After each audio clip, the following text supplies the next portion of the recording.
to get a short list of quality candidates from our resume database. Visit Indeed.com/credit and get a $75 credit for your first sponsored job post. Terms and conditions apply. Blatt Nissan is now open on the Black Horse Pike in Egg Harbor Township, next to Home Depot, and online at mattblattnissan.com. Help us celebrate when you get out of that old car, truck, or SUV and into a brand new Nissan with the Blatt Nissan Fast Track Checkout, available online at mattblattnissan.com. Our non-touch delivery and electronic paperwork ensures your safety comes first. Plus, Blatt Nissan wants your trade. Bring it in today and help us celebrate the all-new Blatt Nissan on the Black Horse Pike in Egg Harbor Township, or visit us online, mattblattnissan.com. South Jersey's play-by-play home for the Eagles, touchdown! Sixers, Oh, yeah! and Flyers. He scored! 97.3 ESPN, WENJ, WENJ HD Millville, Atlantic City, a Town Square media station. This is the Sports Bash with Mike Gill on 97.3 ESPN. Now, live inside the Matt Blatt Kia Studios, here's Mike Gill.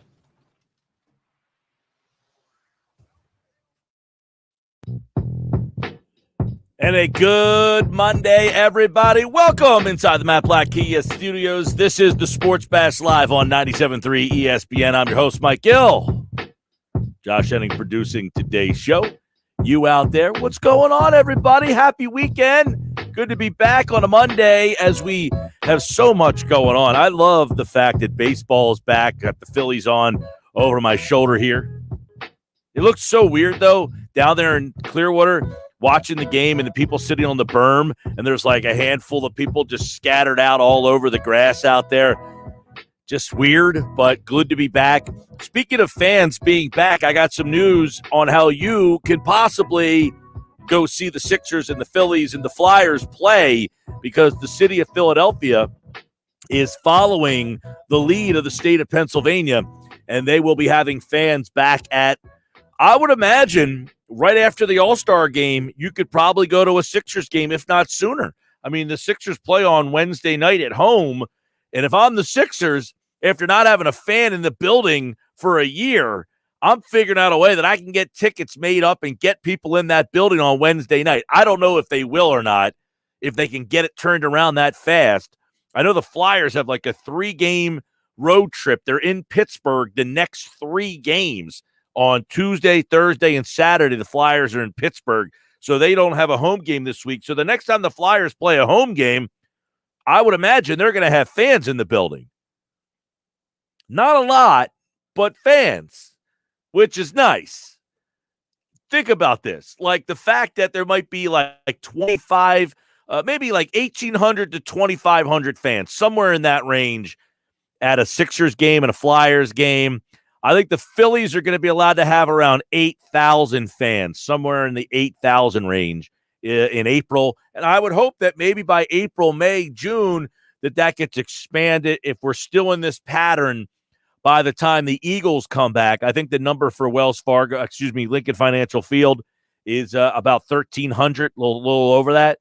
It's 15% capacity for indoor events in Pennsylvania, and it's 20% capacity for outdoor events in Pennsylvania. So we got the opportunity to go to some games coming up here, feeling pretty good about that. And obviously, that is good news to kind of kick off the show. We got a lot to dive into today. I don't even know where I kind of want to start here. It's kind of like I got this whole rundown in front of me, and I'm going through it, and I'm thinking, man, you know, we could get into this Phillies spring training opener. They got beat up yesterday. They're there today, but we'll get into the Phillies a little bit later on. I got over at 973ESPN.com right now, and I encourage you to go over and check it out, and then give me feedback on it. Which ones am I out of my mind on, and which ones do you agree with? I've got my 10 predictions for the Phillies 2021 season right now at 973ESPN.com. So go check that out. Let me know what you think. Am I out of my mind on some of these, or do you agree with some of them? 10 Phillies predictions at 973ESPN.com. Flyers had a great weekend. They won a pair. Kevin Durso will join me at 4:40 tonight. As if you watched any of the Flyers this weekend, what did you leave with? That the Flyers looked impressive, or that the Buffalo Sabres are the worst team you ever saw. They're horrible. Horrible. They brought nothing to the table. In either game this weekend, the Buffalo Sabres looked about as disinterested as a sporting team could look at any point during the season was the Buffalo Sabres. We'll talk to Kevin tonight, 4:40 here on the Sports Bash. I'm going to get into the Eagles aplenty today. The Eagles fixable. I had some thoughts about this over the weekend that I got into a conversation with a friend of mine about, and I want to get into that conversation with you guys coming up in about 20 minutes from now. But I want to start with that Sixers loss to the Cavs on Saturday night. All right? The Sixers, of course, lose to the Cavs. They fall to 0-2 against the Cavaliers in this COVID season. And I believe, correct me if I'm wrong, both games they lost to them happened to be at home. So you're playing at home against the Cavs, and you've lost to them not once, but twice. Not once, but twice. And all I know is it was a Saturday night, and watching that game, now they get to overtime, they end up losing the game, and people just start going bonkers. And all I'm thinking to myself is, my gosh, it's a frustrating loss, but nothing more than that. Relax. Hot takes, everybody. Do we have to have a hot take after every single time a team gets upset? Seriously. Do we have to have a hot take every time a team gets upset? You know how many times in the course of an 82-game season, this year it's a 72-game season, that a good team loses to a bad team? Do we have to get so ridiculously irrational about it every single time? Like, I get it. The Sixers are better than the Cavs. You're allowed to be frustrated that they lost the game. And yes, you could take a couple things from that. I think we've said it all along. This Sixers team, this roster is just not good enough. It's a nice team. And I have another question that I want to kind of off the tree here, peel the onion a little bit back on it. This Sixers team, look, they're in first place in the East at the All-Star break. If I would have told you that at the beginning of the season, you sign up for that, right? But if the Sixers end up, all right, here's my question that I had after that loss the other night and then watching the irrational takes. My gosh, they lost to the Cavs. It's bad. I get it. But they're in first place in the Eastern Conference. If I told you at the beginning of the year they're going to be in first place in the Eastern Conference, you would have said, nah, they're the 6th seed. They're not good enough. They haven't done enough. And now that they're in first place when they lose to the Cavs, the same guy who told me they weren't good enough is now bitching and moaning that they lost to the Cavs without Tobias Harris. Now, without Tobias Harris or with Tobias Harris shouldn't matter. You're better than the Cavs with or without Tobias Harris. That's the frustrating part. They fall to 1-3 and a -30 on the season without Tobias Harris. So obviously, Harris is a pretty important piece to the puzzle. I don't care. You should still beat the Cavaliers without. I can't be like, you didn't have Tobias Harris, that's why you lost. You've got Joel Embiid and Ben Simmons, and they simply don't. That should be the difference. But that, again, kind of shows that this team has some flaws. They got to fix them. But here's the question that I have. If the Sixers, okay, and you can watch the show live at 973ESPN.com. Of course, get involved in the stream. You can text the show 609-403-0973, 609-403-0973. Here's my question. If the Sixers earn the number 1 seed, all right, if they are the number 1 seed in the East, come playoff time, if they hold on all the way, they hold off the Nets, they hold off, by the way, if they hold off that Bucks team that's turning it around a little bit. The Bucks have looked pretty good the other night. They've won, 5 in a row? I think the Bucks have won 5 in a row. The Nets have won 8 out of 10, and the Sixers are 5-5 in their last 10, and yet they still hold on to first place. 22-12, 10 games over 500. Here's my question. If the Sixers end the season as the number 1 seed in the East, will you be disappointed if they don't make the finals? Do you expect them, if they hold on to the number 1 seed all the way to the end of the year, would you be disappointed if they did not make the finals? At this point, are they at the this? And this kind of goes to my thing. If you have the number 1 seed in the East, I guess the way that I'm thinking about this is, do you look at this Sixers team, if they're the number 1 seed, as a legitimate contender, or do you look at them like those Atlanta Hawk teams from a couple of years ago, that won 60 games, but nobody believed in them? I can't think of an NBA team. There's very few times in the NBA where you're the number 1 seed and people don't believe in you. That doesn't happen all that much. If you're the number 1 seed in the Eastern Conference, how many times are you the number 1 seed and people are like, I don't really think that the number 1 seed means all that much. In the NBA, the number 1 seed means a lot. There's only a hint. It's not like, that Green Bay Packers team 13-3 a couple of years ago, and you're like, I don't know if I really believe in them. Football, different. Basketball, on the other hand, when you're the number 1 seed, you're pretty good. It means something.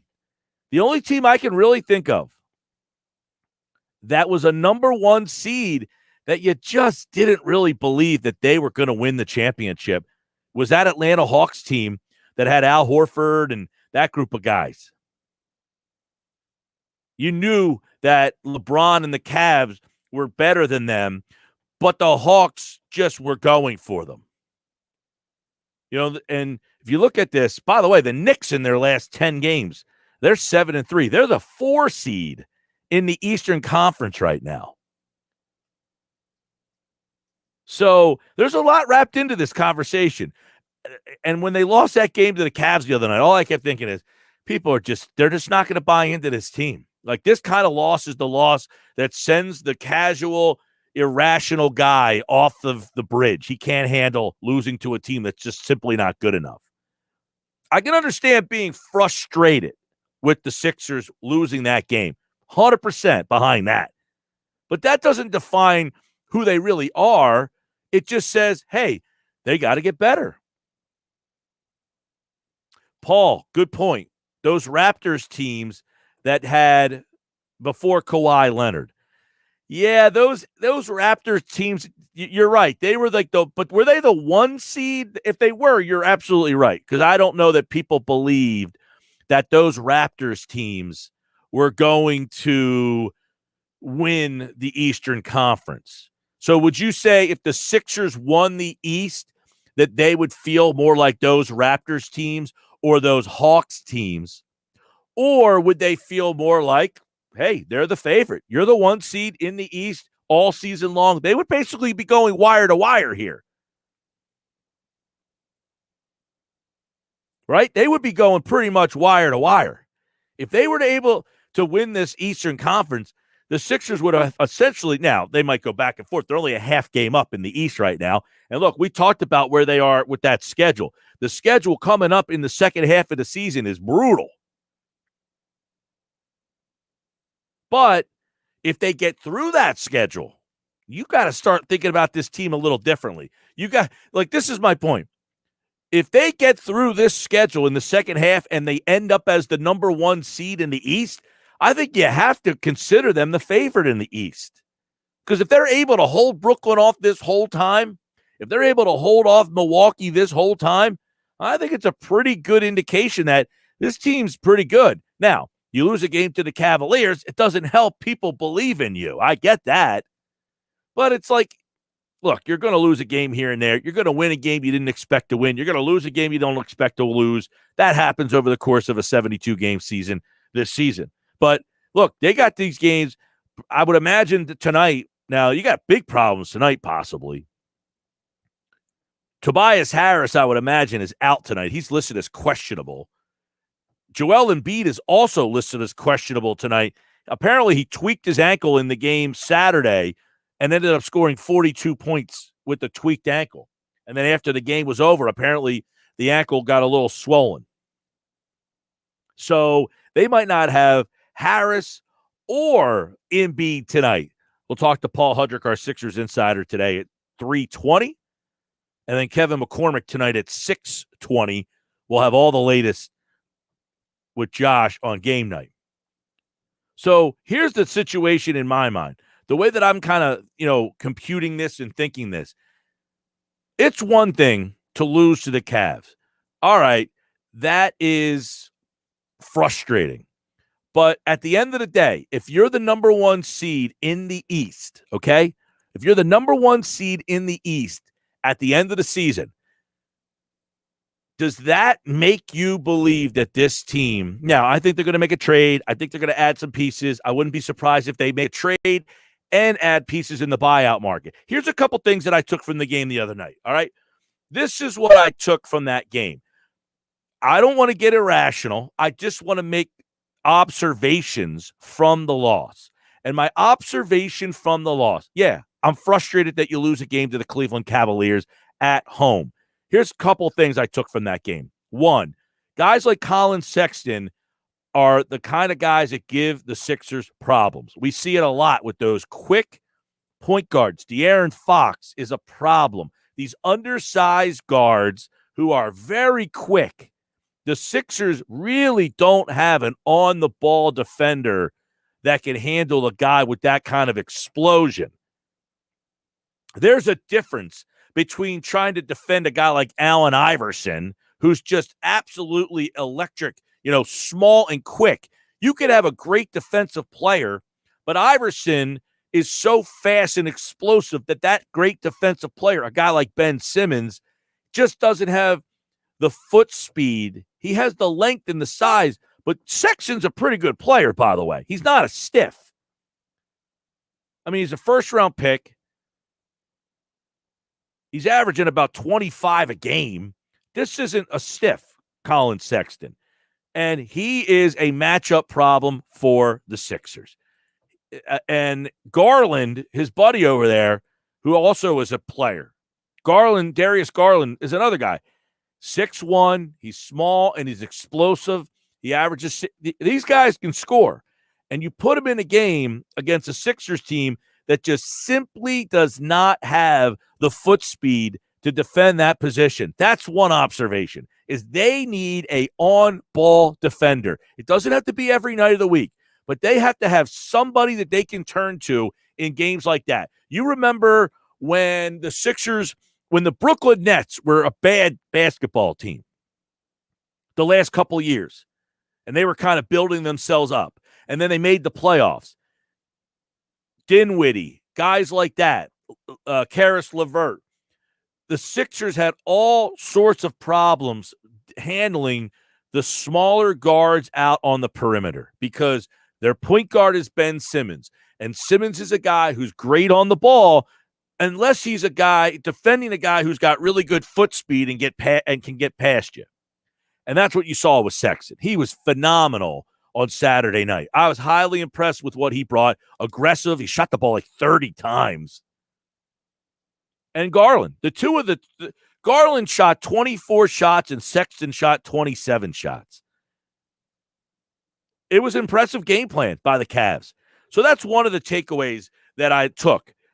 It leaves me frustrated, but not irrational. Okay? Number two. Here's a problem that I have.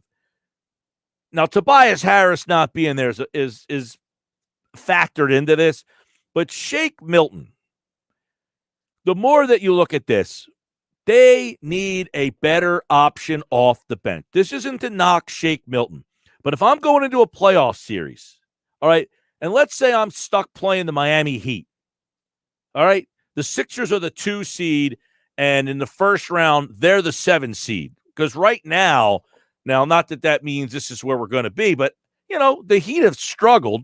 They've played better of late. I think they've won 7 out of 10. So they're the 5 seed right now. The Raptors are the 7 seed, but they're all 17. And the Knicks are 18 and 17. They're the 4 seed. The Hornets are 16 and 17. They're the 8 seed. The Pacers and the Bulls all have – you know how many teams in the East have 17 losses right now? 1, 2, 3, 4, 5, 6, 7 teams in the East have 17 losses right now. So that is from your 4 seed down to your 10 seed. They all have 17 losses. So you're going to play a team that is good, not great. But one of those teams, let's say it's Toronto, a veteran team, playoff experience. Let's say it's Indiana. It's a team that scraps. Let's say it's Miami, a team that scraps. Let's say it's Boston, a team that you know you've had problems with in the past. So any one of those teams that you match up with in the first round, they've all got playoff experience. Indiana's been to the playoffs. Toronto's been to the playoffs. Boston's been to the playoffs. And the Heat went to the finals last year. I can't go in. After watching that game the other night, I can't go into a playoff series and say Shake Milton's my best scoring option off the bench. I need to be better. That's what I took from that game the other night. It's not a knock on him, but the guy has very little experience. And to say, hey, I'm going to go into a playoff series and you're my best option off the bench, I don't think that that's good enough. They need to upgrade that 6-man spot. Milton can still be a guy that contributes and maybe come in, but I can't count on him to give me 14, 15 points in a big situation. All right, Sports Bash Live, 97.3 ESPN, the free mobile app. See a lot of comments coming in on the stream. People watching the show on our website, 973ESPN.com. Bob on Facebook has a comment, and I want to bring it up on the other side. This is the Sports Bash Live on 97.3 ESPN, the free mobile app powered by First Bank of Sea Isle. And don't forget, you can watch the show live on our website, 97.3 ESPN. It's brought to you by Matt Blatt Kia. They want to get you approved today. Matt Blatt Kia, Black Horse Pike, Egg Harbor Township. A lot to get into. Some new things we're going to be doing. Obviously, as we get ready to transition into the baseball season, we're going to be having the playoffs for NBA and hockey coming up in about a month or two. So we got a lot of new things that we're going to be transitioning to. We want you all to be a part of it. So stick around. I'll be back. Your comments, your questions on the other side here on the Sports Bash on 97.3 ESPN. We never stop talking Eagles and NFL. It's football at 4. Every day at 4 p.m. on the Sports Bash with Mike Gill on 97.3 ESPN and the free mobile app. A message from your neighbors and friends at First Bank. We've been serving residents and businesses of Sea Isle City and the surrounding communities for more than 130 years. Today's challenges, while unique, are another opportunity to show our strength and resilience. Our commitment to you remains strong. Whether it's using our drive-through services, bank by phone, the First Bank mobile app, or online banking, we're staying strong with you. Be safe and be secure. First Bank, here for you. Member FDIC, Equal Housing Lender. Hi, I'm Brian Peterson at Made Anew Home Remodeling. The events of the past few months have been something most of us have never known. Let's reflect on some of the good things. Time spent with family, extra meals around the dinner table, playing games in the house, and quality time in our homes. If you need help transforming your space to create more beautiful memories, then reach out to me. Visit madeanewhomeremodeling.com. To learn more about this and other featured businesses on the New Jersey Business Exchange, visit 973ESPN.com. If you're struggling with a drug or alcohol addiction, now is the time to take action and get professional help. Call Recovery Centers of America at 1-888-RECOVERY today. You are worthy of recovery from your addiction, and calling RCA will be your first step in getting the help you need. Recovery Centers of America answers the phone and admits patients 24/7. And because safety is a top priority, all patients and staff are routinely tested for COVID-19. RCA's expert team of physicians and medical professionals will treat you with compassion and dignity and provide an evidence-based treatment plan that is custom-tailored to your specific needs. Recovery Centers of America at Devon and Lighthouse are local and in-network with insurance providers, so they're best-in-class inpatient and outpatient care, offered both in-person and via teletherapy, is affordable and accessible. Make this the year you conquer your addiction. Call today, 1-888-RECOVERY. That's 1-888-RECOVERY. That meeting's starting at 4. Can I get those projections? Indeed knows unexpected growth can stretch your business thin. Karen, do these numbers look right to you? Like at Mia's research firm, to hit client deadlines, she needs to get started hiring right away. I need Indeed. Indeed you do. And the moment you sponsor a job on Indeed, you get a short list of quality candidates from our resume database. Visit Indeed.com/credit and get a $75 credit for your first sponsored job post. Terms and conditions apply. The following is a paid announcement. The advertiser was paid a marketing fee for a digital campaign. Please make sure to review our disclaimer on our report page. The new year is here, and the time is now to capitalize on the unprecedented boom in the U.S. markets. It's a modern-day green gold rush as millions of people using CBD for panic and anxiety are searching for a safe anti-prescription remedy to alleviate stress. This market has a combined annualized growth rate of 52% and is projected to grow over $89 billion by 2026. That's why we want to send you a free subscription to Avid Market News Trends when you text the word green to 48542. Get this red-hot intelligence delivered directly to your mobile device so you can make decisions as market conditions change. We've identified a company that could put you in a prime position to profit from this modern-day green gold rush. Find out which companies are setting the standard when you text the word green to 48542 for your free subscription to Market News Trends. Text green to 48542. If you own a small business, you know how hard it can be to find new customers. But maybe you're unaware of new tools that can help your business stand out. Go to getlocalcustomersnow.com for a free market competitive analysis that will show you what other businesses are doing to find new customers and how you can do it too. There's no cost and no obligation. Be one of the first business owners to sign up and receive $500 in free advertising on this station. Get started today. Visit getlocalcustomersnow.com. That's getlocalcustomersnow.com. As a dentist, I know what my patients are saying. Mm-hmm. She says her gums are irritated. Mm-hmm. Is there anything you can do? You can try new Crest Advanced Gum Restore.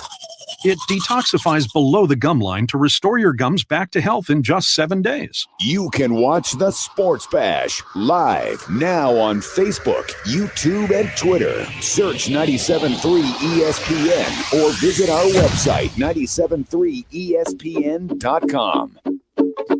Sports Bash back with you on a Monday. Yes, I got to tell you about my friends over at Trifecta Therapeutics. They are the premier sports rehab and performance center. They're centrally located for everyone in South Jersey, right in Glassboro. The team there, outstanding group of people. They have a unique approach to physical therapy and rehab, with each of their clients using treatment plans to get you feeling better, playing better, and, of course, staying better. They work with all types of athletes, the pros, the Joes, the athletes who are out there just hanging out, fooling around on a Saturday, or the ones who are doing it for real. Find out more about the incredible team at Trifecta Therapeutics in Glassboro and how they can help you. Visit them online at trifectatherapeutics.com. Yep. Speaking of Trifecta Therapeutics and physical therapy, I sleep with 3 pillows, and I have extra firm pillows. So I am literally if you're watching the show live on the video, my neck would be I am way up in the air here, right? And I woke up yesterday. Oh my God, my neck was killing me. And we had Lofa Tatupa on back by the Super Bowl, and he had sent us a couple of samples of that CBD roller thing. It's kind of like an icy hot thing. I was loading my neck up with that stuff yesterday, and I got to tell you, I felt pretty darn good by the end of the night, but I slept again, and now today I'm all jacked up again today. My neck is killing me. Here's the problem I have. I can't sleep without the pillows being jacked up like that. Oh, my God. When I go to a hotel, it's the worst. I have the worst problems trying to sleep at the hotel with those little tiny flimsy pillows. So I got to figure something out because my neck's killing me. And then I feel like I got a hernia or something. My gosh, I'm breaking down right now. Josh, I'm breaking down. I got this little faint feeling I remember Pete Thompson he said, I had this little faint pain. It's not a lot of pain. It's like this, but he had it in his lower back. Mine is more in the front, by where your hernia area would be. I had it all day yesterday, and now today I got it again. Gosh almighty. Am I getting old or what? All right, let's go over to the people watching the show live. Mike, how'd you feel after the COVID vaccine? I felt fine. I only got the first shot. I felt nothing. My arm was a little tender for most of the day, but that's it. I had no side effects whatsoever. I get my second shot in a couple of weeks, I guess. So that's how I felt. My sister got the shot and her husband the other day. I think she said her arm was very sore. That's about it. Bob, this is the one that I wanted to throw up on the screen. Bob Heisen. Bob's watching on Facebook. Bob is looks like a Flyers fan. His avatar is gritty. Says, when ESPN and other sports media outlets keep talking hype on the Nets, Sixers, number 1 seed means nothing. Well, here's the thing. People are going to talk about the Nets as the number 1 seed because they have the highest profile talent. So here's the problem with the Nets. They have the best they have the best triple, the trifecta, the 3 guys. They have the best 3. They don't have depth. So it's either you like those 3 guys better than the Sixers roster, or you value the depth and say, I don't care that they have those 3 guys. But the fact that they have Durant, Harden, and Kyrie, they are going to constantly be in the conversation. And with good reason, by the way. The Nets team the last couple of years has been a good, solid team, just didn't have a superstar. Now they go out and get 3 superstars. The problem is the good foundation of that solid team has now fallen apart. It's like somebody decided to get a master bathroom and throw it into their bedroom, but to do so, they basically had to deteriorate some other parts of their house. So they got this beautiful hot tub in their bathroom with this huge walk-in closet. But to do that, they made it from a 4-bedroom house to a 2-bedroom house, and now it's lost its value. The bathroom and the closet and the master bedroom are fantastic. But unfortunately, it's pretty hard to sell a 2-bedroom house. The Brooklyn Nets have become this beautiful, they were a nice, solid 4-bedroom house. It might not have had a master bedroom, but you had 4 bedrooms, 2.5 baths. Well, now I got a tremendous master suite, but to do so, I lost 2 bedrooms. That's what happened to the Nets. So, Bob, they're going to keep talking hype on the Nets because they have the nicest amenities. The problem is those amenities, it's like you ever go to the beach in wherever town you go to? If you can't find a place to park and you got to park like 5 blocks from the beach and you got to walk, that kind of defeats the purpose of this nice day that you were going to have. Like each town across the Jersey Shore has a charming part about going to the beach or not going to the beach there. Some places have a bathroom right there on site. You can go to a place that has the bathroom right there, and that's an amenity that's very nice. Other beaches don't have that amenity. You got to figure out, now the men can go into the ocean. The girls sometimes don't like to do that. It's a little different. The Nets have the parking spot. They've got the good parking spot at the beach that might not have the bathroom. That's the problem. They got this great parking spot to get to the beach, but now they got to go to the bathroom, and that particular beach doesn't have the amenities. It's a give and take thing with that Nets team. Got to watch more of them, though. They don't play together all that much. When I say together, Durant, Harden, Kyrie. Robbie White is watching on Facebook. And he says, Pelicans are shopping Bledsoe and Lonzo. Would be great additions, fits with the Sixers, Mike. Bledsoe, I'm a little on Bledsoe. He had his chance to show that he could be a big-time player with the Bucks the last couple of years. And in the big moments, he was not there. He just was not ready for that level of play. Lonzo's different. He's interesting. Does Lonzo Ball come off the bench? And is he the guy? See, I don't know defensively if Lonzo Ball is shutting down that quick. That's the problem. Those quick point guards give you problems. Now, both of those guys are upgrades over what you have. No question. I'm not doubting that, Robbie. But what I am saying is I don't know that they're the guys that this team lacks with, you need I don't want to say an undersized, but you need a smaller, quick guy who's defensively able to keep up with the quicker, smaller guards. Kyrie Irving, he's going to be a problem for this Sixers team because they have had problems with guys like Kyrie in the past, the smaller, quicker guys. You see it like De'Aaron Fox plays out west, so you don't have the problem with him as much. Cleveland's not going to make the playoffs most likely, so you wouldn't see a guy like Sexton. But those guys are issues for this team. I don't know if Eric Bledsoe doesn't do much for me. Lonzo Ball, I would have never taken him with the number 2 overall pick in the draft, ever. He's not that kind of talent. I would be interested in Ball. Tom is watching on Facebook.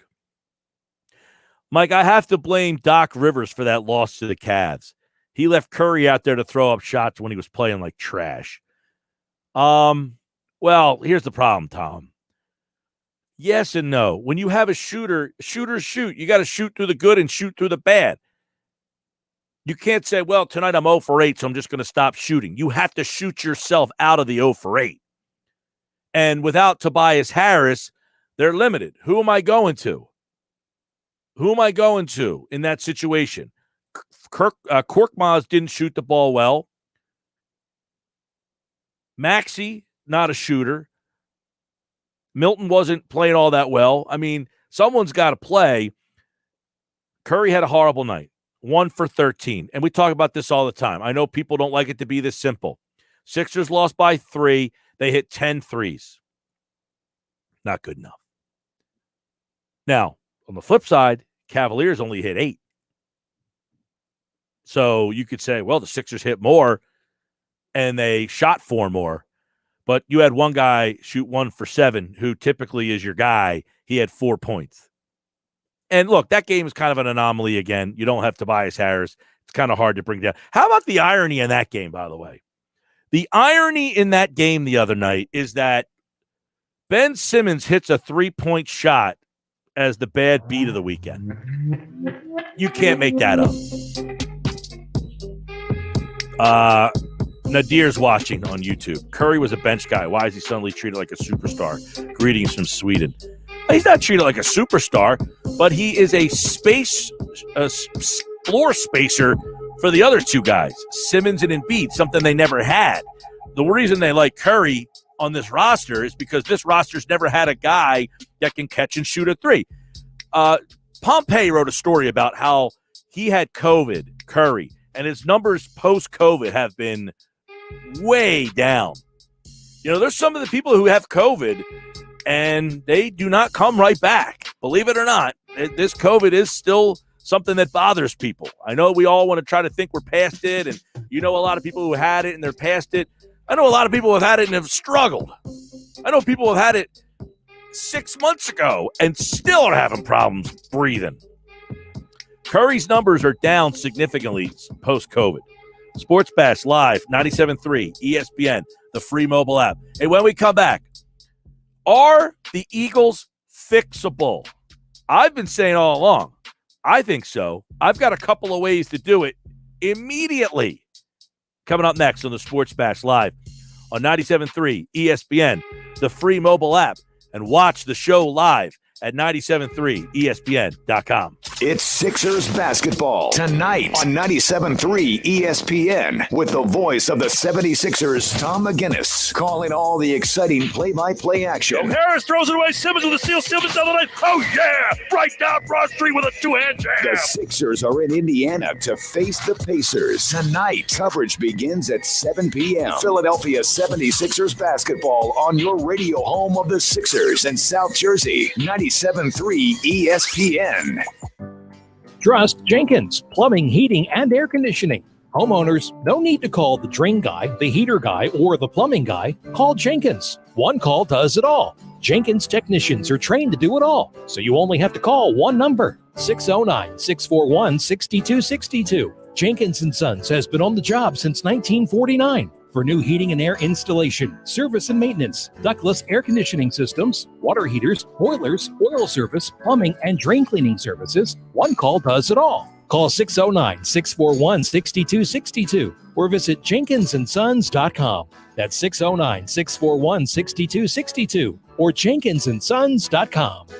Jenkins Plumbing and Heating. We're always here for you. Jenkins Plumbing and Heating. We're always here for you. Jenkins Plumbing and Heating. We're always here for you.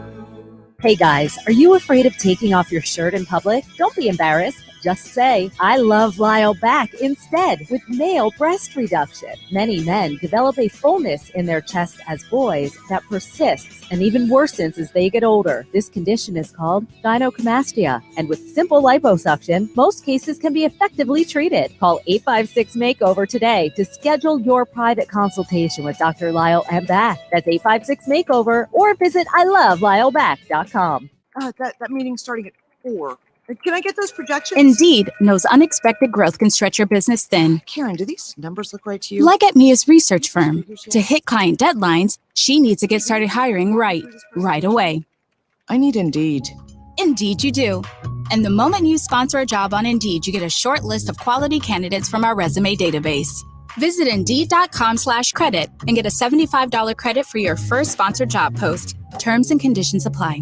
Hey, sports bettors, it's Mike Gill, and I wanted to share with you how I've been cashing in on the PropSwap Sports Bets resale app. On average, sellers on PropSwap have been making $500 a month. It's easy. Just post all your betting tickets for sale on PropSwap and let them find you a buyer. Listing your ticket is always free, and if it sells, great. But if not, the bet is still yours to keep. If you're not selling sports bets on PropSwap, you're missing out on incredible side hustle. Start making extra money today by downloading the PropSwap app and selling your sports bets. If you were lied to when buying a timeshare and want out, you need my help. Hi, I'm Chuck McDowell, CEO and founder of Wesley Financial Group. 10 years ago, I started the timeshare cancellation industry by exposing the ugly truth about timeshare and giving folks the straight facts. I've been fighting the timeshare giants ever since, so no one knows this industry better than me and my team. Today, we have 383 employees and have saved our clients an average of $65,000 in lifetime payments. Imagine putting those timeshare dollars back in your pocket. If you were told at a timeshare presentation that this was available today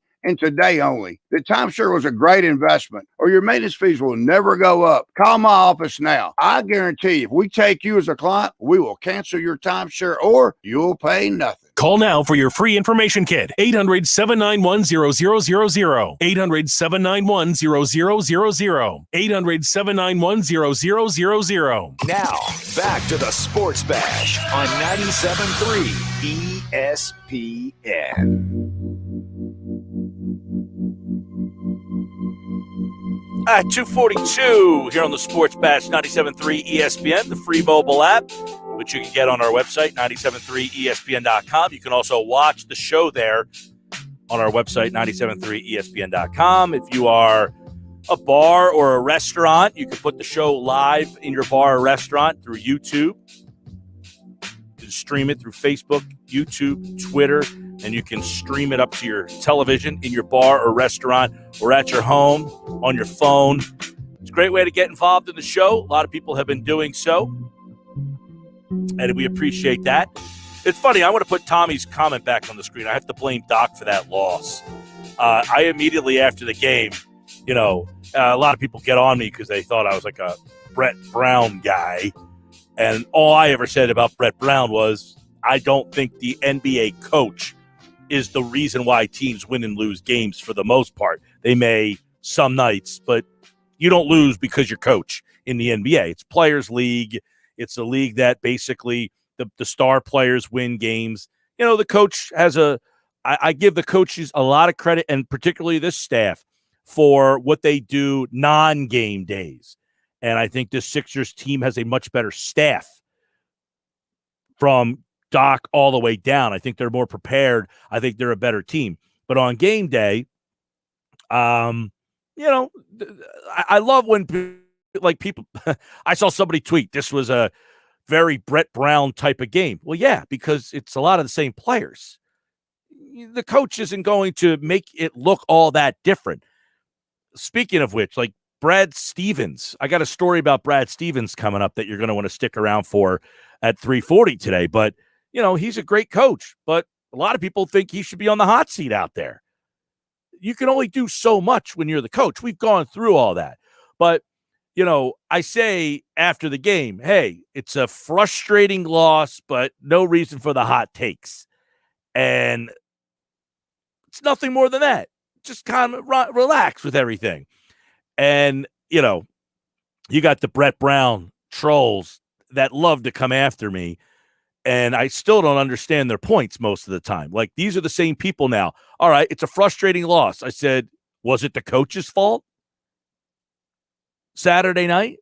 Was that game Doc Rivers' fault? A guy who's won an NBA title? Do we blame Doc Rivers for the way they lost that game?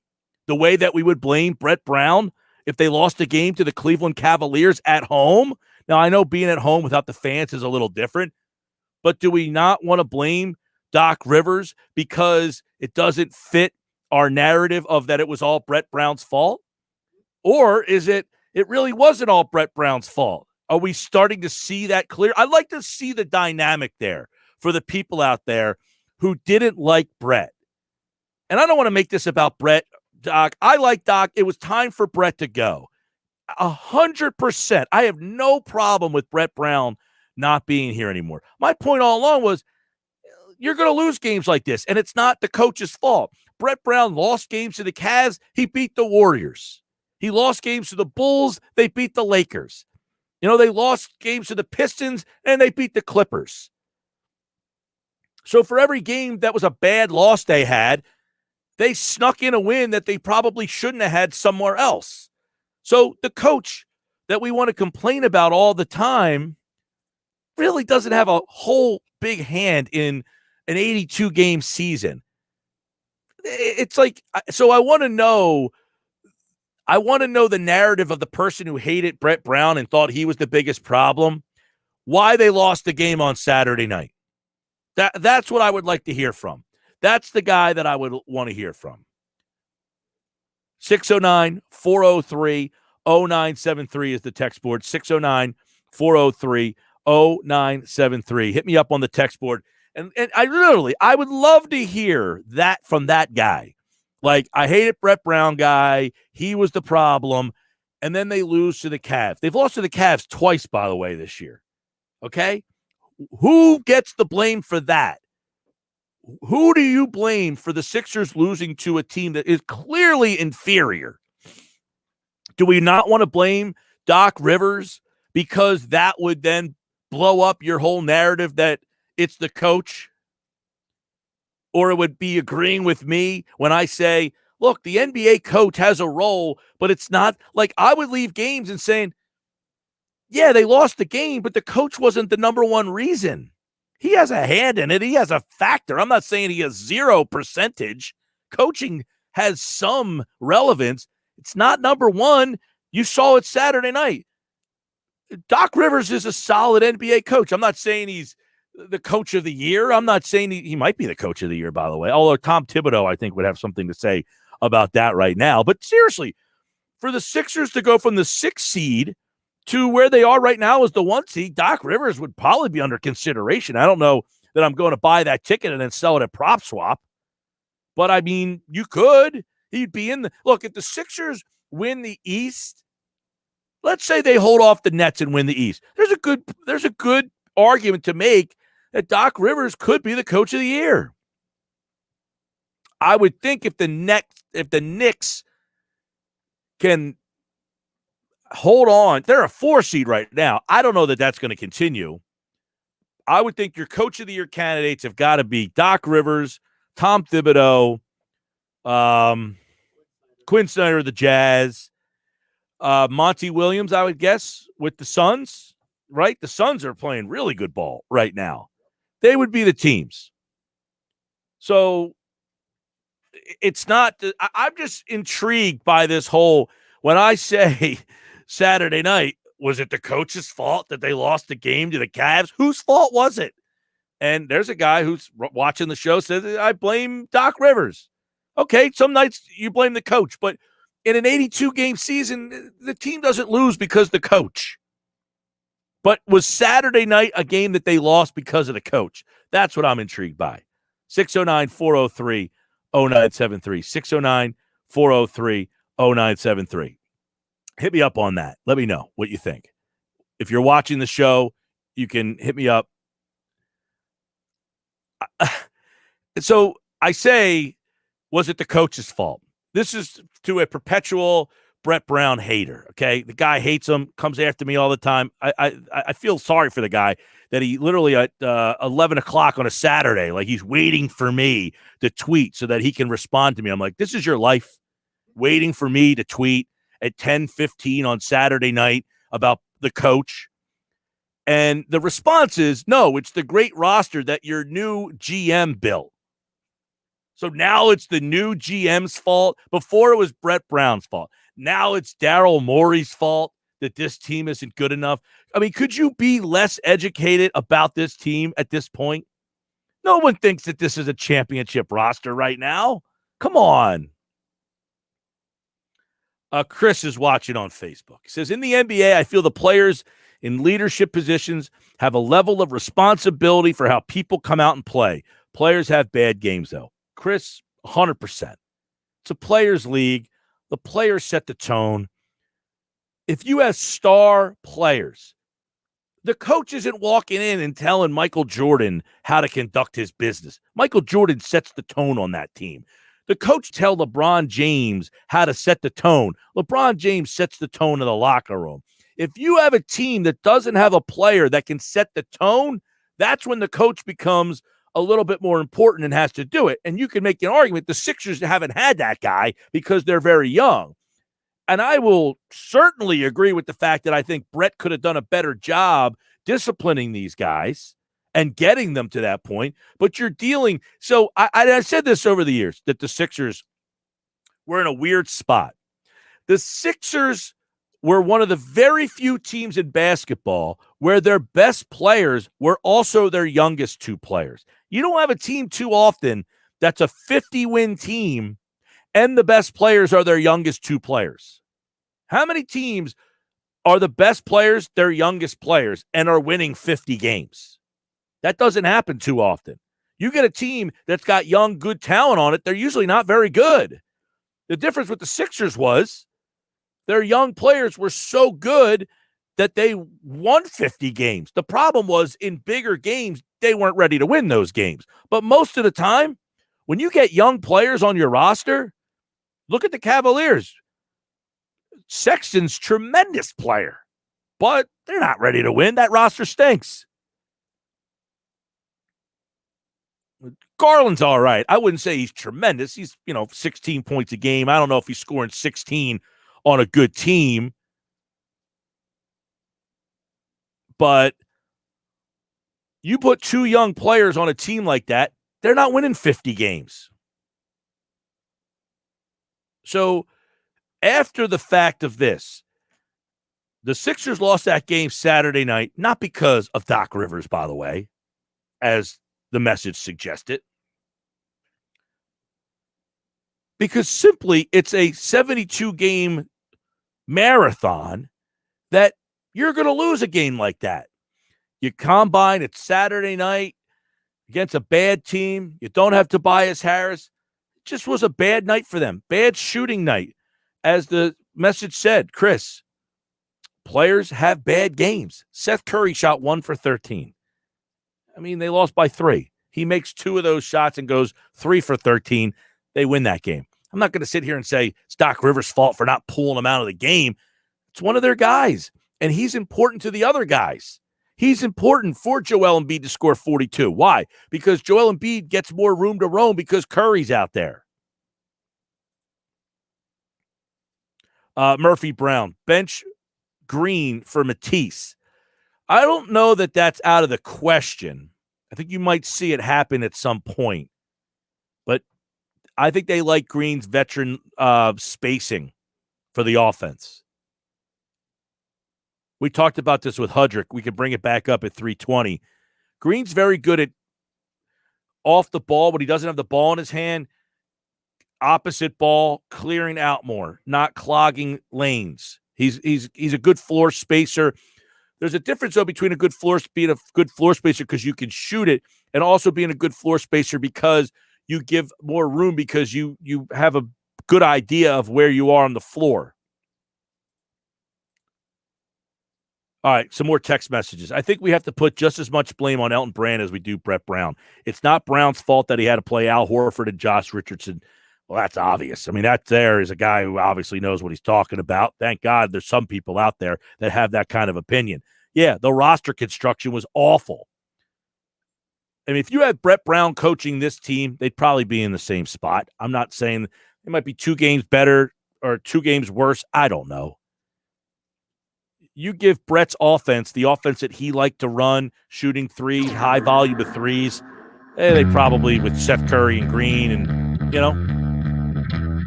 Look at the talent Doc Rivers had in L.A., Philly, Boston. Look at what Frank Vogel has done and gets no credit. Your boy Ryan in the Villas. Well, I don't know a guy named Ryan in the Villas, but I appreciate you, Ryan. Look, Frank Vogel, when he was the coach of the Pacers, was a good coach. When he was the coach of the Magic, he wasn't a good coach. You know why? He didn't have good talent. When he was with the Pacers, he was a good coach. Why? Because he had good talent. And with the Lakers, he's a great coach. You know why? He has great talent. The level of talent you have is going to be the level of coach you are. Doc Rivers has had great talent everywhere he's gone. Frank Vogel has not. He had good talent in Indiana. He had a good team. He had bad talent in Orlando. He had a bad team. And he has really good talent now, and he has a really good team. It's Philadelphia Flyers hockey tomorrow on 97.3 ESPN and the free mobile app with Tim Saunders and Steve Coates calling all the play-by-play action. The Flyers are in Pittsburgh to face the Penguins tomorrow. Coverage begins at 7 p.m. It's Philadelphia Flyers hockey on the radio home of the Flyers in South Jersey, 97.3 ESPN, and listen live on the free mobile app.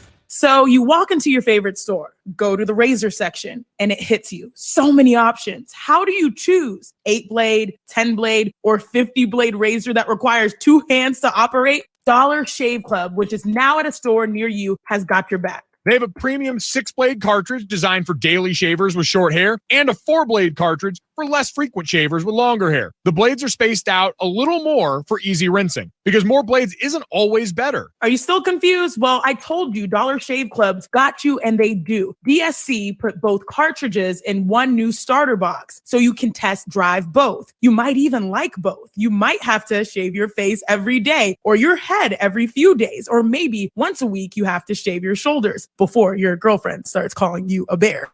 For more info, visit dollarshaveclub.com/gojo. Again, that's dollarshaveclub.com/gojo. And check out DSC at your nearest store. You got questions, we got answers. Welcome to the club. A message from your neighbors and friends at First Bank. We've been serving residents and businesses of Sea Isle City and the surrounding communities for more than 130 years. Today's challenges, while unique, are another opportunity to show our strength and resilience. Our commitment to you remains strong. Whether it's using our drive-through services, bank by phone, the First Bank mobile app, or online banking, we're staying strong with you. Be safe and be secure. First Bank, here for you. Member FDIC, Equal Housing Lender. Get in the zone, AutoZone. Welcome to AutoZone. What are you working on today? You're probably looking for some fuel treatment. It cleans your fuel system to help your engine run smoother, and that means better gas mileage. Right now, you can get 2 bottles of Lucas Complete Fuel Treatment for just $8. Plus a $1 bonus reward if you're an AutoZone Rewards member. Not a member? Don't worry. We can sign you up fast right here or on AutoZone.com. Getting the job done just got easier. Restrictions apply. Get in the zone, AutoZone. Hey, it's your home, and I need to ask you a few favors. In the kitchen, there's a spider stuck between the window and the screen, and I know it's dead, and technically it's outside, but it's still freaking me out. Can you flick it out or something?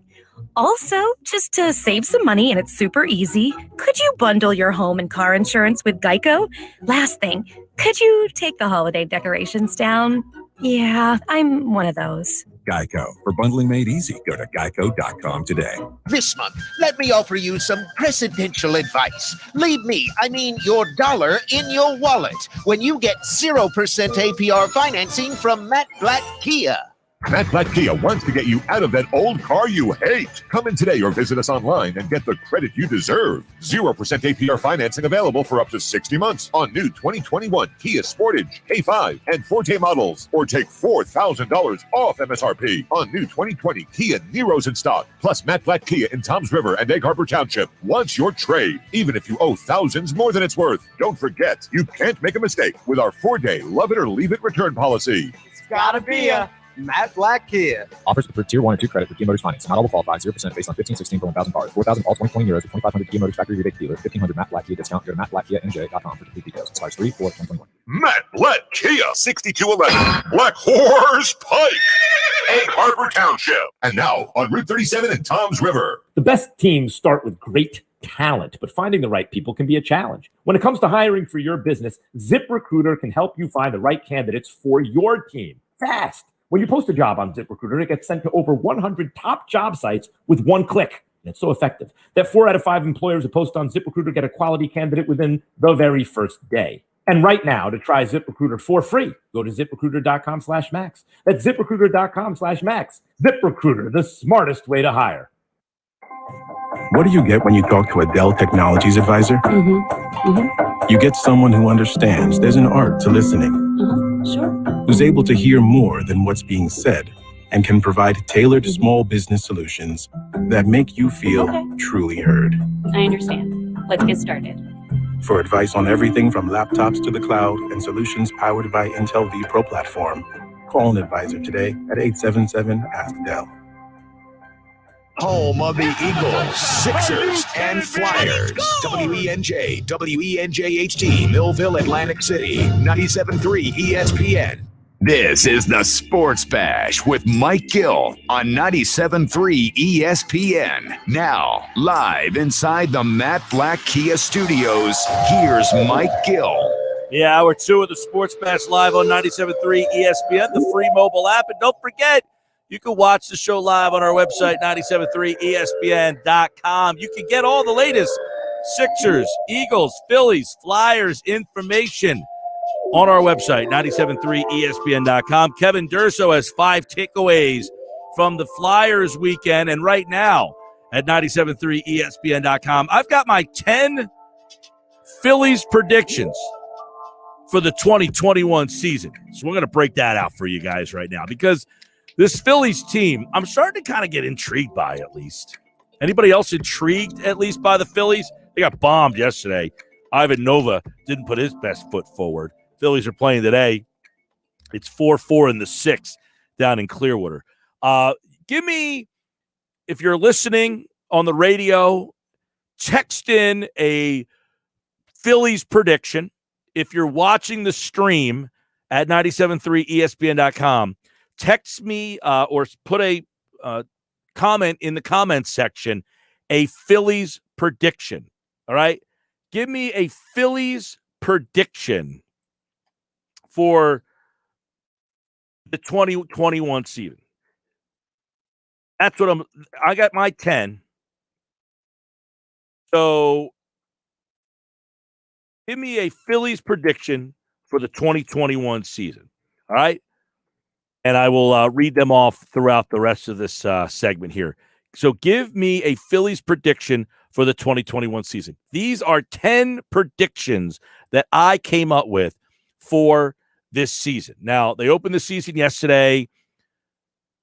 With the new season, I got a new set of thoughts, and I'm interested to see what you guys out there think about this Phillies team now that baseball is officially back. So here are my 10 predictions for the 2021 Phillies. We'll check back on these in the All-Star break and October. So we'll sometime around July, we'll take a look at these 10, and then again in October, we'll see how they ended up doing. So my number one prediction. Now, these are in no particular order, just 10 predictions on the season. My number one prediction for this season, Bryce Harper will have his best season with the Phillies.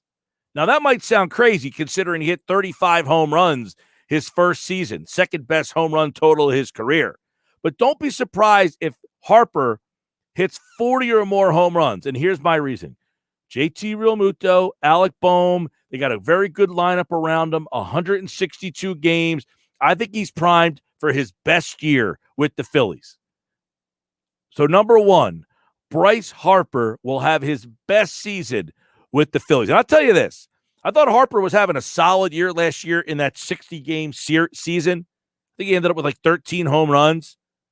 I think this year he has his best season ever with the Philadelphia Phillies. All right, number two, Alec Boehm will show us he is the real deal. People forget, Boehm hit .338 with 4 homers and 23 RBI. That was in 44 games last year.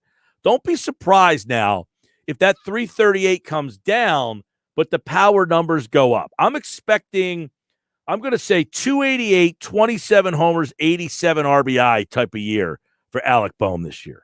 He's the real deal. We're about to find out. That's my number 2 prediction for the Phillies this season. Number 3, Scott Kingery will have a bounce-back year.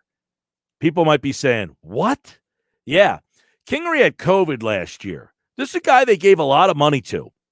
And I saw Kingery in spring training 2 seasons ago when they gave him that contract and applauded him for it. I thought Kingery was the real deal. He's just a baseball player, like a dirtball type of player.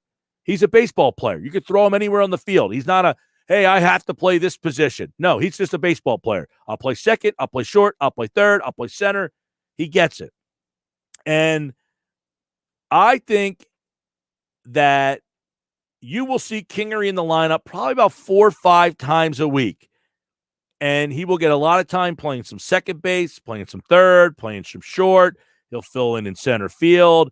I'm looking at Kingery. You might be surprised, but these are my predictions. So I got Kingery, 280, 17 homers, 65 RBI, and give me 15 stolen bases for a healthy Scott Kingery for the Phillies this year. That's my number 3.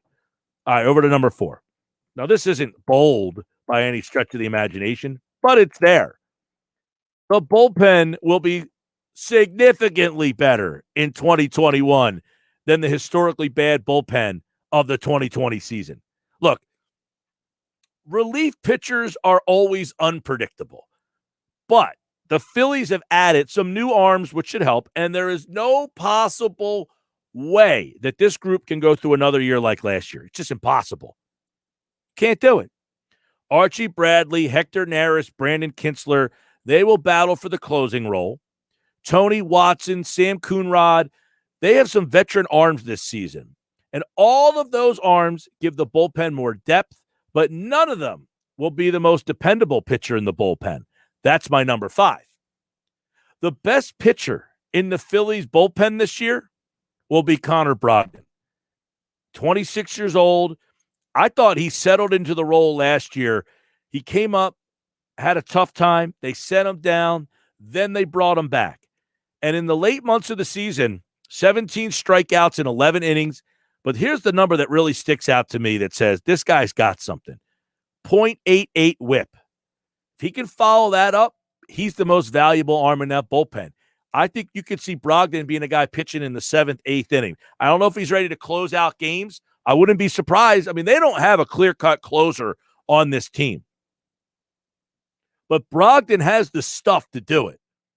And that's why, for me, he's my number 5 prediction for the Philadelphia Phillies in 2021. You could play along.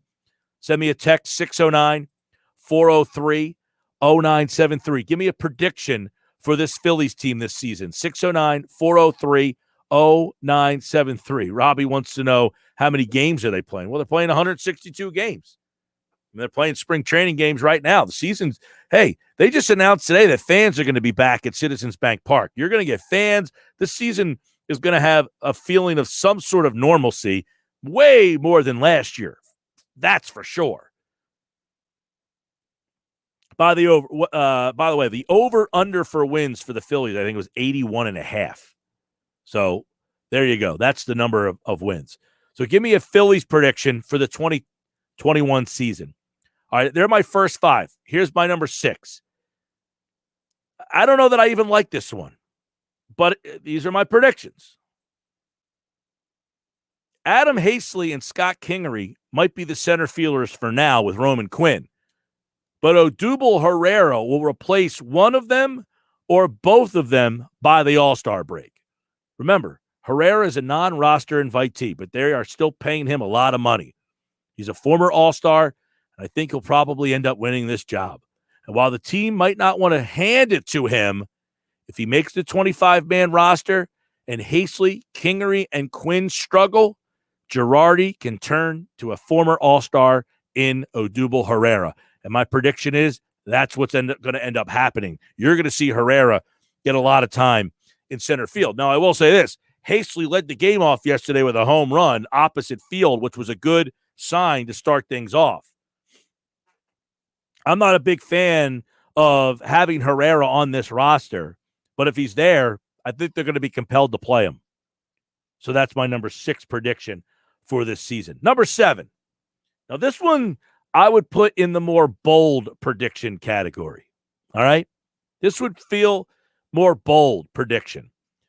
Aaron Nola, Zach Wheeler, and Zach Eflin will be the top pitching threesome in the National League East.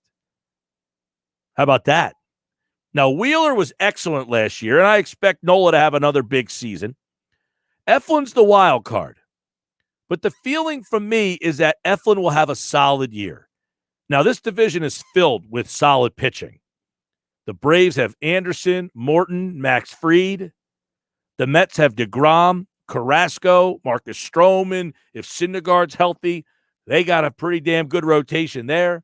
Washington has Scherzer, Strasburg, and Patrick Corbin.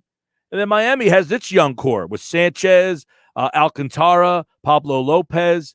However, my prediction is that the Phillies' top 3 will be the best 3 in the National League East this year.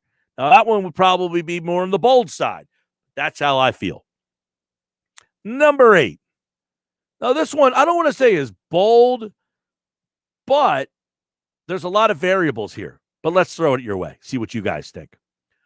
Rhys Hoskins, Gene Segura, Vince Velasquez, or Andrew McCutchen. One or more of those guys will be traded. Dave Dombrowski will be looking to make improvements to this team. And to do so, one of those veteran players will be moved to make it happen. The Phillies have a battle for the number 4 and 5 spot in the rotation. And I would not expect the current in-house options to fill that role the way he wants. So don't be surprised if either Hoskins, Segura, Velasquez, or McCutchen are moved to get more pitching. And I say Hoskins, I truly believe that Hoskins would have been traded this offseason had he not been hurt. If he did not have Tommy John surgery and they thought that they could get value for him, I think they would have tried to trade Rhys Hoskins this offseason. That Tommy John surgery prevented them from doing so. Segura is a guy that had a little bit of interest this offseason. If they trade Segura, they've got Kingery. If they trade Hoskins, they can move Alec Boehm to first base. They can place Segura at third. They can go Kingery back at second. Vince Velasquez, I don't know where he fits in on this team. I don't think he wins a spot in the rotation. Do they move him to the bullpen or do they try to trade him almost immediately? And then McCutchen's on the last year of his deal. And they've got a crowded outfield. They've got Hastley, Quinn, Kingery, Herrera. They've got 4, and Matt Joyce, who apparently is having a day today. So those 4 guys, I think, are all prime trade candidates. 609-403-0973. I see your text messages coming in. I will read them off in just a second. Let me get to my final predictions here. Number 9. All right, number 9. Spencer Howard will not win a spot in the starting rotation, but he will be in the rotation by the end of the season. He was underwhelming last year when given the opportunity. I was disappointed by that, but I still think he has the talent to help this rotation out this year. So while I think the Phillies will open the season with him in the minors, I think Spencer Howard will find his way back in the rotation and show all of us why he's their top-rated prospect. Spencer Howard in the rotation by the end of the year. At number 10, the Phillies bullpen will be better, the pitching will be solid, and their offense can score runs. But in the end, I believe the Phillies will come up just short in making the playoffs again this year. I expect 87 and 75, filled with a lot of fun, but missing the playoffs for the 10th straight season. And they are my predictions for the 2021 Phillies. What are yours? Let me know. 609-403-0973. 609-403-0973. What are some of your predictions? Mike, Phillies won't be a factor in the National League East at all. Be hopeful and optimistic all you want. It's Braves or Mets. Bottom line, possibly Washington makes some noise, but Philly and Miami will both be bottom dwellers. Mets versus Yankees World Series. Mets win 4-2. Yes, yes, yes. Everyone knows L.A. and San Diego are the favorites, but the Mets will be representing the National League. I don't think I'm being optimistic. I think the Phillies are not making the playoffs, so I'm not optimistic that the Phillies will make the playoffs. I think they'll have a nice, fun season. I do not think they're ready to make the playoffs. They are not as good as the Braves. They are not as good as the Mets. Quite frankly, I'm not sure they're as good as the Nationals are either. The Marlins, I'm kind of iffy on. All right, back with more Inside the Sixers on the Other Side. Sports Bash brought to you by Broadlee's Plumbing, Heating, Air Conditioning, your local provider who makes it easy to upgrade your home to the most energy-efficient equipment on the market. Plus, learn how to get a free furnace during the month of March only. Visit them online at broadlees.net. I'm Mike Gill. This is the Sports Bash on 97.3 ESPN. Don't forget, watch the show live at 97.3 ESPN.com. Paul Westcott says Harper will be an MVP candidate this year. He might. If the Phillies are only winning 87 games, that might hurt him in that spot, but you might be right. All right, when we come back, Paul Hudrick, our Sixers insider. What happened Saturday night? Is it a cause for concern? More Sports Bash is on the way. It's Sixers basketball tonight on 97.3 ESPN with the voice of the 76ers, Tom McGinnis, calling all the exciting play-by-play action. Harris throws it away. Simmons with a steal. Simmons down the lane. Oh, yeah. Right down Broad Street with a two-hand jam. The Sixers are in Indiana to face the Pacers tonight. Coverage begins at 7 p.m. Philadelphia 76ers basketball on your radio home of the Sixers in South Jersey, 97.3 ESPN. If you're struggling with a drug or alcohol addiction, now is the time to take action and get professional help. Call Recovery Centers of America at 1-888-RECOVERY today. You are worthy of recovery from your addiction, and calling RCA will be your first step in getting the help you need. Recovery Centers of America answers the phone and admits patients 24/7. And because safety is a top priority, all patients and staff are routinely tested for COVID-19. RCA's expert team of physicians and medical professionals will treat you with compassion and dignity and provide an evidence-based treatment plan that is custom-tailored to your specific needs. Recovery Centers of America at Devon and Lighthouse are local and in-network with insurance providers, so they're best-in-class inpatient and outpatient care, offered both in-person and via teletherapy, is affordable and accessible. Make this the year you conquer your addiction. Call today, 1-888-RECOVERY. That's 1-888-RECOVERY. Switch to T-Mobile for Business and get up to 90 days of service free via virtual rebate on your business plan. You get a great deal, the largest 5G network, and first-class benefits like Microsoft 365 on us. It's better for business and only with T-Mobile for Business. Limited time offer. Stop in store for details. Plus taxes and fees for some plans. Virtual Express MasterCard within 8 weeks of receipt of valid submission. Complete port within 60 days. See T-Mobile.com for 5G devices, coverage, and plan details. Hey, sports bettors, it's Mike Gill, and I wanted to share with you how I've been cashing in on the PropSwap sports bets resale app. On average, sellers on PropSwap have been making $500 a month. It's easy. Just post all your betting tickets for sale on PropSwap and let them find you a buyer. Listing your ticket is always free, and if it sells, great. But if not, the bet is still yours to keep. If you're not selling sports bets on PropSwap, you're missing out on an incredible side hustle. Start making extra money today by downloading the PropSwap app and selling your sports bets. That meeting's starting at 4.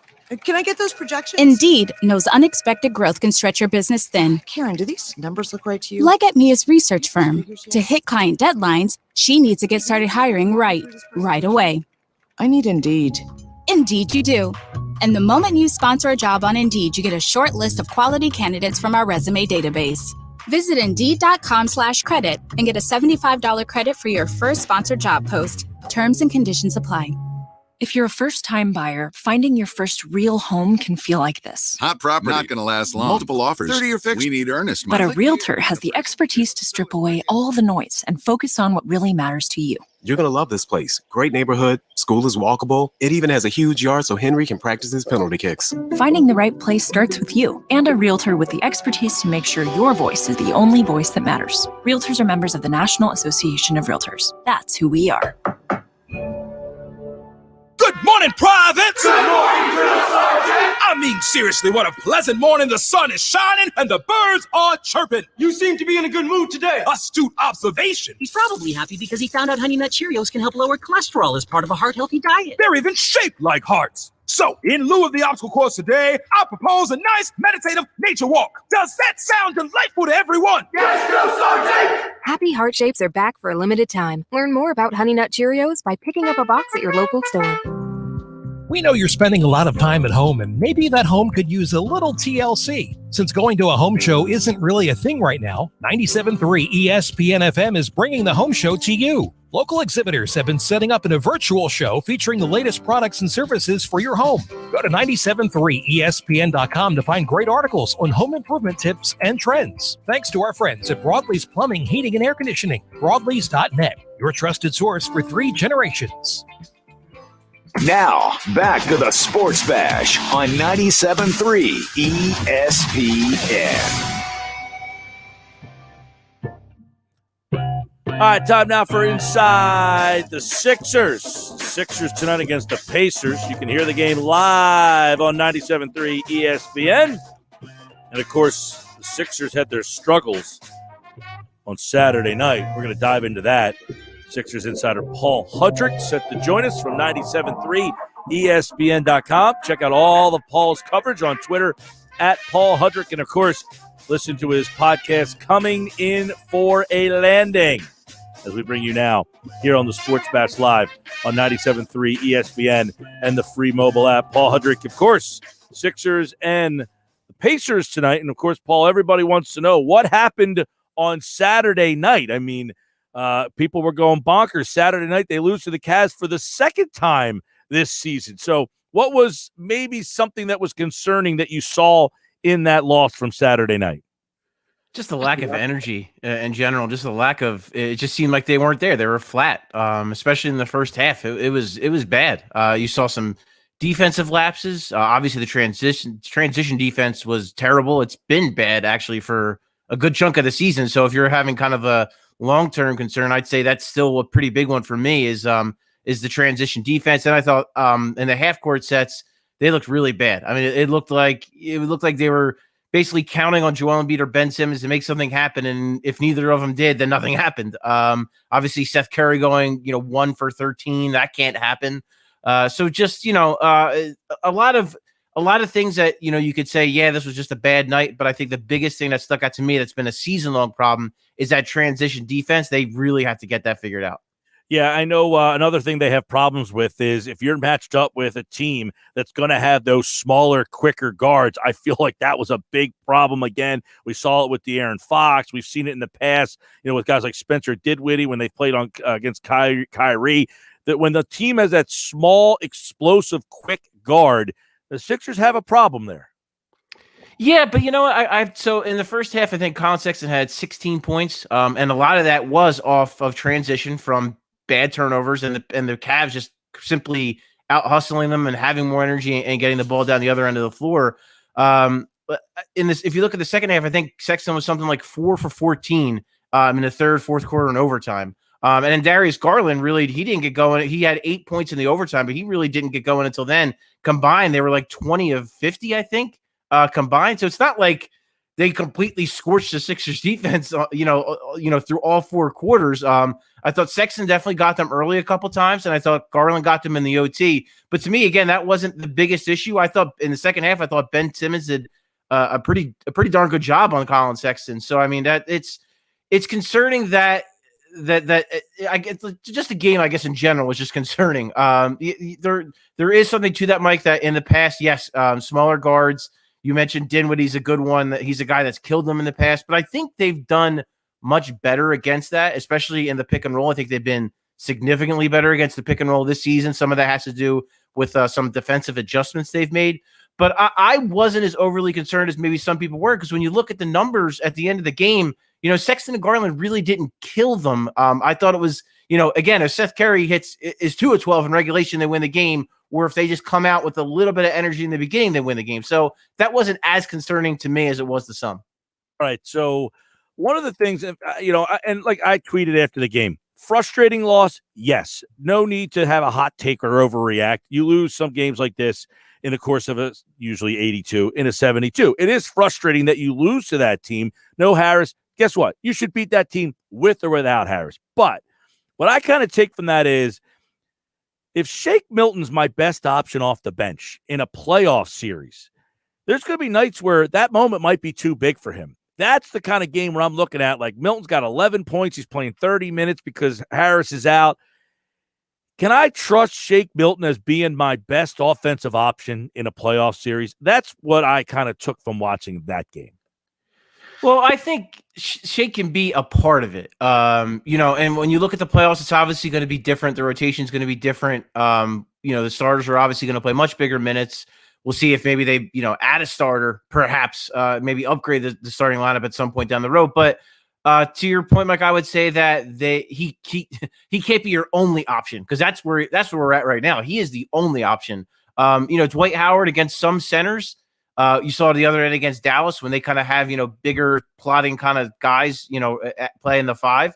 Yeah, Dwight Howard can have a good night and he can match up really well. But then when you have more mobile guys, they're going to give Dwight Howard some problems. So I would say the issue right now is that Shake Milton is my only guy that I trust, because as great as Matisse Thybulle is as a defender, we all know the issues he has offensively. And then, even then he's got lately, he's kind of in a little bit of a downward turn. I think he's getting a little jumpy again, maybe taking a little too many chances, committing some fouls, some cheap fouls that he was kind of eliminating while he's playing well. But, again, offensively, that's the biggest issue there. And if Furkan Korkmaz, you never know what you're getting with that guy. I mean, he could, hit 10 shots in a row, or he could literally not hit a shot for a month. So it's so hard to get consistency out of those guys. So I would say, I do believe Shake Milton is a good enough player that he can be an important bench piece in the playoffs, but he can't do it alone. They need at least 1 or 2 more bench pieces to complement him and to really complement the starting 5 as well. I agree with that I can count on him to be a part of my rotation. But if I'm going into the series and he's my 6th man that I need to score 14, 15 points coming off the bench that night, and I'm in a matchup with, a tough, it's going to be interesting.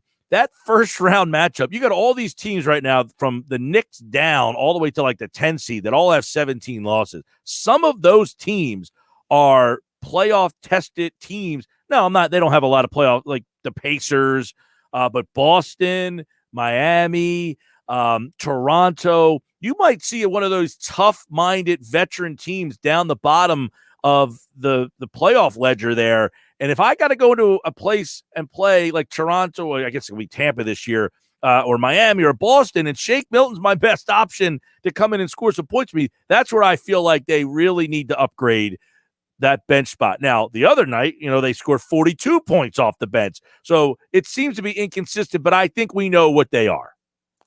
Yeah, Shake, I think, and he's still, I think we want to talk about Ben Simmons being 24. Shake Milton's 24. He's still progressing in a way too. Like, he's still figuring some things out. And, Doc Rivers talked about that Dallas game, saying it was his best point guard game of the season. I think he had 7 assists that night, and he didn't shoot the ball particularly well that night, but he looked good. He was getting to his spots. He was creating. He was getting open looks for other players. And that's something they've lacked all season long. The Cleveland game, he wasn't quite as effective, flat out. He just really wasn't. And so I think that's part of the reason why I would still like to see them get an experienced point guard. because, if you get a playoff tested guy, again, a bench guy, not, it doesn't have to be a starter caliber player, but a solid reserve point guard that can run the offense, that can get the team into their sets, and you're taking some pressure off of Shake Milton. So, maybe at times the offense kind of sort of will run through him. Like maybe if it's him and Ben in the game, you'll see some 2-man game with them or, some pick and roll with those two. But I do think a point guard, a true point guard would help Shake Milton, take some pressure off of him, allow him maybe to focus more on being a scorer. And I think that could go a long way. So I think the biggest thing, Mike, is just, they need upgrades. I mean, flat out. And I'm sure Daryl Morey sees it too. They have a little bit of time here, and I'm sure he's going to evaluate things. And they like you mentioned too. I mean, teams like Miami and Boston, I think when it's all said and done, they're going to be much higher than they're sitting right now. I think they're going to fall into like those 4 and 5 spots eventually. But there's going to be tough teams. Like, you mentioned the Raptors down in Tampa. That's if they want to be in the 7 seed and you're like the 2 seed, that is not a fun matchup. So they definitely need to upgrade. They definitely aren't, to me, not good enough where they can just go into the playoffs of what they have. Yeah, I agree with that. Let me ask you this. If the Sixers, if they ended up the number 1 seed, would you think, now it's hard to project and crystal ball it, but if they held on to this number 1 seed, would they be viewed as the favorite as a number 1 seed? Or do you think they would feel more like that Atlanta Hawks team or the Raptors that was the 1 seed that no one really believed in? If they're able to hold on to the number 1 seed, do you think that they would be the clear favorite? I would say no, only because I think a lot of people are going to look at the Nets and see that trio and see the firepower they have and just think that, and it's a fair thing in a playoff series, how do you keep all 3 of those guys down? Or, 2 out of 3, 1 out of 3 down for an entire playoff series. That's a really difficult thing to do. So I think from that perspective alone, as we sit here today, if they don't make any moves, if their roster looks like it is, I think a lot of people will still view the Nets as kind of being that favorite. And we can't forget about the Milwaukee Bucks. I mean, they had a really bad stretch recently, but you got to remember they didn't have Drew Holiday, I think, for like 10 games, and he's been terrific for them when he has played. So that's been a big factor as well. So there's going to be so much I think that's going to happen between, first of all, now and then the trade deadline. And then from the trade deadline to the end of the season, I just think we're going to learn so much about the Sixers, about the Nets, about the Bucks, and the Heat and the Celtics to see if they do go on that second half run and, make up for lost time that they had, with some of the things they've been going through, especially the Heat, how beat up they've been because of, the health and safety protocol. So, as we sit here today, would the Sixers be the presumed favorite? I would say no. I think a lot of people would view the Nets as that, and I would get why, because of that trio, because of the firepower they have. What do we know about the possibility of missing both Joel Embiid and Tobias Harris tonight? I know they don't have anything official yet, but any feeling on at least Harris because he has not played. Now, apparently Embiid tweaked that in the pregame and then played, and then maybe it kind of got swollen after the game. So what do we know about those two? Yeah, and you saw in the Cleveland game at one point, Embiid reached down, was feeling a little gimpy, but then he came and he scored 41 points, so he's good enough to do that. We'll see. I'm not 100% sure what's going to happen here. I know Tobias Harris is a guy that's he's going to try to play. That might not be what Doc Rivers wants or the medical staff wants, but he's a guy that wants to play every single game. I talked to you last time about how ridiculous his durability has been and how he's barely missed any time as a Sixer. I think that was the 6th game he's missed since he got here. And 3 of those games he missed were because of the health and safety protocols earlier this season. So he's a guy that just doesn't miss time. So if I had to, it's so, I don't want to guess because it's so hard, questionable. And I would think the Sixers would tend to play it safe this close to the All-Star break. If either guy is kind of feeling, like not quite right, I would think you would sit them, but we'll see. Tobias Harris will probably be out on the floor at about 5 p.m. Joel Embiid likes to do it a little bit later, so we'll probably know about him a little bit later on. But, we'll talk to Doc Rivers at 5:30. We'll get the 5:30 injury report, and we'll see what happens. But like I said, Tobias Harris is a guy, I think he's going to try everything in his power to try to play tonight. And we'll see if Doc Rivers and the staff kind of temper him down and maybe hold him back. Yeah, and Kevin McCormick will have an update with Josh tonight during game night. And Paul will be at the Wells Fargo Center tonight, so follow him at Paul Hudrick as well for the updates from the Sixers and, of course, that injury report, because no Joel Embiid and no Tobias Harris would be a huge loss for those guys. And obviously it would turn to Ben Simmons, who, he makes that three the other night with ease. I mean, he looks like that's a shot that he shoots all the time. Perfect form, swish. And, of course, it was a bad beat for the people who bet that game out there. But that's one of the more head-scratching situations. The guy just calmly dribbles up the court, pulls up from 2 feet behind the line, and swishes that thing. I mean, how apropos was that? Well, no pressure. You know what I mean? I mean, the game was lost, so what does he have to lose by chucking it up there? And then the funniest part to me, Mike, is that he's been shooting free throws so well recently. I think he went 1 of 6 that night, and then he cans a 3. It was it was a weird, Crazy.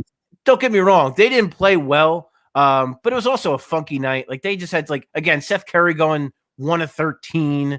It's just they had some weird luck. In addition to them not playing very well and coming out flat, it's just a weird game. It was. But that was the funniest part to me, is him missing free throws and then knocking down that 3. And pure. I mean, just a perfect delivery and form and swisheroni. I know we talked to you, I guess, Friday about Paul Reed, but man, I didn't realize McCormick wrote an article about him, just about how good he was. Over 40%. He's having another big game today. I mean, is he somebody that maybe not this year, but that has exceeded what they thought they were getting in terms of what type of talent they got? I'm probably the wrong guy to ask, because I loved Paul Reed coming out. I thought he should have never lasted to the 58th pick, because I thought I saw enough where I thought, okay, this guy's got potential. He's really awkward. When you watch him play, it doesn't always look pretty, but man, he gets the job done. Even the jumper, like you said, he's shooting over 40% from 3. Yeah. You look at that thing, it does not look like he has any business shooting that well from 3, but it goes in. I think of a guy like Sean Marion, who was so good for so long at shooting threes, and his swarm was one of the worst swarms I've ever seen. But Paul Reed, he's tall, he's long, he's athletic. He's active. We saw it in his brief time with the Sixers. He'll hit the offensive glass. I mean, he's already got a couple of the components the Sixers are looking for, right? He's hitting threes. He hustles and he hits the offensive glass. He can set screens and he can roll. He's got a lot of the things that you would like. Like you said, this year, no, probably not a guy that can help you this year. We'll see when the G League season's over and he gets to spend some time here. Maybe he gets some mop-up duty, or you never know, with injuries or whatever, or trades, maybe he gets a little bit of a look. But to me, he's a guy that, I have my eye on as possibly being an NBA player. And I think I can't remember the exact percentage, but it's almost half of the guys that are on NBA rosters to start this season spent time in the G League. So it's not like it's crazy to think, oh yeah, this guy could be really good in the G League this year and then become a viable NBA player next year. It happens all the time. So I like him a lot. I think he has the look of a guy who can help an NBA team down the road. And I think he's got a lot of what the Sixers are going to be looking for, next year and going forward. Yeah, follow along and read the article from Kevin over at 973ESPN.com about Paul Reed. We had him on the show way back when. Very interesting guy, very soft-spoken, but he has really expanded that game. He's about 42% from 3. Could be possibly a stretch 4 kind of guy down the road. Who knows as he keeps expanding. But he's having another big day today for the Blue Coats. All right, inside the Sixers with Paul Hudrick. They are back tonight. They play the Pacers and then the Jazz on Wednesday, and then they hit the All-Star break, and they'll be back next Thursday. So a little time off for the 76ers for the All-Star break, but inside the Sixers is here. We'll have a lot of trade conversation because that's really the next step for this team. What are they going to go out and go get to improve this team? We all know they got to do something. We'll have more on that coming up during Inside the Sixers all week long. Paul, thanks, man. You got it, Mike. Paul is back on Wednesday, and of course he'll be at the Wells Fargo Center tonight, where more fans are going to be allowed in the building. I say more, some fans are going to be allowed in the building. Go to our website, 973ESPN.com, for the details. Fans allowed back in the stands, probably for the next time the Sixers are home. You might be able to go to a Sixers game, a Flyers game, definitely a Phillies game. There's a good chance you'll be able to go to a Phillies game this year because they're going to let about 8,000 fans for outside venues. So about 8,000 fans will be able to go to Citizens Bank. This is the Sports Bash on 97.3 ESPN, the free mobile app. Don't forget you can watch the show live at 97.3 ESPN.com. Celtics coach Brad Stevens. He had a rough month of February, both on and off the court. I'll explain. Coming up next, here on the Sports Bash Live on 97.3 ESPN and the free mobile app. Off season. By no means are we a finished product. What off season? It's football at 4. Every day at 4 p.m. on the Sports Bash with Mike Gill on 97.3 ESPN and the free mobile app. When you support your local small businesses, it helps keep your neighbors employed, helps kids save for college, and strengthens your community. And Town Square Media South Jersey puts local businesses in the spotlight. Ambient Comfort Heating and Cooling Professionals. AmbientComfortNJ.com. Filling Marble and Tile Outlet, Philadelphia Avenue and Route 30 in Egg Harbor City. FillingMarble.com. Dennisville Fence, serving you since 1952. Be the envy of your neighborhood. Comfort Now by Bob McAllister. Improve the comfort in your home. Call 609-400-1005 and ask about discounts and rebate incentives. Visit iwantcomfortnow.com. East Coast Roofing, Siding and Windows. Services all of South Jersey. If you call, they'll show up. Call East Coast today at 609-646-1444. Online at eastcoastroofing.com. Thank you for supporting your local businesses. From Town Square Media South Jersey. Tonight on the all-new season of The Voice. I may be nice, but I'm playing to win. Nick Jonas, can you believe what Kelly just said? I can't, John Legend. We've got to stop her. But how, my faithful sidekick? Sidekick? Meanwhile, deep in the Himalayas, Must find enlightenment. will Kelly win it all? Can John and Nick form a plan? Why is Blake in the mountains? This was all Kelly's idea. Uh-oh. Find out on the all-new season of The Voice tonight on NBC. Are you one of the millions of Americans who experience occasional bloating, gas, or abdominal discomfort? Join the Align Healthy Gut Team Up and see how healthy your gut can feel. Align contains a quality probiotic strain developed by gastroenterologists. It adds more good bacteria to your gut to naturally help soothe your occasional digestive upsets with continued daily usage. This is the time to join the Align Healthy Gut Team Up from the #1 doctor-recommended probiotic brand. Sign up at AlignProbiotics.com. O'Reilly. Save big during Power Torque Tools DIY Day sale at O'Reilly Auto Parts with great deals on socket sets, impact wrenches, and more. Right now, get $10 off a 200-piece mechanics tool set, plus earn double O-Rewards points. That means you'll get to your next reward even faster. Visit the professional parts people at O'Reilly Auto Parts today or shop O'ReillyAuto.com. O'Reilly Auto Parts. Recently, Total Wireless helped Charlie Michelle stage a virtual dance recital for her friends and family. This event was super meaningful to them. Because when you move to Total Wireless, you can get amazing devices on nationwide 5G. And with unlimited plans starting at $25 a month, you could save up to $1,200 a year. Thank you, Total Wireless, for helping me pull this off. Total Wireless. Do amazing. Compatible 5G device required. 5G network in limited areas. Month equals 30 days. Savings claim made when compared to 4-line postpaid plans of leading carriers 10-20-20. See terms and conditions at TotalWireless.com. Liberty Mutual Insurance Company presents and Doug. Breathe out and repeat after me. Liberty Mutual customizes your car insurance so you only pay for what you need. Liberty Mutual customizes your car insurance so you only pay for what you need. Your bird is eating my candles. Your bird is eating my candles. No, seriously, he's making a mess. No, seriously. Liberty, liberty, liberty, liberty. Get a customized quote at libertymutual.com. It's crunchy! Creamy! Sweet. Salty. Nature Valley sweet and salty peanut bars. Bursting with crunchy peanuts, dipped in creamy nut butter coating. Delicious. Nature Valley. You can watch the Sports Bash live now on Facebook, YouTube, and Twitter. Search 97.3 ESPN or visit our website, 97.3ESPN.com. We're live inside the Matt Blatt Kia studios. This is the Sports Bash. I'm Mike Gill, 97.3 ESPN. I love having you with me on the video. If you're watching the show live at 97.3 ESPN.com, you can watch it on your phone, laptop, computer, big screen, wherever you are, wherever there's a television, a phone, you can watch the show live. We get great interaction over here on the video stream, and Paul Westcott is involved. He says Harper will be an MVP candidate this year. I talked about that in my predictions for the Phillies. If you have a prediction for the Phillies season, send it to us. We'll throw those back up throughout the day. Now, Jeff Boone and Pookie put something up there, but that's what it looks like. You must have some sort of different device that I can't see the emojis. So anytime emojis come up on the screen, we have a hard time seeing what they are. So Jeff Bone and Pookie, I don't know what your emojis are. Oh, it's all, you can see the emojis. Oh, because I'm watching in the StreamYard. You're watching on.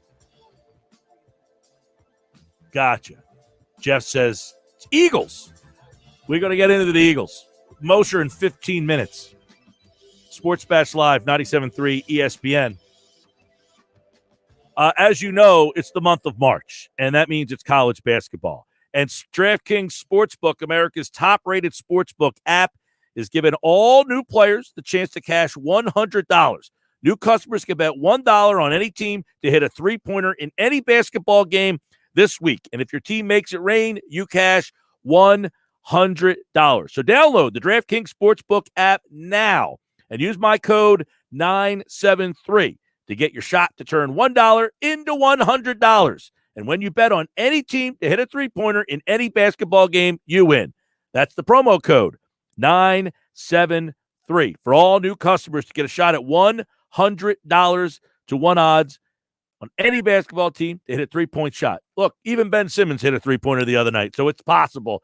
I think you're going to easily win that $100. All you got to do, get that DraftKings app. It's the best app, in my opinion. It's the one that I use all the time.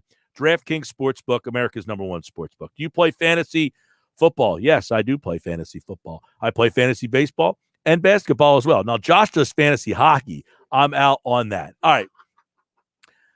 By the way, I am working on a new segment that we're going to be doing on the show called Mike's Mailbag. And we have the first edition of Mike's Mailbag posted right now at 973ESPN.com. So there's a variety of ways that you can get into Mike's Mailbag. Facebook, Twitter. If you want to get on the stream, we can use some of those questions, and we will put the post up. And then every Friday at 4:40, we will answer the questions that are in Mike's Mailbag. And the first edition is posted on the website, 973ESPN.com. You can go check that out right now. We got some good questions that already came in for the first edition. So today was kind of like a soft launch of Mike's Mailbag, but we got enough questions already that I took the questions that we got that I liked and put a post, answered the questions, and then I'll answer those questions in Mike's Mailbag on the air on Friday's show. Now, I told you before the break, Celtics coach Brad Stevens, is having a bad month. Have you heard any of these stories, Josh? You got to listen to some of this stuff. So Stevens, how is this possible? So Brad Stevens, first off, the Celtics have not been very good this month. There are people who wanted him out. They say that he should have been on the hot seat. You know, that saying, when it rains, it pours, all this stuff. So Keith Smith revealed that not only in the last week, now Keith Smith, of course, our guest who joins us every Thursday on the show, Brad Stevens, listen to what has happened to this guy. In the last week, in the month of February, I should say, Brad Stevens had root canal done. He had his identity stolen in a span of 8 days. He said this was real stuff. People were trying to open cards and all this stuff, calling Target to open accounts. Like I would have been interesting opening a Target account right now during this stretch of games. That's what Brad Stevens says. So, first off, what kind of thief thinks it's a smart idea to steal the identity of the head basketball coach in town? I would assume that's an individual who thinks that he's real slick operator. Like, oh, he's not in town, he'll never notice. I mean, at some point, hey, your name's Brad Stevens, you live in Boston, are you the coach? Like, you didn't recognize that? It's like Ferris Bueller's Day Off when he's Abe Froman. You're Abe Froman, the sausage king of Chicago. And Ferris is like, uh-oh. And Cameron's like, all right, the gig is up. And Ferris is like, yeah, that's right. I'm Abe Froman. Right. That's the so, guy so who matter-of-factly he says it. That's the guy who steals Brad Stevens' identity. By the way, he gets root canal first, and then someone tries to steal his identity. So do we credit the Celtics' struggles to Brad Stevens' personal issues off the court? No, he's just not a good coach. The NBA coach has such an impact. He stinks. He's not a good coach, tongue-in-cheek. He's a very good coach. They have a good team, by the way. This is the second time they've had a good team that they have not lived up to expectations. They're not a great team. They're not as good as 2 years ago when they weren't good and they had more talent, like Kyrie, that whole group. This team's not as good as that. It doesn't help that Kemba can't stay healthy and that your sixth or seventh best player is Pritchard. Yeah, this team, as I said, this team's not as good. I mean, Tatum and Brown have been great, but that's two guys. All right. Did you see this over the weekend? The Oklahoma City Thunder were playing the Atlanta Hawks on Friday night, and Oklahoma City was wearing orange. Yes, I saw and that. the Hawks were wearing red. But they look like they're both wearing orange. Right. So since Atlanta was traveling, they didn't have their other uniforms with them. So the Thunder had to come out after halftime with different uniforms on. Which, first of all, you shouldn't even let the ball tip at that point if they look that similar. Well, there was a breakdown in the uniform selection and approval process. The Thunder, they both wear the colors that were the same. Yeah, I don't know how the game started and they didn't realize, wow, we look a lot alike right now. Like, who lets that happen? Who's the guy who says, this is a good idea? Well, it's only happened. I mean, how many times have we ever seen where the two teams are wearing such similar colors? Like, so it doesn't. Almost never. That's why I'm saying, well, who dropped the ball here? The NBA approval system. I guess they said, okay, yeah, your uniforms are approved. Your uniforms are approved. It's got to make you wonder, did somebody just like not realize that they looked almost identical? Well, once the game started, obviously they did. I mean, at that point, shouldn't the official, when they're doing the jump ball, look around and be like, timeout, guys. Like, come on. I mean, how many games have you called in high school sports and it's like, I think team red takes it out of bounds? That's the difference. See, they need to go back to this. All these alternate jerseys and like when we were growing up, and I think in high school, when you're at home, you wear white. And when you're on the road, you wear your colored version. Right. But in the NBA now, you got, well, tonight's our city edition, and it's our this version. Retro night. Yeah, so, like, I don't like when, like, the Sixers wearing red jerseys at home or, stuff like that. Like, wear the white jersey at home, you don't have this problem. They were trying to wear orange jerseys at home. I don't understand. So I blame the Thunder. I'm fine with that. Blame the Thunder. I just don't understand. I'm with you. I don't understand the obsession with 200 uniforms. Like, I understand the idea is it's for sales. Well, I know it's for sales, but like aside from sales, like who thought it was a good idea to have some of these uniforms? Like some of these uniforms are literally ugly. Like, it's all for sales. That's all. They're appealing to younger kids. They're trying to target parents to buy. That's what it's all about. Jersey sales. I ran rules the world. I ran into a guy at my gym. He's a hardcore Sixer fan, and he says, "I hate some of these new jerseys." He's like, "I would never buy." How old's some that of these guy? jerseys. Early mid-20s. Oh, okay. Well, they are targeting that guy. He, for example, he doesn't like the city uniforms. I don't like them either. He said, "I would never buy that." He said, "You got to give me something I want to buy." Actually, well, they're not targeting me and you, right? But if someone who's like 24 years old is saying that, I was like, "Wait a minute." The emergency goalie David Ayers will have his story turned into a Disney movie. This is the Zamboni driver who became the NHL goalie. This is now going to be a movie. Well, that's interesting because also on Disney Plus right now is the movie Safety about the Clemson player who adopted his I think it was his little brother after their mother died, and he was going to be in a foster home, and he brought him with him on campus and the whole story. This was like a few years ago. Don't know anything about that one. That movie was all right. This one I remember. So this was the guy who was the emergency goalie for the Carolina Hurricanes. Yes. So Disney is now going to develop a movie after his one-night stint. So will you watch this? Yeah, I might. I think that's very interesting, the way the NHL even allows you to do this. Like no other sport could you be like, all right, there's no emergency quarterback. Right. Three quarterbacks got hurt. We have a Joe Schmo sitting down the emergency tunnel ready to put on, strap up his helmet and go out there and take a couple snaps. That, like even Denver that day where they had to use the wide receiver, like stuff like that. So I was thinking to myself, I can't think of another like Disney-esque movie. Like, this is it. They had the one guy who was the teacher, but the guy who owns Jim Morris, the pitcher. Yes. So if this kid makes the Phillies that lives around here, that could potentially be a movie, because that's the only other story I can't think of. It's not on the same level, but you know what a local player's story I think you could make a story out of? Matt Caesar.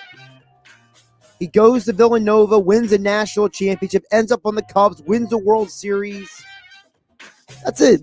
You could make that into a Disney movie. To mention, didn't he have didn't he donate his kidney or his liver or something to that effect? Something to that effect. He did something that was very admirable. But he's had a crazy life. He has. That's not a bad one. But I was trying to think, like, who's a professional athlete whose life would be some sort of Disney-esque movie. And I'm thinking, we got the guy right here. This his name is slipping me right now, but he signed with the Phillies.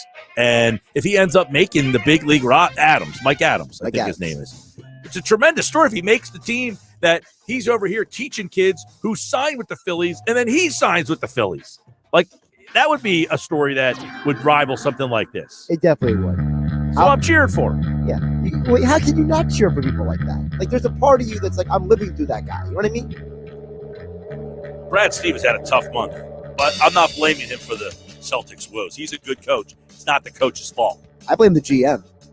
The GM gets a lot of credit for that team. He should get a lot of blame for that team. I mean, he signed Tristan Thompson, for goodness sake. An NFL source says to keep an eye on the Eagles when it comes to this player. I've got the details coming up next here on the Sports Bash Live on 97.3 ESPN. This story is unbelievable, too. The Eagles could potentially land this player, although I have a guy that I would rather have than this guy. Although I'm not writing that guy off. I have the details coming up next. Football at 4 with Mo. Stick around.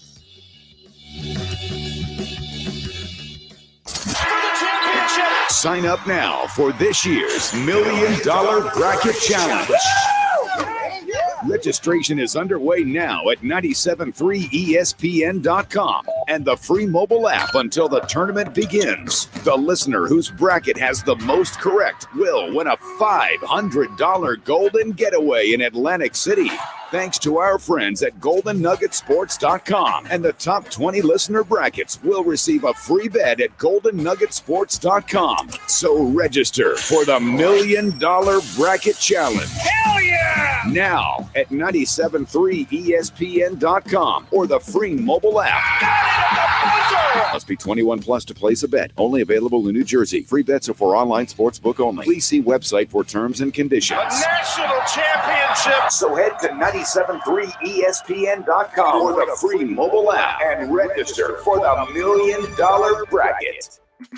Health update with Robin Stoloff. Learn more, live better. Want to increase your memory, focus, and concentration? Learn a second language. That's right. In several studies, brain scans find a noticeable difference in brain activity in bilingual people compared to those who speak only one language. Learning another language is one of the most effective and practical ways to increase intelligence, keep your mind sharp, and protect your brain against aging. Researchers believe knowing a second language can postpone the onset of dementia. We always want to encourage our kids and grandkids to pay attention in language class, but the benefits of being bilingual can improve our brain function at any age. With local classes, online apps, and other educational tools, it's easier than ever to master a new language. So if you were snoozing during your high school Spanish class, it's not too late to learn now. I'm Robin Stoloff for Health Update. Health update with Robin, empowering you to live a healthier life. So you walk into your favorite store, go to the razor section, and it hits you. So many options. How do you choose 8-blade, 10-blade, or 50-blade razor that requires 2 hands to operate? Dollar Shave Club, which is now at a store near you, has got your back. They have a premium 6-blade cartridge designed for daily shavers with short hair and a 4-blade cartridge for less frequent shavers with longer hair. The blades are spaced out a little more for easy rinsing because more blades isn't always better. Are you still confused? Well, I told you Dollar Shave Club's got you, and they do. DSC put both cartridges in one new starter box so you can test drive both. You might even like both. You might have to shave your face every day or your head every few days, or maybe once a week you have to shave your shoulders before your girlfriend starts calling you a bear. For more info, visit dollarshaveclub.com/gojo. Again, that's dollarshaveclub.com/gojo. And check out DSC at your nearest store. You got questions, we got answers. Welcome to the club. If you own a small business, you know how hard it can be to find new customers. But maybe you're unaware of new tools that can help your business stand out. Go to getlocalcustomersnow.com for a free market competitive analysis that will show you what other businesses are doing to find new customers and how you can do it too. There's no cost and no obligation. Be one of the first business owners to sign up and receive $500 in free advertising on this station. Get started today. Visit getlocalcustomersnow.com. That's getlocalcustomersnow.com. Today just got a little more exciting because you have the chance to win $123 million with Powerball. Talk about a way to really shake things up. So keep it interesting and take your shot because anything can happen in Jersey.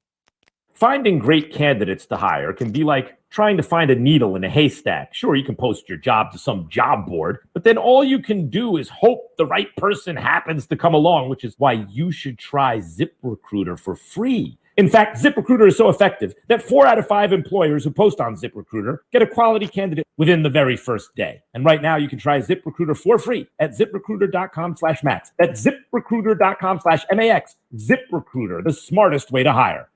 To show you how easy it is to file a claim with Geico, we hired sports commentator Dick Vitale. Tonight's matchup is me versus an ugly fender bender. If I can eke out a win, it would be a miracle, baby. Mr. Vitale, it wouldn't be a miracle because Geico gives you a team of experts to help manage your claim. It's going to be a nail-biter. Nope. The Geico team is there for you 24/7. Now that's a dipsy dude, the guru of the claims team. Geico is awesome, baby, with a capital A. Geico. Great service without all the drama. A message from your neighbors and friends at First Bank. We've been serving residents and businesses of Sea Isle City and the surrounding communities for more than 130 years. Today's challenges, while unique, are another opportunity to show our strength and resilience. Our commitment to you remains strong. Whether it's using our drive-through services, bank by phone, the First Bank mobile app, or online banking, we're staying strong with you. Be safe and be secure. First Bank, here for you. Member FDIC, Equal Housing Lender. A Town Square media station serving all of South Jersey. This is 97.3 ESPN, home of the Philadelphia Eagles. He is hit. He stumbles. He's down. WENJ HD Millville, Atlantic City. 97.3 ESPN presents The Sports Bash with Mike Gill. It's time for Football at 4 with Jeff Mosier. I think our track record in the last 20 years, how many NFC East titles, playoff appearances, and appearances in the NFC Championship game, those are some of the metrics I look at, and I'll compare our record with almost anybody. Powered by the Inside the Birds podcast. Now, live from inside the Matt Blatt Kia Studios. This is Football at 4. Yep, Football at 4 is powered by the Inside the Birds podcast. It dropped this morning at 6 a.m. A new one drops every Monday and Thursday during the offseason with Adam Kaplan and our Monday Football at 4 guest, Jeff Mosher, powered by the Inside the Birds podcast and brought to you by Dr. Lyle M. Back. For everything from skincare to cosmetic surgery, go to ilovelyle.back.com or call 856-MAKEOVER for Dr. Lyle M. Back. Proud sponsor of Football at 4. Here we go. Jeff Mosher is in the house as we got a lot of football stuff to get into. I'm getting kind of juiced up for this draft. I love it's the one advantage of being a lousy team is that this time is so much more enjoyable. So we'll get in on the draft here in just a second. But I want to start with this, Jeff Mosher. We talked on Wednesday with you about whether the Eagles could be a player at all in free agent. I'm talking about lowest level of free agent with their cap situation. And now all of a sudden I'm seeing all this stuff about quarterbacks. And one quarterback that's come up is Marcus Mariota. Another one that I saw is Jacoby Brissett. I also saw Ryan Fitzpatrick has some interest in a team like the Eagles because he thinks he could compete. So could the Eagles be a player for a veteran-level quarterback with any real money? I think they could. I mean, they made it pretty clear last year at this time that they no longer wanted to invest heavy money in backup quarterbacks. But a year later, they're in a way different position, and they've got a quarterback under a rookie contract who doesn't cost a lot. So theoretically, you could take on a little bit of a high-priced veteran, except for the fact that there's also the $6 million cap hit that they're taking from Wentz. But that cap hit is being taken. There's nothing they can do about it, and they still have to put a team together. So yes, they need to get under the cap. Yes, they will have to make some moves in free agency, not nearly the type of moves they were able to make last year when they got Javon Hargrave and then traded for Darius Slay. But they clearly have to make moves. Quarterback makes sense. And as we talked about before, Mike, I mean, I can't sit here and tell you I know what the coaching staff, the new coaching staff, feels about Jalen Hurts. I don't know that yet.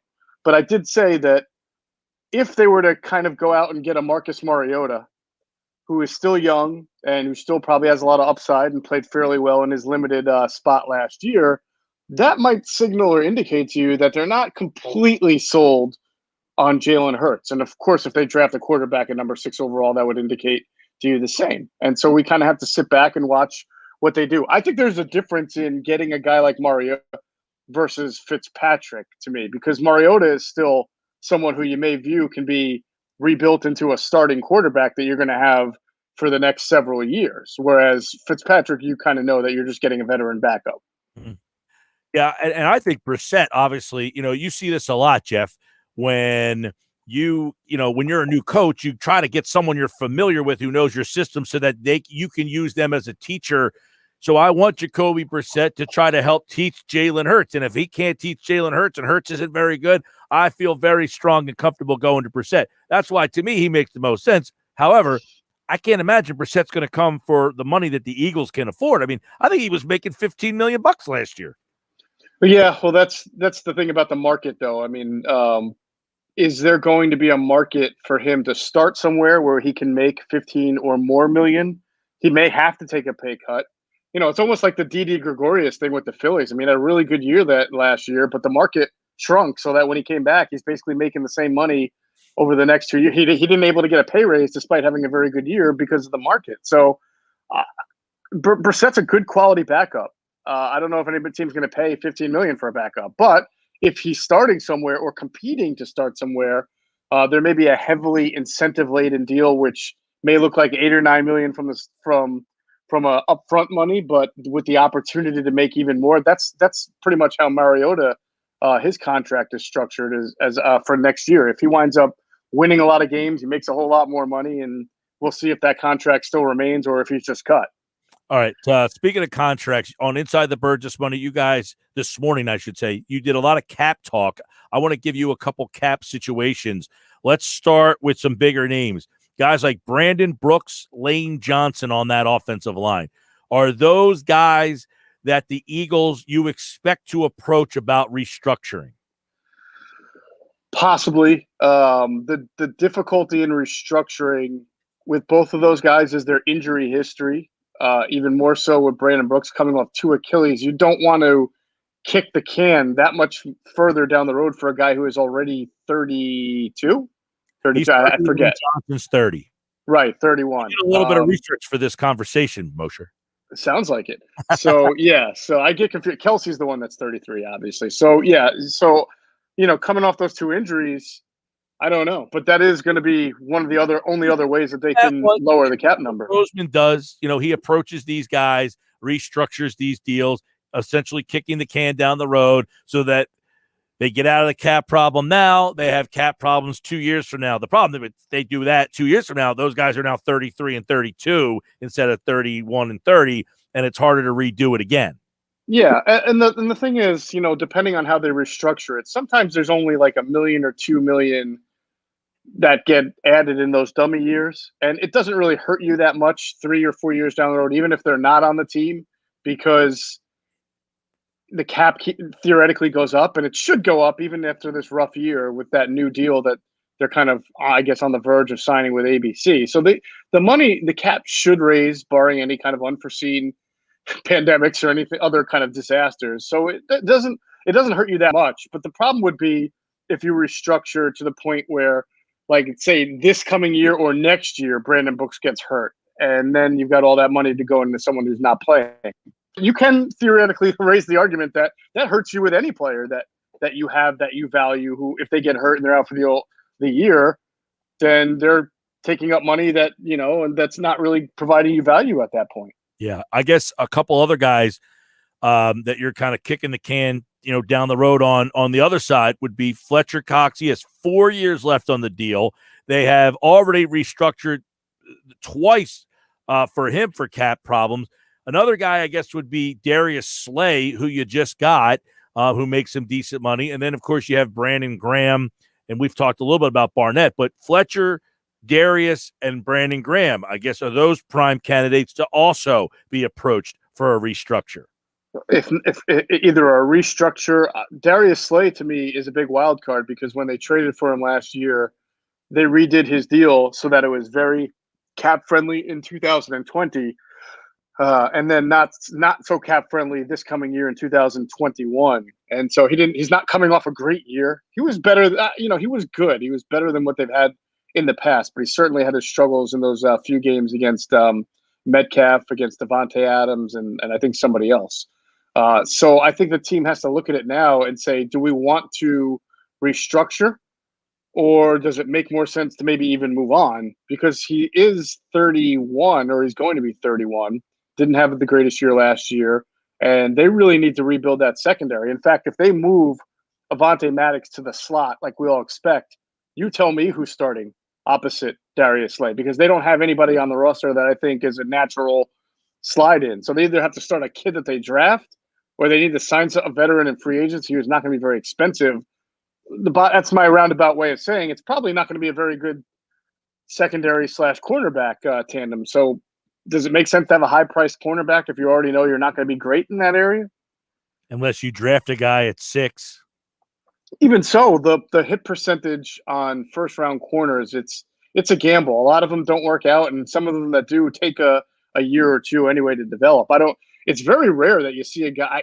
I know the Browns did well with Denzel Ward, Jair Alexander on Green Bay, but man, if you go look at first-round corners, some of them either just never pan out or take a couple of years before they do. I guess the point that you're making, the point that I would be, I guess, countering would be, if you're drafting a guy at number 6, he's playing and getting the snaps. So you would at least have a warm body playing that position, as opposed to what you're suggesting is, I'm going to throw Maddox out there again, or I couldn't even come up with a name right now. Roby Coleman's a free agent. Mills is a free agent. You can't even say that you're going to. You think Mills comes back?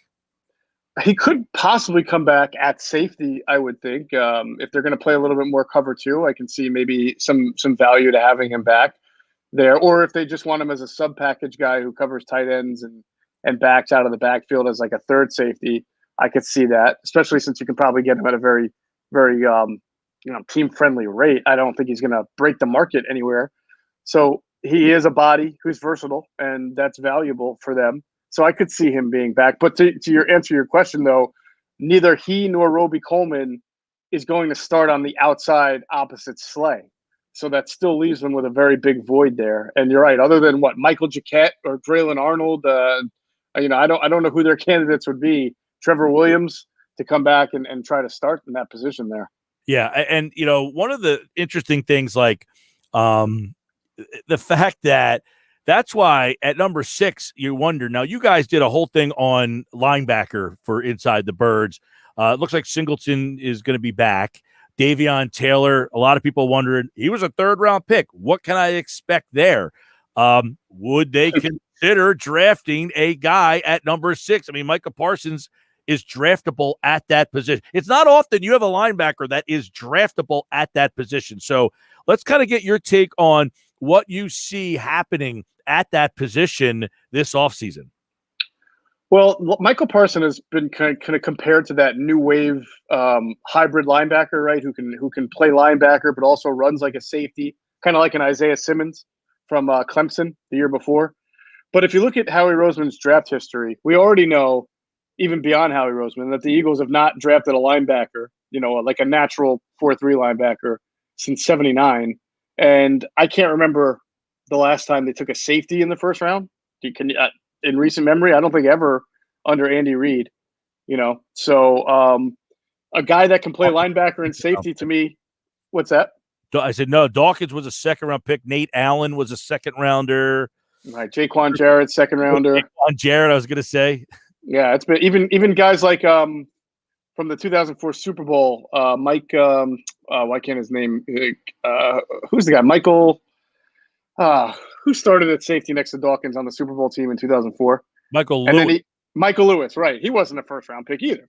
So it's been quite a while. So all I see is when I see a guy like Micah Parsons, who can be a great linebacker and a great safety or some kind of hybrid, all I see is the two positions that the Eagles least like to take in the first round. So I can't imagine that unless they're starting to be progressive. And listen, the Eagles, they pull some things out like last year taking Jalen Hurts in the second round that you don't see coming, and then they tell you how progressive they are. So maybe they're into that, but I just don't see it. If they're picking top 10, to me, it's either an offensive lineman, a pass rusher, or a quarterback, maybe a wide receiver. Maybe, but that would, their history doesn't say that. All right. So does that suggest that you're going back to Alex Singleton, and I wouldn't even know who would play next to him? Well, that was the big debate discussion between Adam and I in the podcast. I mean, right now, your two most likely starting linebackers, I would think, would be Alex Singleton and TJ Edwards. I think they'll be a nickel a whole lot. You're talking about one guy who is an undrafted free agent and the other guy who was undrafted and spent a couple of years in Canada before the Eagles signed him. So there's not a lot of proven talent there. And you mentioned Davion Taylor and people wondering what to expect from a guy who was a third-round pick last year. But I can tell you the question should be, why was he picked in the third round? Because as Adam and I have reported several times, you'd be hard-pressed to find a team that had him ranked higher than the fifth round. And it's not just that he lacks experience at linebacker because he started late in high school and in college, but he lacks experience even in his college experience. He was not a stack linebacker. He was kind of a spread linebacker who was out there covering. So he has to learn a whole lot. And obviously last year was a difficult learning environment because of all the times that people weren't allowed at the facility, including during the season on Monday and Tuesdays. So he has a very, very, very big gap to bridge, and I'm not sure that he's ready to do that yet.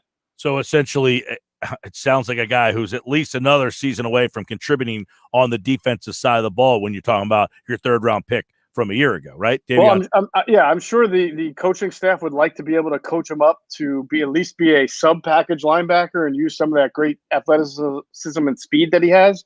But when we talk about coaching a guy up, I think it's notable to say that their new linebackers coach, Nick Rallis, has never coached the position as a coach. He's been an assistant. He's never led the room, and he's 27 years old, which is the same age as Alex Singleton. So when you ask who's coaching these linebackers up, you're talking about a guy who's not had a whole lot of experience coaching. Jeff Mosher, Football at 4 from the Inside the Birds podcast. Listen to the latest Inside the Birds podcast to get more of the expectations for Taylor. And real quick on Alex Singleton, they like him enough to bring like that.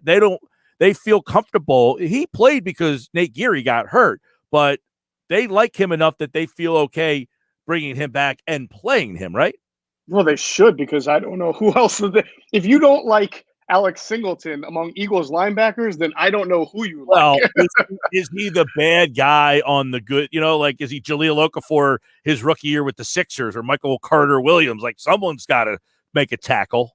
I felt that way when he first started to play, and by the end of the year, I had at least convinced myself that he can play in the NFL. Now, we see this all the time. Guys play well in a small spurt, and then they regress or they improve. I have no idea what the trajectory is. And I do worry, Mike, about the level of coaching he's now going to get after he actually proved to be a decent player. And is that going to lead to any regression? But I do think he can play he's got a good nose for the ball, and he's fast enough to make tackles. I don't know if he's a great coverage linebacker. I thought he struggled in that last year at times. You saw in the Green Bay game, that touchdown to Tunyon, and there were a couple of throws to the tight end where he was kind of in his own coverage, but didn't look like he took a deep enough drop. So that obviously has to be worked on. But the pickings are slim here. He's the best of what you got. You know what, though? If he's like the second guy talent, if he's like the other guy and you have that guy like Parsons and then Singleton's the other guy, he's the guy that does the dirty work. And then you have Parsons who can be like, you don't see that happen. Like I'm doing this new segment called Mike's Mailbag. And one of the questions was trade down. And I I love the idea of trading down because then I feel like let these guys take these quarterbacks, let them take these receivers, and then you take the defensive player that you think fits best, whether it be Farley or Surtain or Parsons, or if there's someone else you like. They're the three favorites for me if I'm in like the 8, 9, 10 range.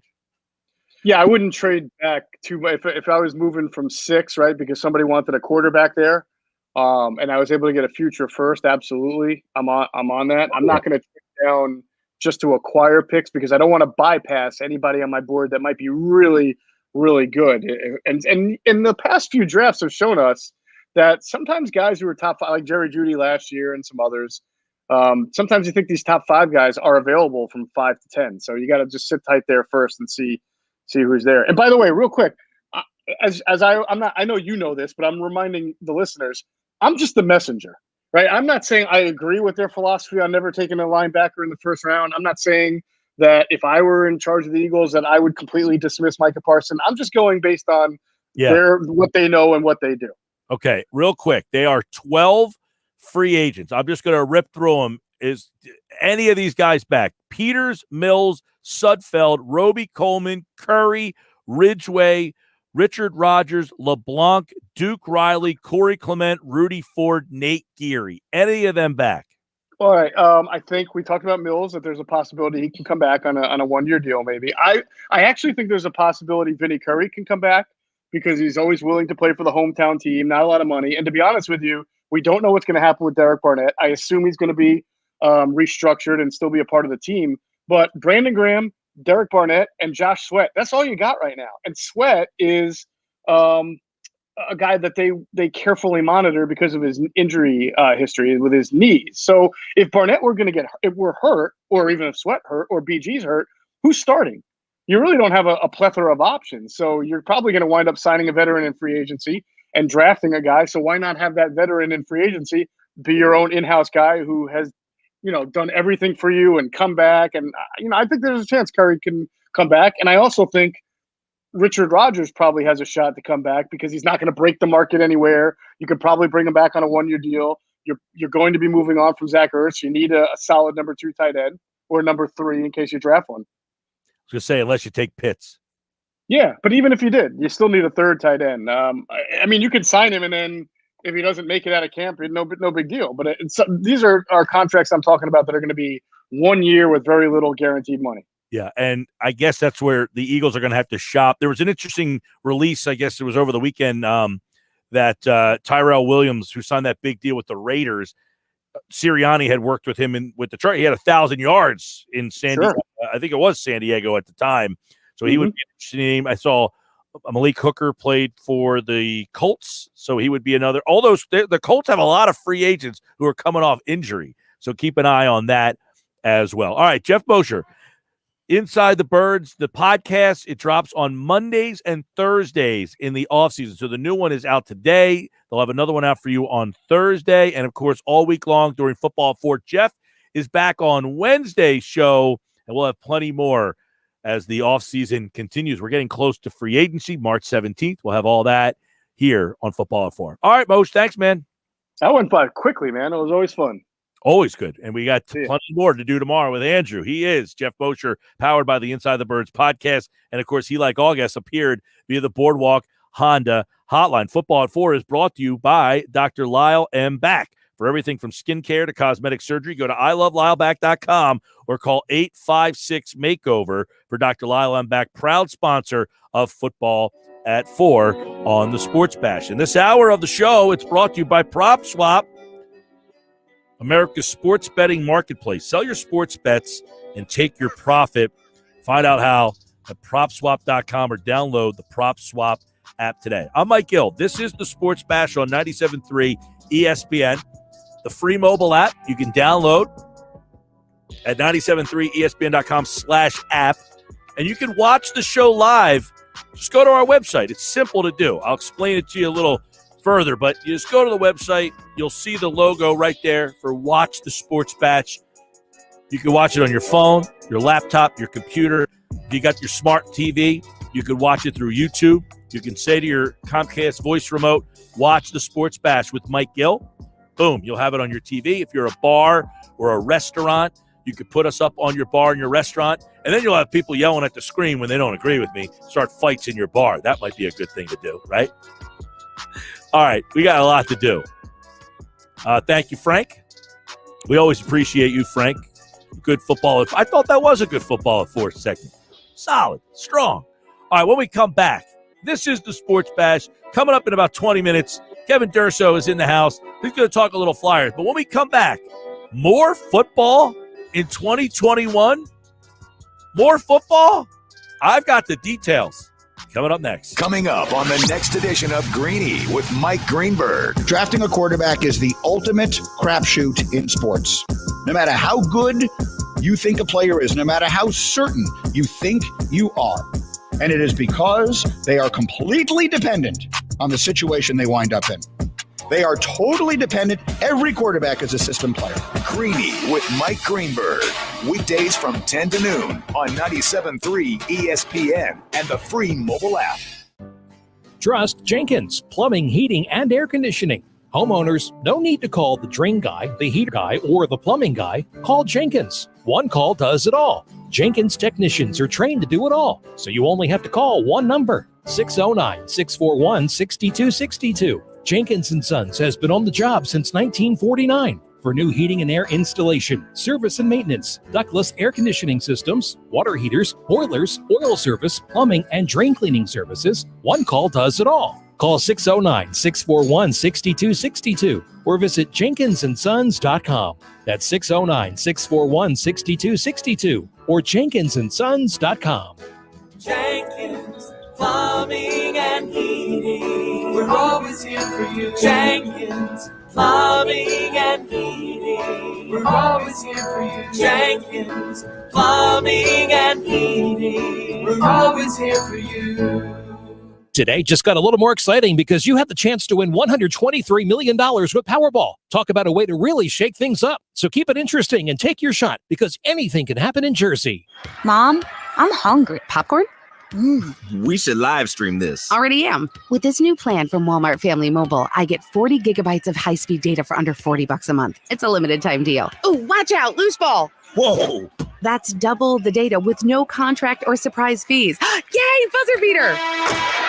All powered by T-Mobile's nationwide network. Makes me feel like I'm a step ahead.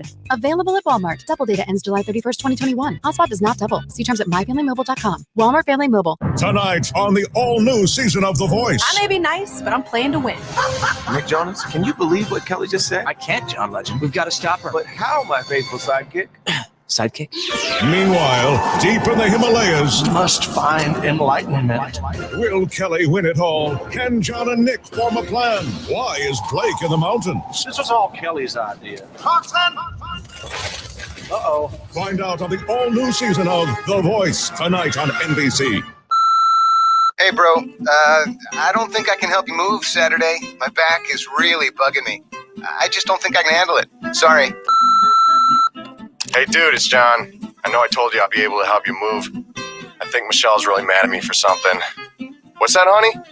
Oh, dude, I gotta go. Sorry, man. Call Clark's Moving and Storage in South Jersey for your next local or long-distance move. Clark's, dependable and always shows up. Call 609-889-0780. Liberty Mutual Insurance Company presents and Doug.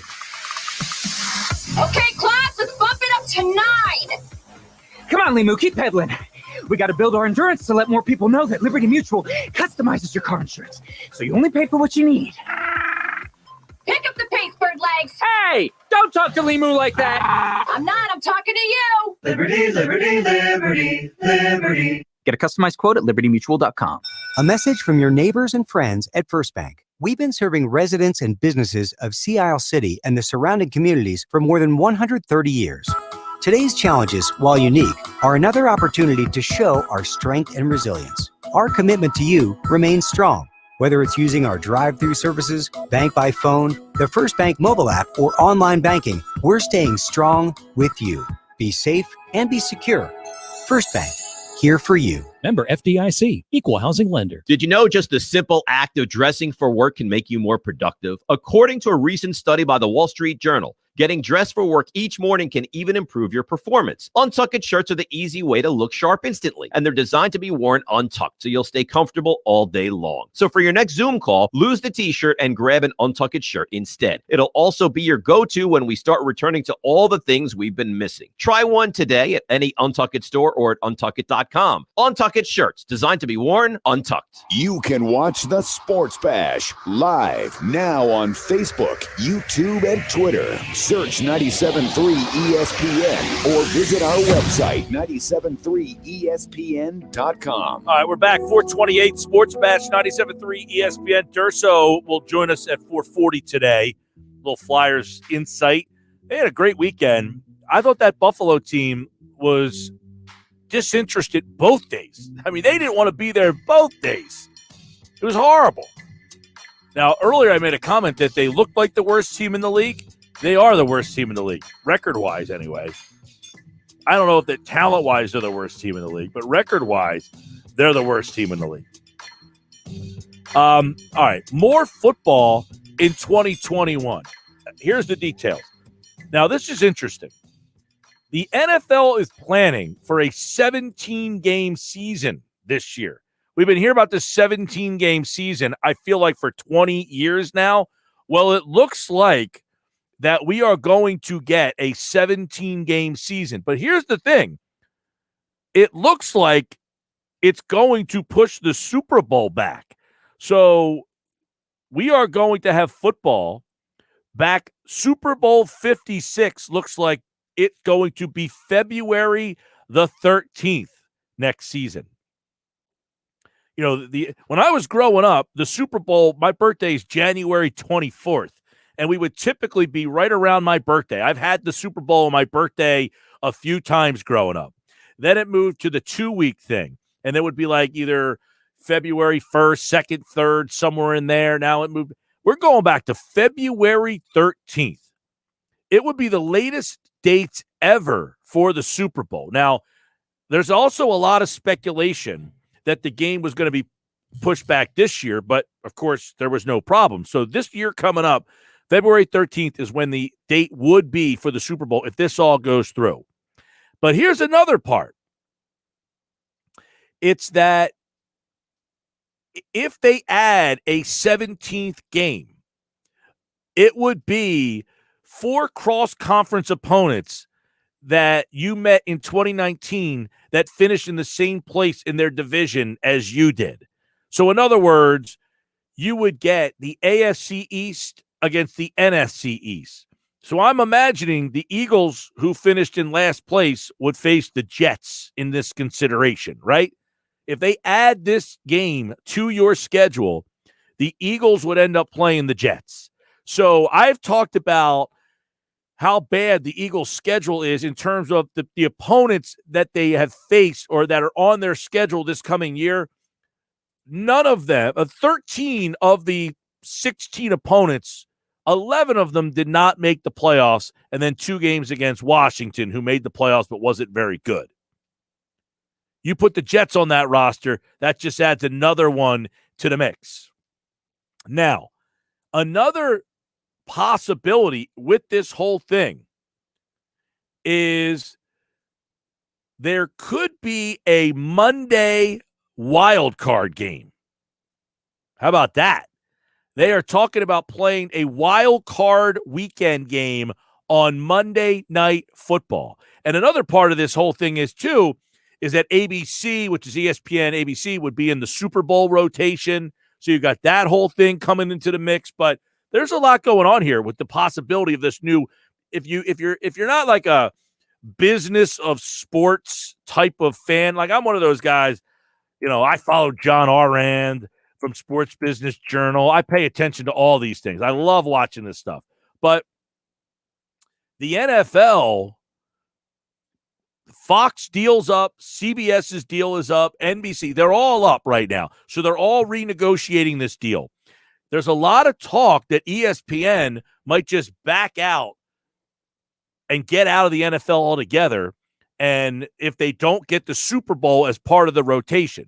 But part of the talk is that they would get a Monday night playoff game, and that the team that plays on Monday night would also have to play on Sunday the next week. So remember, this year they had 3 games wild card weekend Saturday, 3 games wild card weekend Sunday. That would be out the door, and that would be a Monday night game.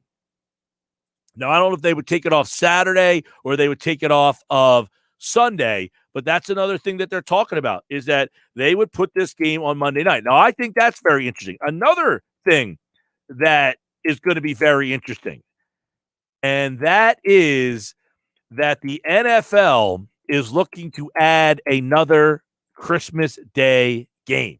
How about that? They did it this year, and it worked out very well. I think it was the Vikings and the Saints that played on Christmas this year, and they're talking about, again, playing a game, another game on Christmas this year. So they would then have 2 games on Christmas. So there's a lot going on right now with the whole, but the big thing is, it looks like there is going to be more football in 2021. And that, we are pushing this all the way back. Now, that's not a bad thing. Like, a 17th regular NFL season game is basically that you're going to get an extra week of the regular season, push everything back. You're going to NFL games going all the way back to Super Bowl now, going all the way back into February 13th. There's a lot of stuff, man, that happens because of this. So keep an eye on that. So the key factors here: an extra game on Christmas, a playoff game on Monday night, and the possibility of ESPN getting out of the NFL altogether. We'll have more details on that. We'll pay attention to it for you. A Christmas doubleheader, a Monday night wild card game, the Super Bowl being pushed back, more NFL, more. All right, the biggest reason for the Flyers' impressive weekend. Kevin Durso will tell you why it was so impressive. Coming up next here on the Sports Bash Live, 97.3 ESPN, the free mobile app, and watch the show live on our website, 973ESPN.com. This hour is brought to you by PropSwap, where America buys and sells sports bets. It's America's sports betting marketplace. Sell your sports bet and then take your profit. Find out how at PropSwap.com or download the PropSwap app today. I'm Mike Gill. This is the Sports Bash on 97.3 ESPN, the free mobile app, and watch the show live on our website, 973ESPN.com. Sign up now for this year's $1 Million Bracket Challenge. Registration is underway now at 973ESPN.com and the free mobile app until the tournament begins. The listener whose bracket has the most correct will win a $500 golden getaway in Atlantic City.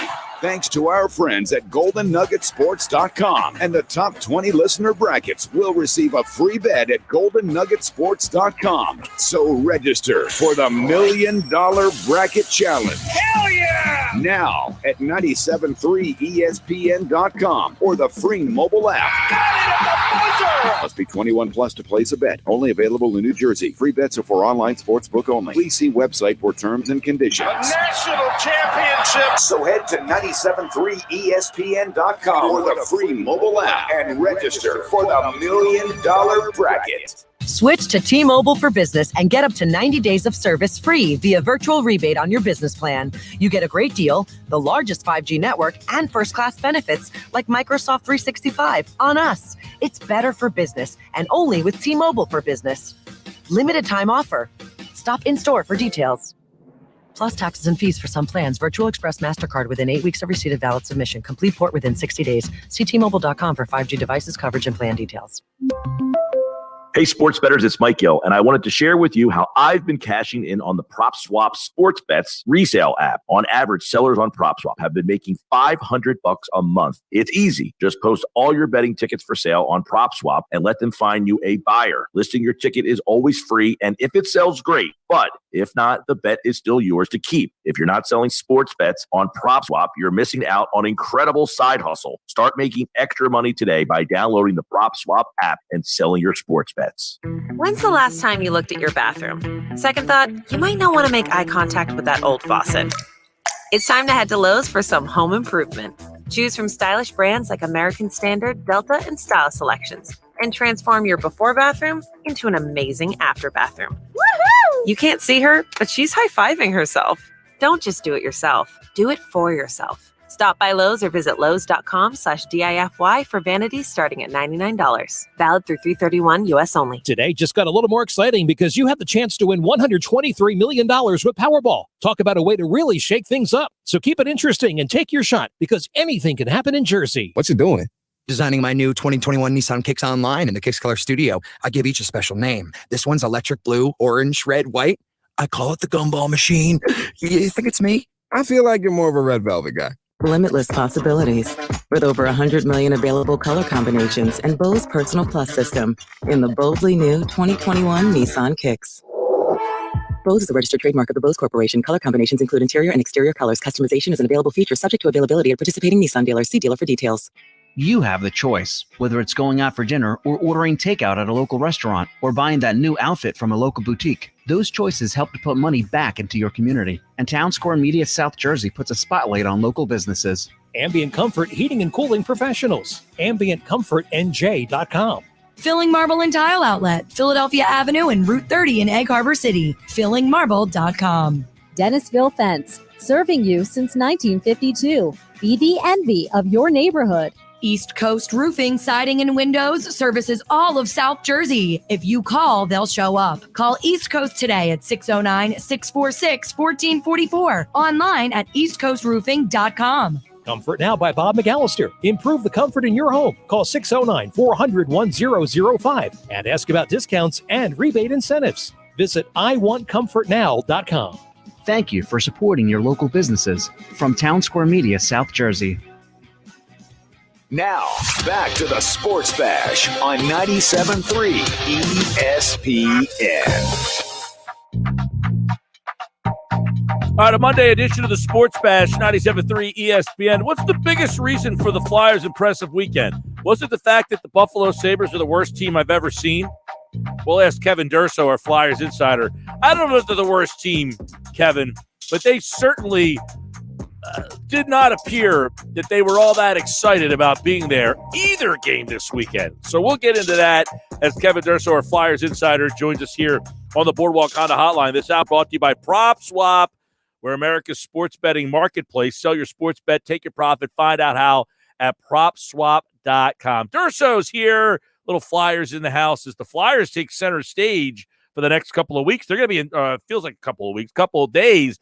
They're going to be in Pittsburgh for 3, but biggest reason for the Flyers' impressive weekend, Kevin, they mopped the ice up with the Sabres, who looked like they had Zippo enthusiasm about being there. What impressed you the most about the Flyers this weekend? Your mic. You got to turn your mic on.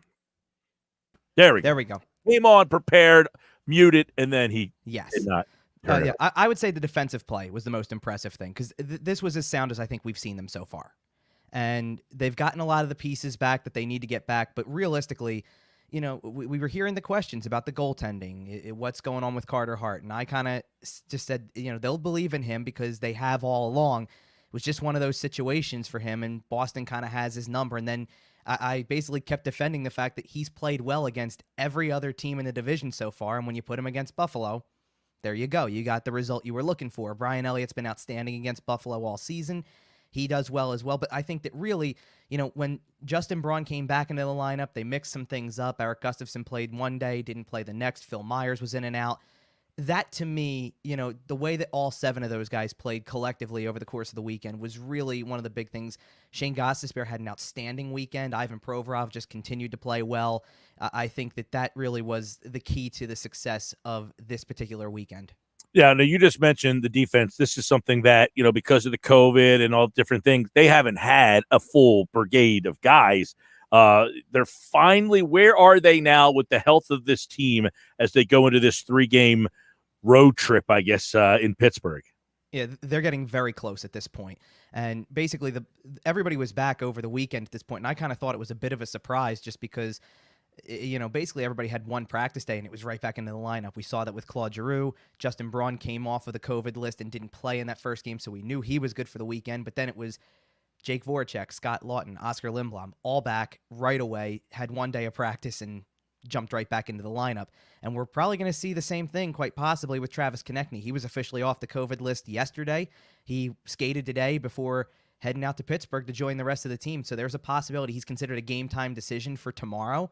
And it wouldn't shock me given the track record of everybody else who's come off the COVID list, if he's ready to go in about the same amount of time, just gets that one day of skating and joins the team for a morning skate tomorrow and gets ready to go. So this is quite possibly one of the first times all year outside of maybe the opening night lineup that they'll have the full group back on the ice. And that's huge for them because to this point, they've weathered a bunch of different storms. They've been without Sean Couturier for an extended period of time. They played games without Phil Myers. They had the whole COVID situation come up, and they're still sitting in a good spot in the standings. They are. We'll get to that in a minute, but I don't know that your 5 takeaways are in any particular order because I think your number 2 would be my number 1, Couturier and what he has brought back to this team. You could see just how different the team is with him back. I mean, that's evident.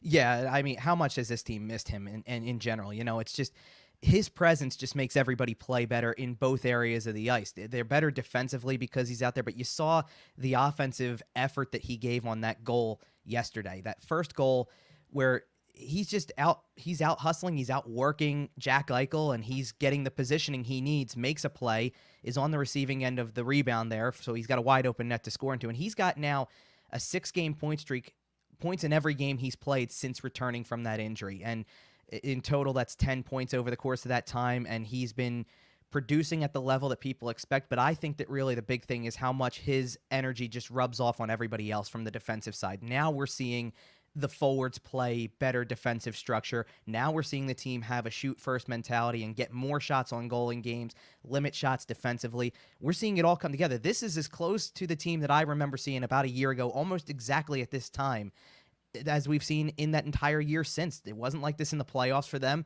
and it hadn't been like this all season long until this particular weekend in Buffalo now, and that last game against the Rangers too over the course of the last week. I think now we're seeing the team that has that potential to dominate a game against an opponent, especially an opponent like Buffalo who's not as good. They did exactly what they had to do this weekend. They went out there and they took 4 points away from a team that's not very good right now and probably won't be there at the end of the conversation at the end of the year, and did what they had to do to maintain their position and possibly improve over the course of the coming weeks in the standings. Now we know, Philly's going to be out in Pittsburgh tomorrow, Thursday, and Saturday. 3 straight against the Penguins here. Give us a little insight on this little series. And normally we hear Pittsburgh, and they're usually upper echelon, one of the best. Right now, they're actually below Philadelphia in the standings. But this 3-game thing is a pretty interesting spot, right in that spot in the series in the season. I thought this is a very interestingly placed 3-game because it wasn't like this at the beginning. They moved some games around and then ended up getting here. But I feel like this is an interesting little spot in the season against this Pittsburgh team. Yeah, it is, and I'm even lumping the next week after as well into this too, because they're going to have a similar thing with Washington coming up as well, where they'll play 3 out of 4 against them. And Caps, Buffalo, Caps. Yeah, and it's a unique structure because it's a way to see a team. I would treat this 3 games that they have this week, and same thing with the Washington games, even though they're not in a row next week, but the same thing. Treat it like a 3-game playoff series and make the goal win 2 out of 3. Like you have to win a best of 3 series somehow. Treat it like that and come out and be the better team. Pittsburgh's not a perfect team by any stretch. They're going through some changes as well. I mean, obviously we talked about the Ron Hextall hiring and things like that. So they're going through some changes. And I think there's a lot of pressure on a lot of different guys in that organization. So it's an opportunity. This team is behind you. They're kind of middle of the road in terms of points percentage right now.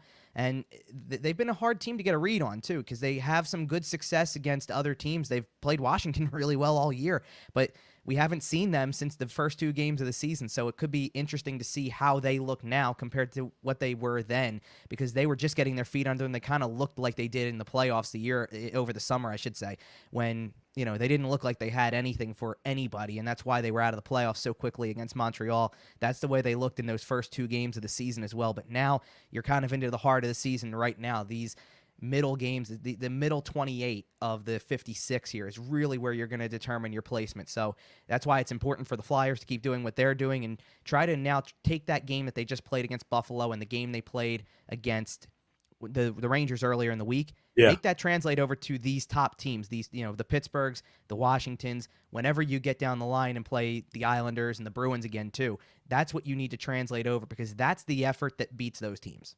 Flyers insider Kevin Durso at Kevin_Durso, and you look at it, they're 4th place, but of the groups, they've played the fewest games because of the COVID. They have the highest winning percentage, and when you think about all the guys that they have lost, the fact that they are right in the conversation with everybody, this is a very deep division for this COVID season.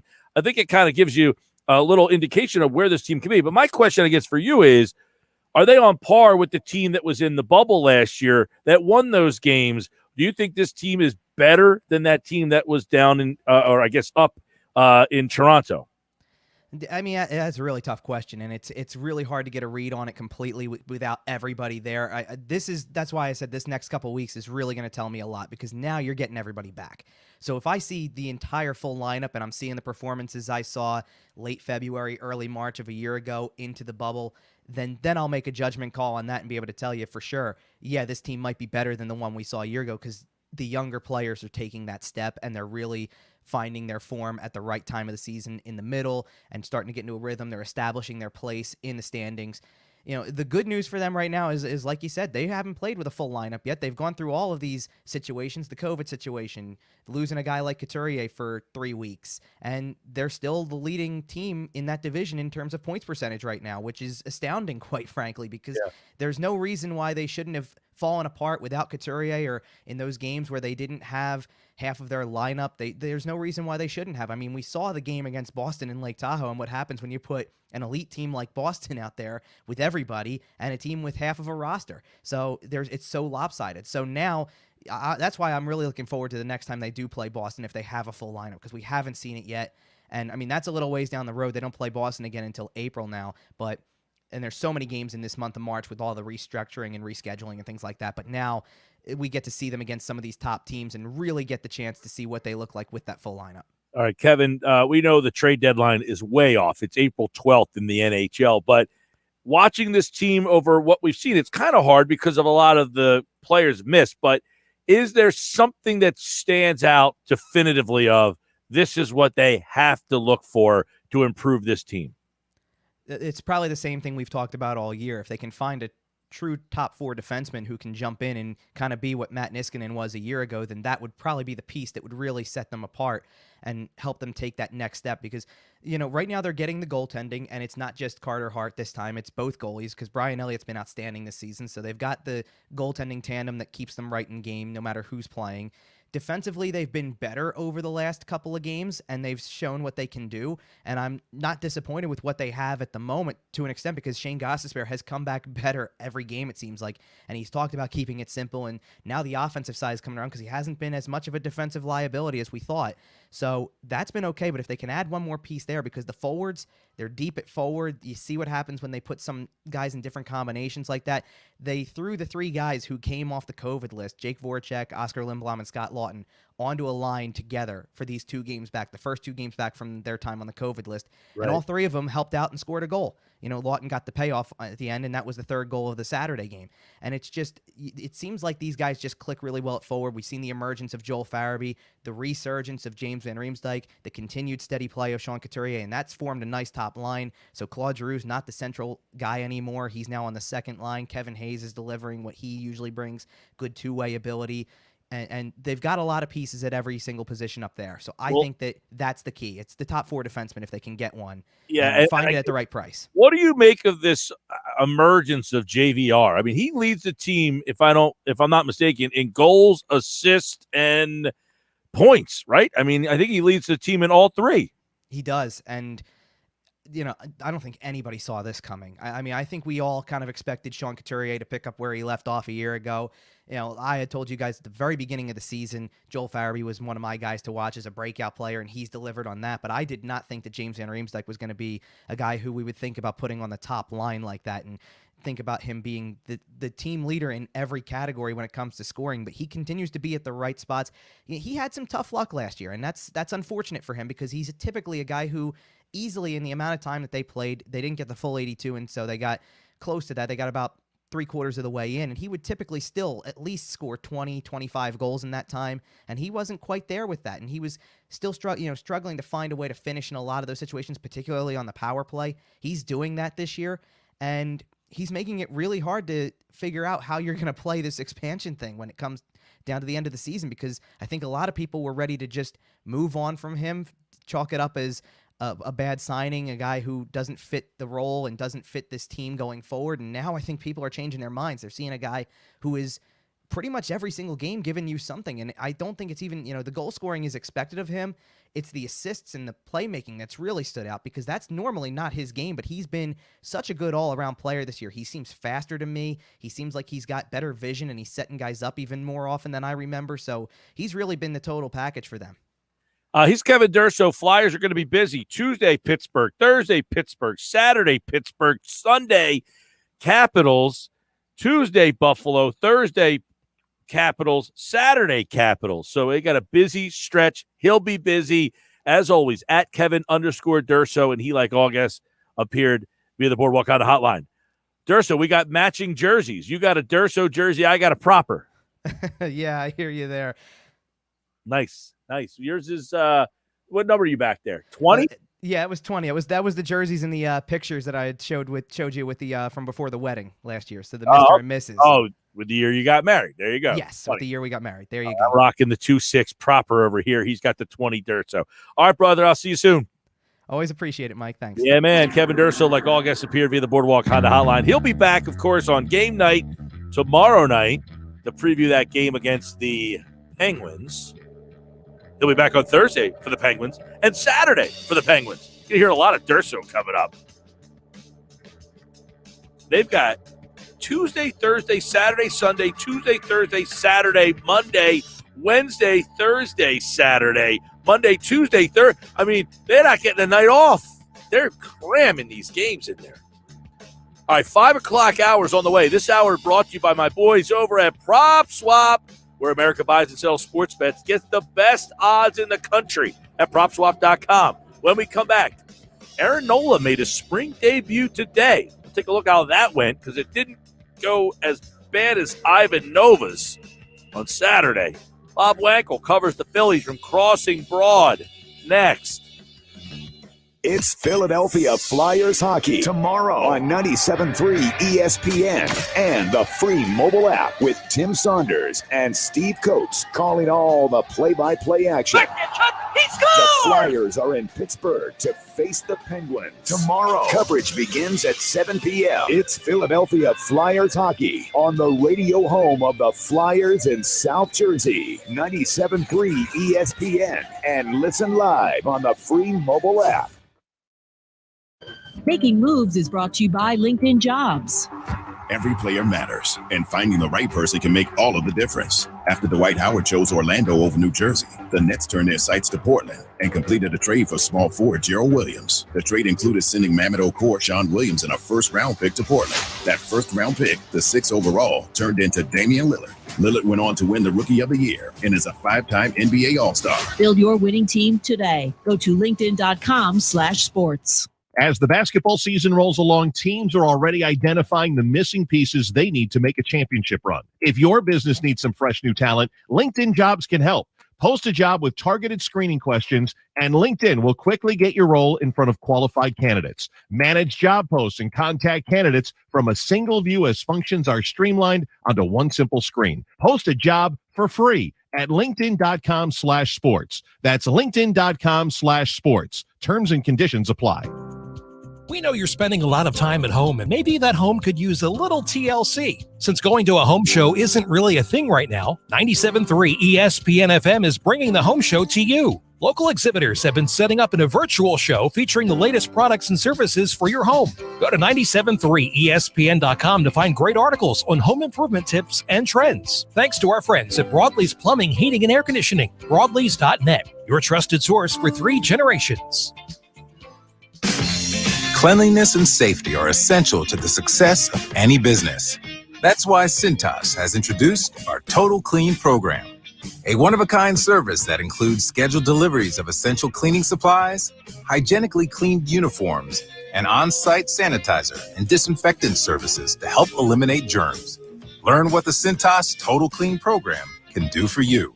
Oh, I'm ready! Visit Cintas.com and get ready for the workday. Switch to T-Mobile for Business and get up to 90 days of service free via virtual rebate on your business plan. You get a great deal, the largest 5G network, and first-class benefits like Microsoft 365 on us. It's better for business and only with T-Mobile for Business. Limited time offer. Stop in-store for details. Plus taxes and fees for some plans. Virtual Express MasterCard within 8 weeks of receipt of valid submission. Complete port within 60 days. See T-Mobile.com for 5G devices, coverage, and plan details. Today just got a little more exciting because you have the chance to win $123 million with Powerball. Talk about a way to really shake things up. So keep it interesting and take your shot because anything can happen in Jersey. Good afternoon. Would you like to try a free sample of our double fudge brownie? Oh, sure. That's very good. I'll just take one more, just to be sure. Yep, still very good. Some things never change, like never being able to take just one free sample. And Geico saving folks lots of money on their car insurance. Is that macadamia nut I taste? You take one more, sir. Yeah, I thought so. 15 minutes could save you 15% or more. It's time for some straight talk. Your tax return could look different this year, but you're still going to hear a lot of noise about how to spend it. So when the big carriers tell you to splurge on the latest nonsense, just tune it out. With Straight Talk, you can get a Samsung Galaxy A51 for just $199. Plus, get the $45 unlimited talk, text, and data plan with no contract on America's best networks for up to 50% less. Tune out the nonsense and tune in to Straight Talk. Straight Talk Wireless. No contract, no compromise. At an issue. Switch to T-Mobile for Business and get up to 90 days of service free via virtual rebate on your business plan. You get a great deal, the largest 5G network, and first-class benefits like Microsoft 365 on us. It's better for business and only with T-Mobile for Business. Limited time offer. Stop in-store for details. Plus taxes and fees for some plans. Virtual Express MasterCard within 8 weeks of receipt of valid submission. Complete port within 60 days. See T-Mobile.com for 5G devices, coverage, and plan details. O'Reilly. This is Jesse's O'Reilly Auto Parts story. As a nurse, not making it to work was not an option. But driving through the snow with my wiper blades struggling, I just didn't feel safe. So I pulled into O'Reilly Auto Parts, and before I knew it, an employee was offering to install the wiper blades on my car. I got to stay out of the snow for a moment, and I still made it to work on time. O'Reilly Auto Parts. The radio home of the 76ers. Simmons on a drive and down the lane with a right-hand jam. WENJ HD Millville, Atlantic City. 97.3 ESPN. This is the Sports Bash with Mike Gill on 97.3 ESPN. Now, live inside the Matt Blatt Kia Studios, here's Mike Gill. All right, final hour, but we got a lot to do here on the Sports Bash 5 o'clock hour here on 97.3 ESPN. Bob Wankel's going to talk a little Phils. Man, they are back in Clearwater. Why, it's nice to have the spring training back and everything, and the fans are back. I am very sad to say that I will probably not be at a game this year, which would mark 2 straight years that I am not in Clearwater, which makes me sad. But we are going to update you on the Phillies who were in Clearwater today. They were in Lakeland yesterday. Copiers Plus provides quality products and services to South Jersey businesses since 1986. Services they're specially online, copiersplus.com. Bob Wankel, Crossing Broad, covers the Phillies.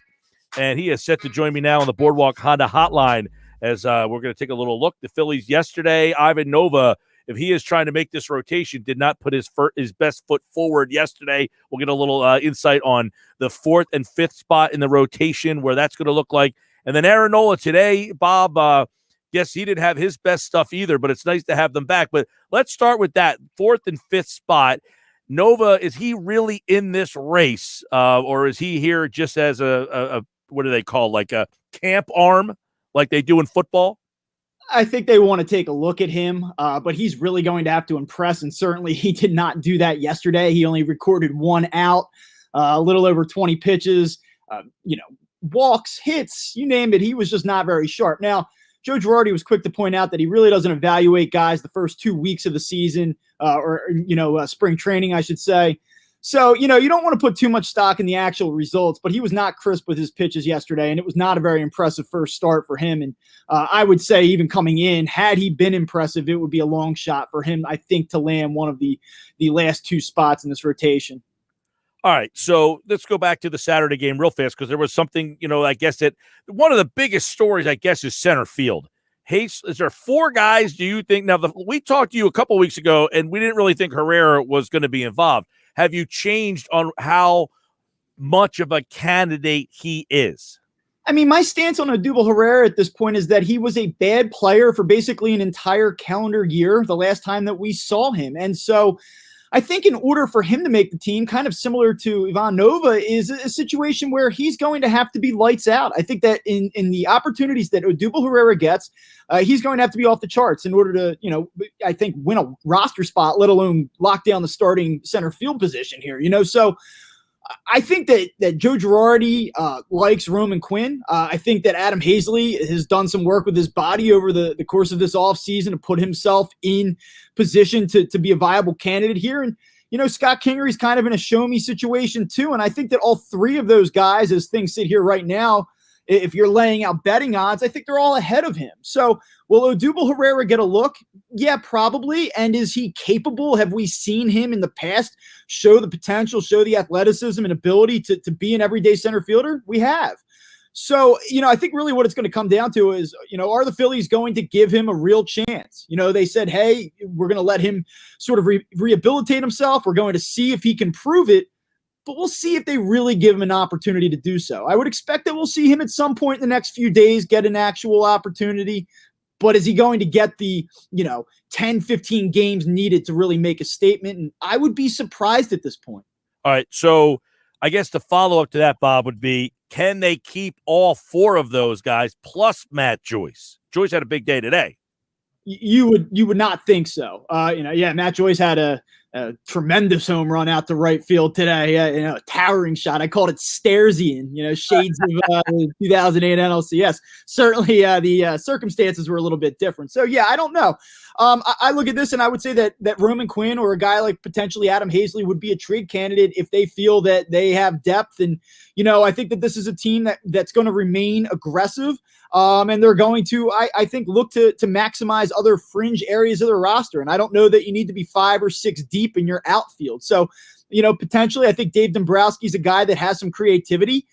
Perhaps he takes a surplus at the outfield and he flips it for help, whether that be, in the back end of the rotation. Maybe they continue to add there. Maybe they continue to look there. Or maybe they flip it for a more meaningful bullpen piece. But right now, I think that, if I had to say would Kingery, because of his overall versatility, Hazley and Quinn all be on this team, I would say that yes, they probably would be, and we'll see how things shake out with Joyce. Yeah, Kingery's interesting because I would imagine he'll find his way into the lineup 3 to 5 times a week. I mean, one day he plays second, one day he plays short, one day he plays third, one day he plays center. So I'm imagining he's just going to keep moving all over the place. He's got to hit, though, and that's the thing. I mean, we look at him and we love the idea of Scott Kingery, this guy who's supposed to be an extra base machine, an above average defensive player in multiple positions. There's value for the idea and the concept of Scott Kingery. But at the end of the day, if you don't hit, and he didn't get off to a great start on Sunday, and again, way too early to really start making judgments about spring training performance, but he's got to hit at some point. He's got to hit at some point at the spring. If he comes out and he hits 150, through the month of March, I don't know that you can just hand him a spot. So I wasn't clear. It wasn't last year. It was either 2 years ago or how many years has he been on when did they give him that deal? Yeah, well, so I believe that he signed the deal at the end of the 2017 spring training, and I mean, he was out of his mind. I believe that he hit like something. I said, okay, so I'm there. I said, he was hitting everything, and it was hard right back up the middle, and it was like he wasn't overwhelmed. He looked like the guy who was ahead of the game, like just knew it, smart enough, and he strikes out, and he stares back at that pitcher like, I don't know what I'm doing. I don't know how these people keep getting me out. I can't imagine how he went from that guy that I saw in spring training at 17 to where it's so disappointing. Yeah, this is a guy that his last season in the minor leagues, he had over 60 combined extra base hits. I mean, he was a stud. He hit the ball for power, but he was also gap to gap. Like, we look at Scott Kingery now and the narrative, and I pardon me for using this word because it's kind of cliche at this point and overused, but the narrative with Scott Kingery was that he kind of went from being a gap-to-gap guy to becoming a power hitter, but there was a time at his peak where he could do both. I mean, he was a guy that had 25, 30 home run potential, a guy that could hit potentially 30-plus doubles for you as well and have the speed element and be a plus defender. And right now, I think that what we've seen is a variety of things early on in his major league career. I think bouncing around from defensive position to defensive position didn't help early on. But at some point, that can't be an excuse for you anymore, And they gave him some defensive stability a year ago, and I know he gets COVID, and I know he had the back tweak, and things happened. But there's just always been, and it's not that he's the one making the excuse, but we as fans want him so desperately to succeed that I think we're quick to kind of write off all of these different circumstances that have sort of met him and his struggles early on. And he's kind of at this point, he's at a crossroads here. It's really put up or shut up time as far as it goes with Scott Kingery. All right.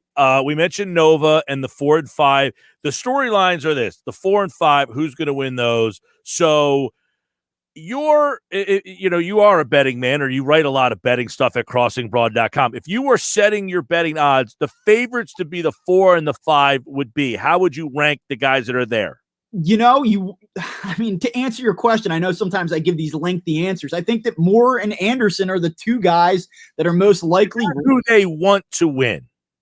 I think in a perfect world, Spencer Howard comes out and is just so overwhelmingly dominant and shows all the flashes that we saw from him 2 years ago that they're forced to use him. But I think that with Spencer Howard, the main concern is, one, making a jump from being a guy that pitched 24 innings a year ago, who has no experience beyond that, and he has never pitched at AAA. It's a heck of a jump. I think this team is in an ultra-competitive division in the National League East. I don't think that they have the ability to really withstand growing pains from a young pitcher, and I think that they want to be able to control his usage, and for all of those reasons, I don't think the Phillies are envisioning Spencer Howard in the rotation as they break camp. Will he be there at some point? Yes. But do I think it's going to happen come April 1st? I don't. And so when you ask what does the team want? Oh, I think in a perfect world, he's just so utterly dominant that he forces their hand. But I think what they expect is going with veterans out of the gate. So you would say Moore and Anderson would be 4 and 5 to open the season. That would be Nova doesn't make the team. Velasquez. Now what happens with him? Because I'm looking at the bullpen last night, envisioning the guys I think are going to make it. If the loser is a Velasquez or Nova, is there enough room in that bullpen for them? Not that this bullpen's great, but there's certainly more depth. Yeah, right now I think the most natural landing spot for Vince Velasquez is going to be as a potential long man out of the bullpen. We've talked a lot about the need for depth this season, going from the shortened season back to a full season. You're going to need 6 or 7 guys. So I think that Vince Velasquez still has a purpose or a use here, but I do think it's also possible as teams kind of progress here through the spring, if there's a team that really feels like, hey, we need to take a shot and acquire a potential 5th starter, a guy like Vince Velasquez might make sense for some teams that kind of figure themselves to be middle of the road, teams that are sort of rebuilding and transition. Given his salary, given that he's making $4 million guaranteed this year, he's not a natural fit for this team. And I think that the Phillies have acquired enough depth and enough experience in this bullpen that I think in a perfect world, Vince Velasquez doesn't figure into it, frankly. So I kind of look at him as an unnecessary or an excess part at this point, and I wouldn't be stunned if he's not here. So that's the way I sort of envision that right now. Yeah, I mean, you've got okay, does Kinsler make the team? Is he I know he's on a non-roster, but is he a guy that's not non-roster, but he makes it? Yeah, I mean, he threw a scoreless inning today. He's not going to overpower you. I mean, he's a guy that's going to nip 90 miles an hour, but he's experienced. He's been successful in each of the last 2 seasons. Bryce Harper recruited him, that whole story. I would imagine that he's going to be in the mix. I don't think he's going to be the team's closer, and I doubt that he's going to be pitching in the 8th inning too. But I do think that he's a guy that's going to figure into that, into the mix in the later innings at different points. So I think he's one guy that does make the team. All right. Watson was kind of under the radar, but I can't imagine that he doesn't make the team. And Watson and Coonrod, who are both veterans, I got to imagine they both make it. Yeah, I mean, you like the power from Coonrod. I think the idea of him and what this bullpen kind of wants to be this year, they want guys that can overwhelm you with the fastball. He fits that mold. A guy like Watson was very successful a year ago. And, he's thrown from the left side, but he's also good against both lefties and righties. So he has a little bit of versatility there. I think that the Phillies can use that versatility. And so I would imagine that he figures into the mix. But right now, as we sit here and talk March 1st, I don't think that there's really any guarantee beyond Archie Bradley. And I know that this seems insane to say, but I believe that Hector Neris is probably the only other guy right now that 100% is a lock to be in this bullpen come opening day. That's what I got. Watson, Coonrod, Neris, Bradley, Kinsler. Those 5. And then I guess, what do you keep, 6 or 7? Yeah, I would imagine that they'll go 7. That would be my guess at this point. So that means you got a guy like Hale, Velasquez, oh, geez. And then he is battling with guys like Alvarez, Romero, Rondon. I love Connor Brogdon. What's his deal? Yeah, I mean, we'll see. He's a guy that I think you had to feel excited about last year. He was a high-velocity guy. Really seemed like he was starting to get it as September progressed. And I think that, you go veteran heavy, right? You kind of in your mind, I think you sort of want to have one of your younger guys, one of your homegrown guys, be able to kind of also supplement all of the free agents that you went out and acquired, because these guys aren't all going to be here, 2-3 years out. I think you want to be able to develop your own guy and make him part of the mix too. One thing I will just say about Spencer Howard real quick is that he could very well, factor into the bullpen. I know there's this idea that if he doesn't make the starting rotation, he's going to end up at AAA, but I could see them using him, as a potentially a high leverage guy out of the bullpen if he pitches well and they still want to kind of keep that control element to his workload. What about also if Chase Anderson doesn't win a spot? He threw out of the bullpen last year. He's another guy that could be a bullpen option. Would he be? It would be interesting if Velasquez and Anderson both don't make the starting rotation. Do they both drop? Yeah, it's in play, right? And so I think that the main storyline, we're all going to focus on center field. Who's going to win the center field job? Truthfully, if I were a betting man, and I have been at times, as you said, I think that the center field position is going to come down to a platoon scenario. I really do. Who the two guys? 3 or 2? I think it's going to be 2. I don't think you can consistently play guys, 3 deep and have them get comfortable and get the amount of at bats that they need in order to do it. That being said, to me, the biggest storyline is, okay, they've revamped their bullpen. They have all of these options. Joe Girardi supposedly is a mastermind at being able to kind of mix and match and know when to use guys. His evaluation of these bullpen pieces and this front office's evaluation of these bullpen pieces, to me, is by far the most important storyline of spring training. They have some parts, they're intriguing, but they've got to figure out which ones they're going to bring north with them right out of the gate. I mean, they got 20 guys that are in play for 7 bullpen spots and 2 pitching, not 7, really 2 bullpen spots and 2 spots in the rotation. That to me is the story. And you mentioned center field, because other than that, you're going to have Reese, Segura, DD, Alec, McCutchen, and Harper, and JT. So those spots are taken care of. It's center field, bullpen, and 2 spots in the rotation. I guess the other thing would be, where do you envision Hoskins hitting in the lineup? Because I can't stand them hitting him at number 2, and I get that on base percentage thing, but he's a guy that should have the ability to drive runs in, not clog up my bases because he walks so damn much. I defended Hoskins in the 2-hole when he was a guy whose power completely left him. The guy that he was the first half of last season. Doesn't leave him because he has a different approach because of where he's hitting. Yeah. I mean, his only skill that he had at the end of 2019 and really that first half of 2020, as short as it was on base, right? couldn't drive the ball at all. And so I understood the thought process behind it. It's not what I would have done, but I at least understood it. I think Rhys Hoskins is going to determine that. They need him to be the guy that we saw at the end of last season before he got hurt, the guy that we've seen at different points throughout the beginning of his career here. I think that he's in a good place mentally. We're told that he's in a good place physically. So if he can come into camp here and you get some work in spring training and he shows that he still has that power, to me, he's a guy that you have to be hitting 3 or 4. I actually don't want to see JT Realmuto hit 4th. Like in a perfect world for me, I'm not against kind of breaking up righty, lefty, righty with Hoskins, Realmuto, Harper. I think that that's something that they potentially could consider. But I don't want to see, and I don't really want to see Rhys Hoskins hit second either. I don't think that that's the ideal usage of him in this line. Where would you hit Bohm? Yeah, it's a good question. I mean, I could actually see him hitting second. Depends where his power's at. The thing I like about Alec Bohm, and I know that more naturally you're probably thinking like 5-6 with him maybe, I love the ability to go the other way. He's a guy that, I think has 25, 30 home run potential, but he can hit behind runners.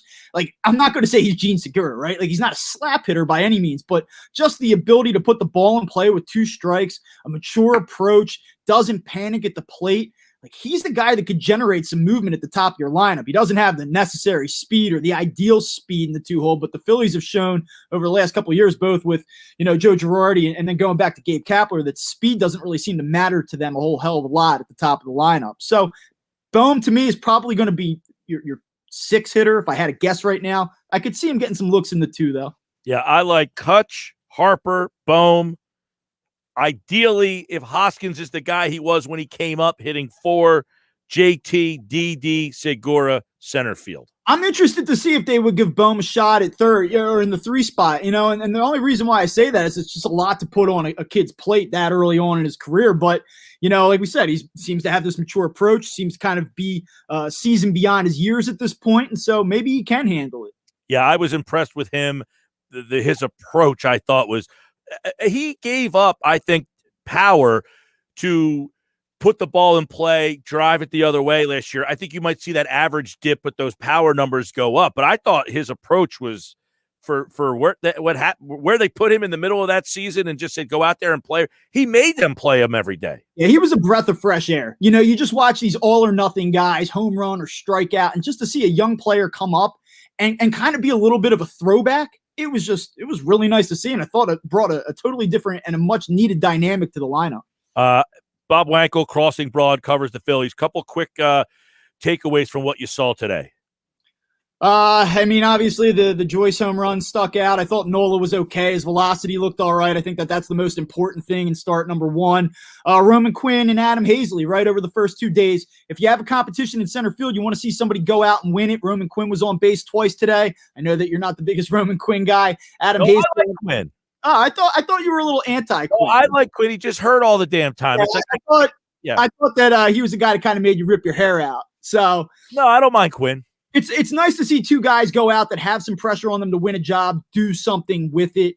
And that's really so far, that's pretty much it. I just think it's so early, 2 7-inning games, not a lot of pressure, a lot of guys that aren't going to be factors. I just don't think you can get too carried away with what we've seen so far. You didn't like, who was it, Brian Mitchell with 3 strikeouts on Saturday? Yeah, 2 innings clean, was efficient, which was nice. He was the only guy, it seemed like, that was efficient, especially in that first game. So, I don't know. I think he's got an uphill battle to be in the mix. There's a lot of arms in there. All right, we covered a lot of good stuff. Bob Wankel, Crossing Broad. Check out his coverage of the Phillies spring training as they continue on. And, of course, as we talk, every day something. They got center field and bullpen and starters. Tomorrow's going to be Wheeler, Eflin on Wednesday, so you'll get to see those guys. I did 10 predictions on the Phillies. Bold prediction.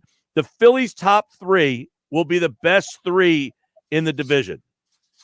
Wow. Then after that, I can't guarantee you anything after that. But I think at the end, those 3 will be better than the other 3s. All right. That's if that happens, man, they might be sniffing a wild card spot. There you go. All right. So that's my 10 predictions are at 97.3ESPN.com. All right, Bob.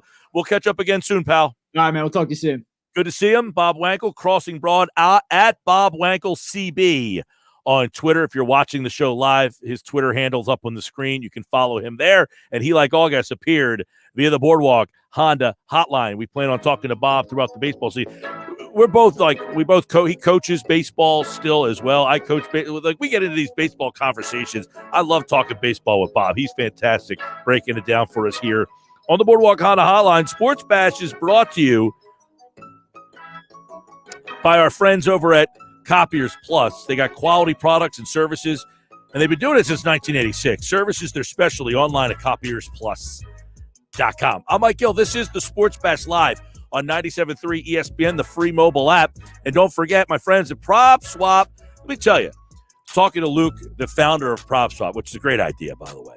And Saturday night, I'm having dinner. I'm watching Kansas Baylor, and I immediately think of Luke at Prop Swap. Baylor goes down. That ticket on Prop Swap right now, that guy bought that Michigan ticket. He is getting, and this could have been you. You could have bought a Michigan ticket way back when. If you're a college basketball fan, you bought a Michigan to win the national championship ticket back in December. Think about where that thing is right now. They're the number 2 team in the country. That guy's getting bids of over $20,000. And that's what Prop Swap can do for you. All right, when we come back, a couple of ways to help jumpstart this Eagles offseason. Ways to fix the Eagles. Give me a couple of Eagles things that are on your mind in terms of can they do this offseason? And I'll tell you coming up. Sign up now for this year's $1 Million Bracket Challenge. Registration is underway now at 973ESPN.com and the free mobile app until the tournament begins. The listener whose bracket has the most correct will win a $500 golden getaway in Atlantic City.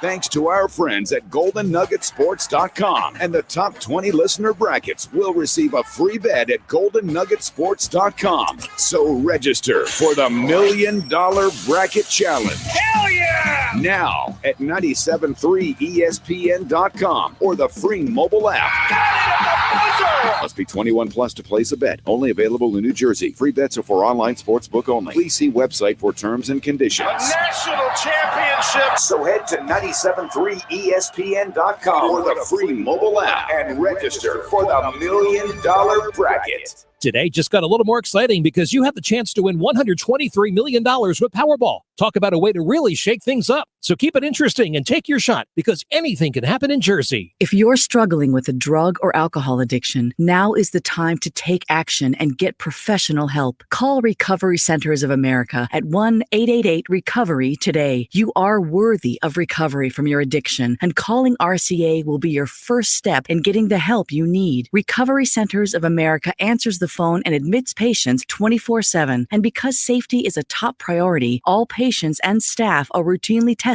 for COVID-19. RCA's expert team of physicians and medical professionals will treat you with compassion and dignity and provide an evidence-based treatment plan that is custom-tailored to your specific needs. Recovery Centers of America at Devon and Lighthouse are local and in-network with insurance providers, so they're best-in-class inpatient and outpatient care, offered both in-person and via teletherapy, is affordable and accessible. Make this the year you conquer your addiction. Call today, 1-888-RECOVERY. That's 1-888-RECOVERY.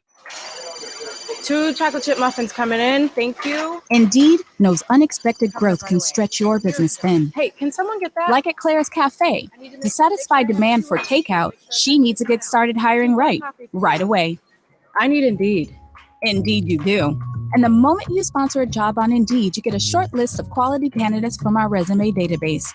Visit Indeed.com/credit and get a $75 credit for your first sponsored job post. Terms and conditions apply. Switch to T-Mobile for Business and get up to 90 days of service free via virtual rebate on your business plan. You get a great deal, the largest 5G network, and first-class benefits like Microsoft 365 on us. It's better for business and only with T-Mobile for Business. Limited time offer. Stop in-store for details. Plus taxes and fees for some plans. Virtual Express MasterCard within 8 weeks of receipt of valid submission. Complete port within 60 days. See T-Mobile.com for 5G devices, coverage, and plan details. Ooh, a fondue set. Ugh, now I need to find a coupon code.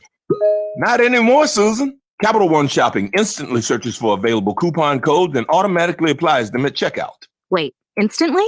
It's called shopping smart, not hard. Download Capital One Shopping to your computer for free and let it do the work for you. Don't mind if I fondue. That's kind of cheesy. Capital One Shopping. It's kind of genius. What's in your wallet? Savings and available coupons vary. We know you're spending a lot of time at home, and maybe that home could use a little TLC. Since going to a home show isn't really a thing right now, 97.3 ESPN FM is bringing the home show to you. Local exhibitors have been setting up in a virtual show featuring the latest products and services for your home. Go to 973ESPN.com to find great articles on home improvement tips and trends. Thanks to our friends at Broadleys Plumbing, Heating, and Air Conditioning. Broadleys.net, your trusted source for 3 generations.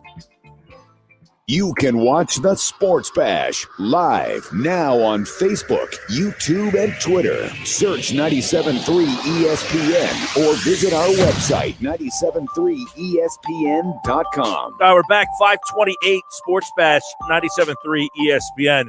We got a new wrinkle for the 5 coming up for you in just a little bit, so stay tuned for that. This is 97.3 ESPN. I am Mike Gill. Sign up now for the $1 Million Bracket Challenge at 973ESPN.com. The bracket with the most correct this year will win a $500 Golden Getaway in Atlantic City, thanks to our friends at GoldenNuggetSports.com.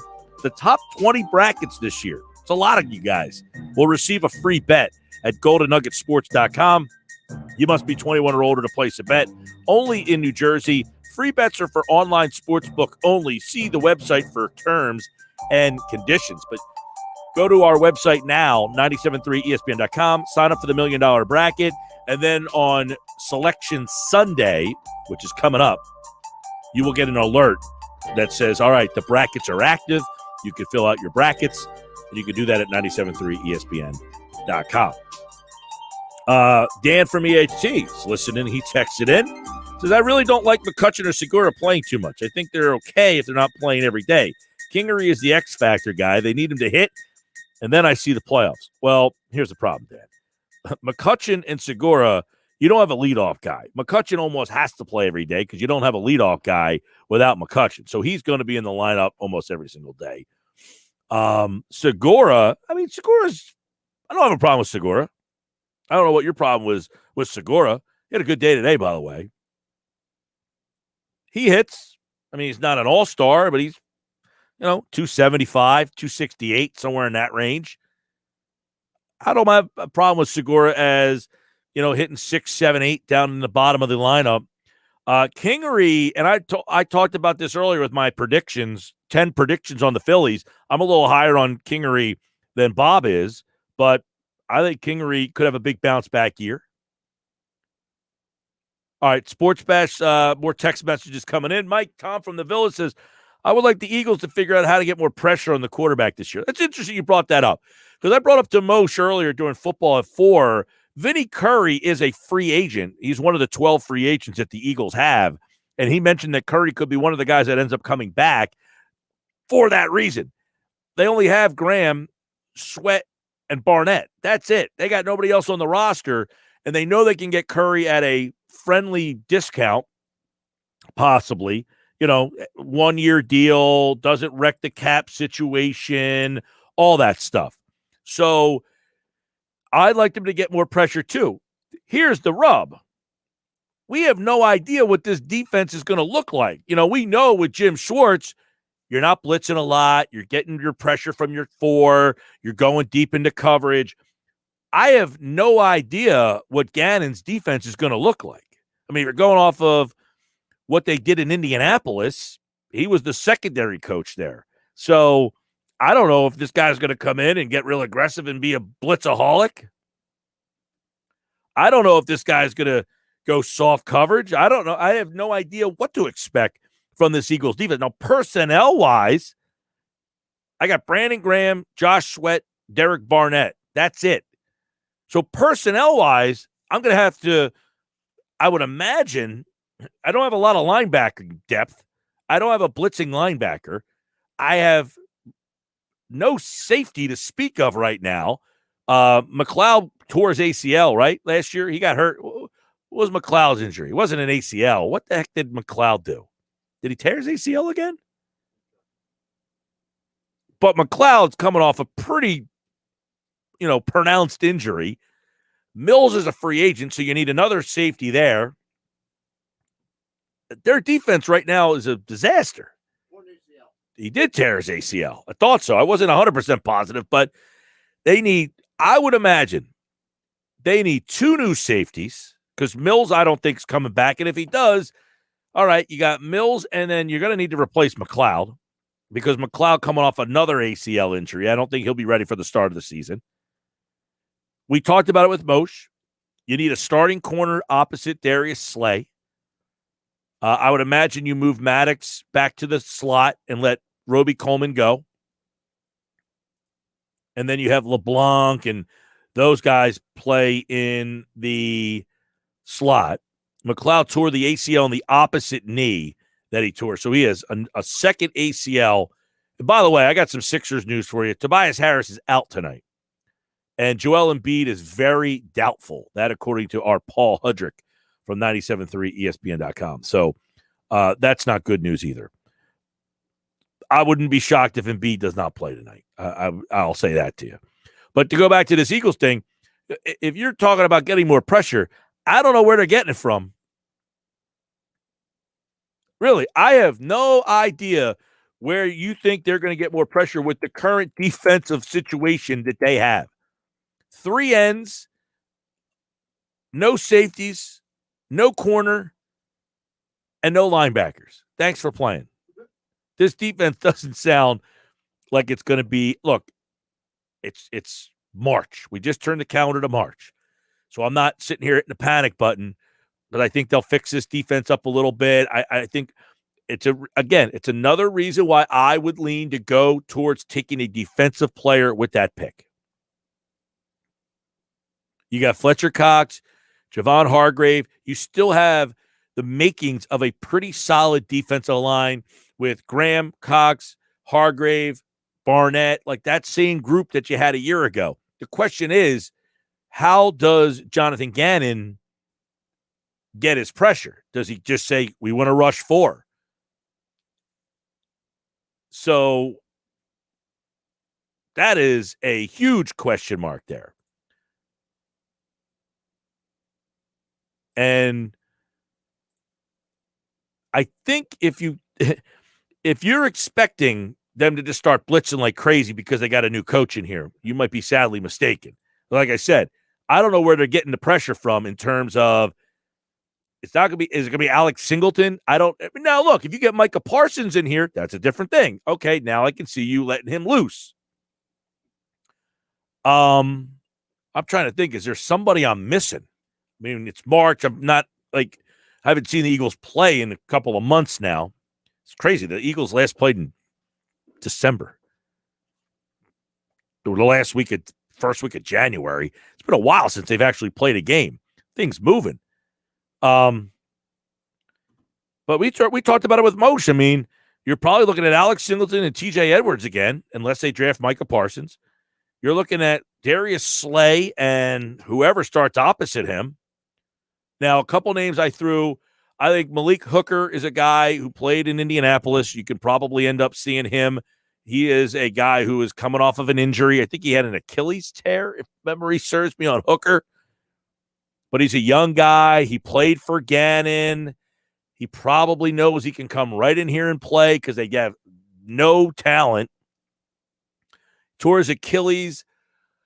I want to say Hooker got hurt last year in the first month of the season, so you would probably be able to get him back not right away, sometime in October, but he's the kind of player the Eagles are going to have to go after. Torn Achilles, when was that? September. He's been a little bit of a disappointment. He's been hurt constantly. Another guy, look, for the Eagles to be able to sign free agents, they are going to have to get these one-year deal guys that are on show-me's. That's the way they're going to have to go. You remember Garyon Conley a couple of years ago in the draft? There was a lot of people who the Eagles wanted to take him. Ohio State, he's another guy. First-round pick, bouncing all over the place, but he's the kind of guy that needs to basically prove it, the prove-it deal. He missed all last year with an ankle injury. You bring him in, a guy like that.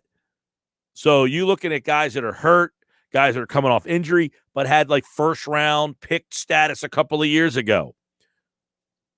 And then that really, helped shape your defense a little. I literally, it's funny, it's a good question. I'm glad you brought it up because as you're bringing the question my way, you're right. I'm thinking, who's playing defense on this team right now? Their defense is terrible. Horrible. Sports Bash Live, 97.3 ESPN. If you're watching the show at 97.3 ESPN.com. Jeff says Will Parks is gone. He got cut last year. And if you think they're going to bring him back, well, it is a different coaching staff. But he re-signed with Denver. I don't know that he's a free agent. I have not seen his name on the list. Jeff Bone and Pookie brings up a good – he's watching the show on YouTube. Thanks, Jeff. Gerald Avery might be a good blitzer now that they're moving him to linebacker. That's an interesting point. They gave up a 4th-round pick to get Avery. That's why they don't have a 4th-round pick in this draft, because of Avery. So they're moving him to linebacker. He might be a guy that you could say is a blitzing linebacker. Good name. Ridgeway is a free agent. Hassan Ridgeway is a free agent. Josh Sweat should be back. The other guy is Derek Barnett that they got to figure out what they're going to do with. That's one of the bigger, I don't want to say bigger storylines, but bigger decisions is they're not going to pay him the $10 million. How are they going to get out from under the $10 million? All right, Sports Bash 97.3 ESPN. Don't forget my friends over at DraftKings. The DraftKings Sportsbook, I think, look, there's a lot of great options for using betting apps. It's so cool that we can do that in the state of New Jersey. There's a lot of great options. There's tons of great options. But for my money, the easiest and cleanest one to use, it's the DraftKings Sportsbook. Go to DraftKings.com. It's a top-rated sportsbook. It's the best app for my money. All new players get a chance to cash in $100. If you're a new customer, if you're out there and you use another app and you haven't tried the DraftKings Sports app yet, I don't know what you're waiting for, because you get this new customer deal right off the bat. And if you don't like it, you get out. But all you have to do is bet $1 on any team to hit a three-pointer. And any basketball game this week, you win $100. $1, $100. You don't like the interface, you get out. But why not sign up now? One three-pointer, $100. It's a no-brainer. DraftKings.com. But to do that, use the promo code 973 to turn $1 into $100. DraftKings has paid out over $7 billion to its customers since 2012. They know a big little thing or two about paydays. Again, there's a lot of great apps out there. But for my money, the DraftKings Sports app is the cleanest app there is. So sign up today, DraftKings.com. Download the app and use the promo code 973. All right, when we come back, we got a little new twist on the 5. We hope you enjoy it. It's coming up next here on the Sports Bash, followed by Game Night. It's Philadelphia Flyers hockey tomorrow on 97.3 ESPN and the free mobile app with Tim Saunders and Steve Coates calling all the play-by-play action. He scored! The Flyers are in Pittsburgh to face the Penguins tomorrow. Coverage begins at 7 p.m. It's Philadelphia Flyers hockey on the radio home of the Flyers in South Jersey, 97.3 ESPN, and listen live on the free mobile app. Today just got a little more exciting because you have the chance to win $123 million with Powerball. Talk about a way to really shake things up. So keep it interesting and take your shot because anything can happen in Jersey. Tonight on the all-new season of The Voice. I may be nice, but I'm playing to win. Nick Jonas, can you believe what Kelly just said? I can't, John Legend. We've got to stop her. But how, my faithful sidekick? Sidekick? Meanwhile, deep in the Himalayas, Must find enlightenment. will Kelly win it all? Can John and Nick form a plan? Why is Blake in the mountains? This was all Kelly's idea. Uh-oh. Find out on the all-new season of The Voice tonight on NBC. Hey guys, are you afraid of taking off your shirt in public? Don't be embarrassed. Just say, I love Lyle back instead with male breast reduction. Many men develop a fullness in their chest as boys that persists and even worsens as they get older. This condition is called gynecomastia, and with simple liposuction, most cases can be effectively treated. Call 856-MAKEOVER today to schedule your private consultation with Dr. Lyle and Back. That's 856-MAKEOVER, or visit iloveLyleback.com. That meeting's starting at 4. Can I get those projections? Indeed knows unexpected growth can stretch your business thin. Karen, do these numbers look right to you? Like at Mia's research firm, to hit client deadlines, she needs to get started hiring right away. I need Indeed. Indeed you do. And the moment you sponsor a job on Indeed, you get a short list of quality candidates from our resume database. Visit Indeed.com/credit and get a $75 credit for your first sponsored job post. Terms and conditions apply. Hey, sports bettors, it's Mike Gill, and I wanted to share with you how I've been cashing in on the PropSwap Sports Bets resale app. On average, sellers on PropSwap have been making $500 a month. It's easy. Just post all your betting tickets for sale on PropSwap and let them find you a buyer. Listing your ticket is always free, and if it sells, great. But if not, the bet is still yours to keep. If you're not selling sports bets on PropSwap, you're missing out on incredible side hustle. Start making extra money today by downloading the PropSwap app and selling your sports bets. Are you one of the millions of Americans who experience occasional bloating, gas, or abdominal discomfort? Join the Align Healthy Gut Team Up and see how healthy your gut can feel. Align contains a quality probiotic strain developed by gastroenterologists. It adds more good bacteria to your gut to naturally help soothe your occasional digestive upsets with continued daily usage. This is the time to join the Align Healthy Gut Team Up from the #1 doctor-recommended probiotic brand. Sign up at alignprobiotics.com. So you think you have unlimited data? Recalculating. Think again. If you have unlimited data on a network you can't trust, your data is limited, and so are you. Set your smartphone free with the unlimited plans from Total Wireless. Get 4 lines with unlimited data on the nation's best network now with 5G, with 100 gigabytes at high speed, then 2G, for just $25 a month per line. You have arrived at your destination. Get unlimited and save. Total Wireless. Do amazing. Available at Best Buy. See terms and conditions at totalwireless.com. We know you're spending a lot of time at home, and maybe that home could use a little TLC. Since going to a home show isn't really a thing right now, 97.3 ESPN FM is bringing the home show to you. Local exhibitors have been setting up in a virtual show featuring the latest products and services for your home. Go to 973ESPN.com to find great articles on home improvement tips and trends. Thanks to our friends at Broadlee's Plumbing, Heating, and Air Conditioning. Broadlees.net, your trusted source for 3 generations. You ready for competition? It's time for 5 questions. 3 in and just man 95. Number 5 will always love you. I got 5 on it. 5 times. Now can you think that? All right, let's get into the 5. These are all right. So throughout the day, we have great guests on the show. They always say some interesting things. These are the things that stood out to Josh the most tonight. Now, he's going to be talking about these tonight during game night tonight. So he sends me a bunch of this audio, and now I'm going to kind of go through it and get his take on it so I can actually hear what he has to say about it, and then we can actually do a little back. We don't get to do that very often.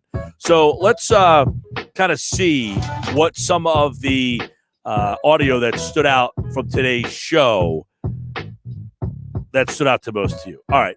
This was from Bob Wankel today. I'm interested to get your take on this because I brought this up as one of my 10 predictions on the Phillies this year. This was Bob Wankel. Stance on Odubel Herrera at this point is that he was a bad player for basically an entire calendar year the last time that we saw him. And so I think in order for him to make the team, kind of similar to Ivan Nova, is a situation where he's going to have to be lights out. I think that in the opportunities that Odubel Herrera gets, he's going to have to be off the charts in order to, I think, win a roster spot, let alone lock down the starting center field position here.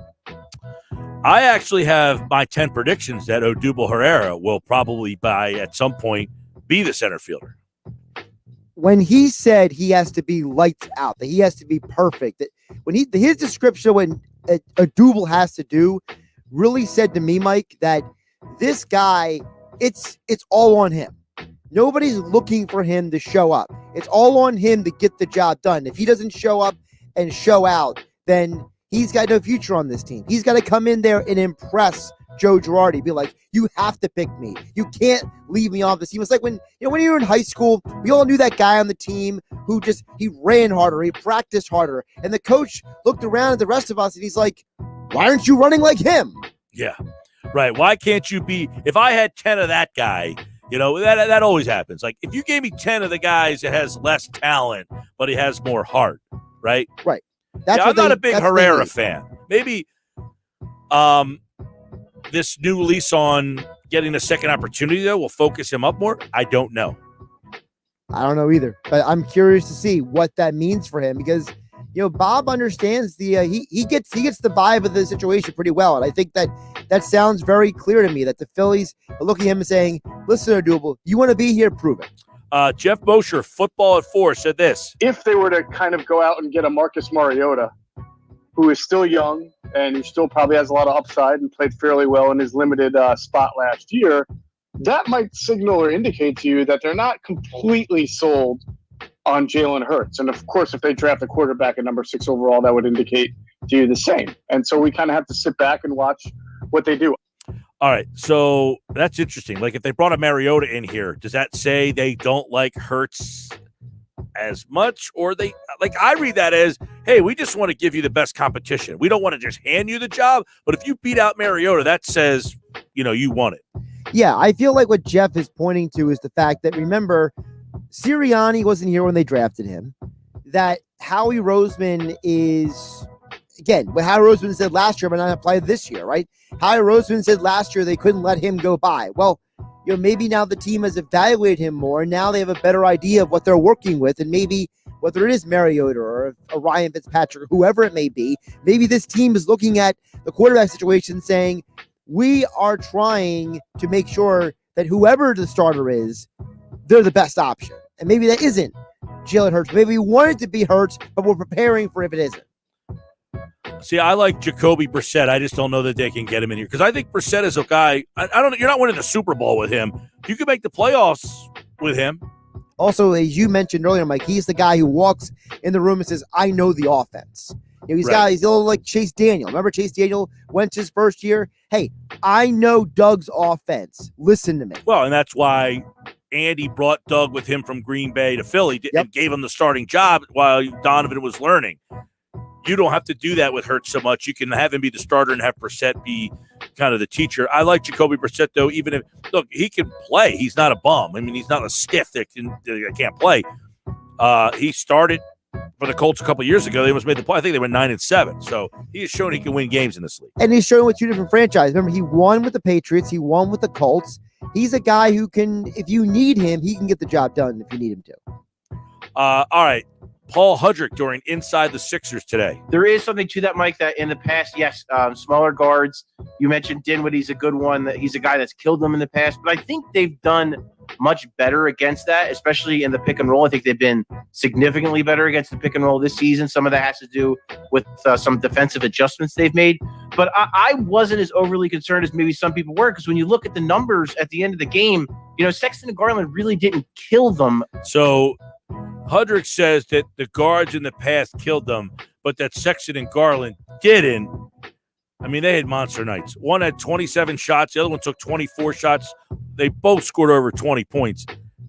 I thought the Sixers – I disagree a little bit with Hudrick there. I thought the Sixers had a rough night with those guys.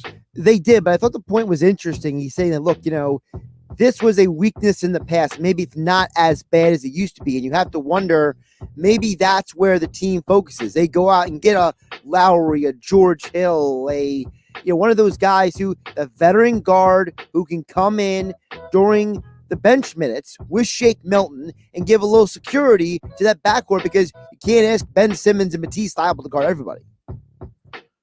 No, that's their biggest problem, is that an on-ball defender. I still think in a 7-game series, I think teams are going to go after that. They have to. You don't have to be Brad Stevens, the greatest coach ever, as you call him, Mike, to know that there's a way to attack the Sixers. Yeah, I don't even know who the Cleveland coach is, and he went after them. I want to say it's... Is it Larry Drew? I was going to say it's Bickerstaff Jr., I thought. Kevin Durso, our Flyers insider.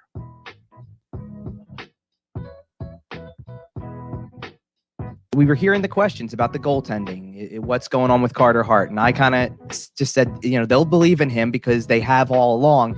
It was just one of those situations for him, and Boston kind of has his number. And then I basically kept defending the fact that he's played well against every other team in the division so far. And when you put him against Buffalo, there you go. You got the result you were looking for. So he says Hart only struggles against Boston.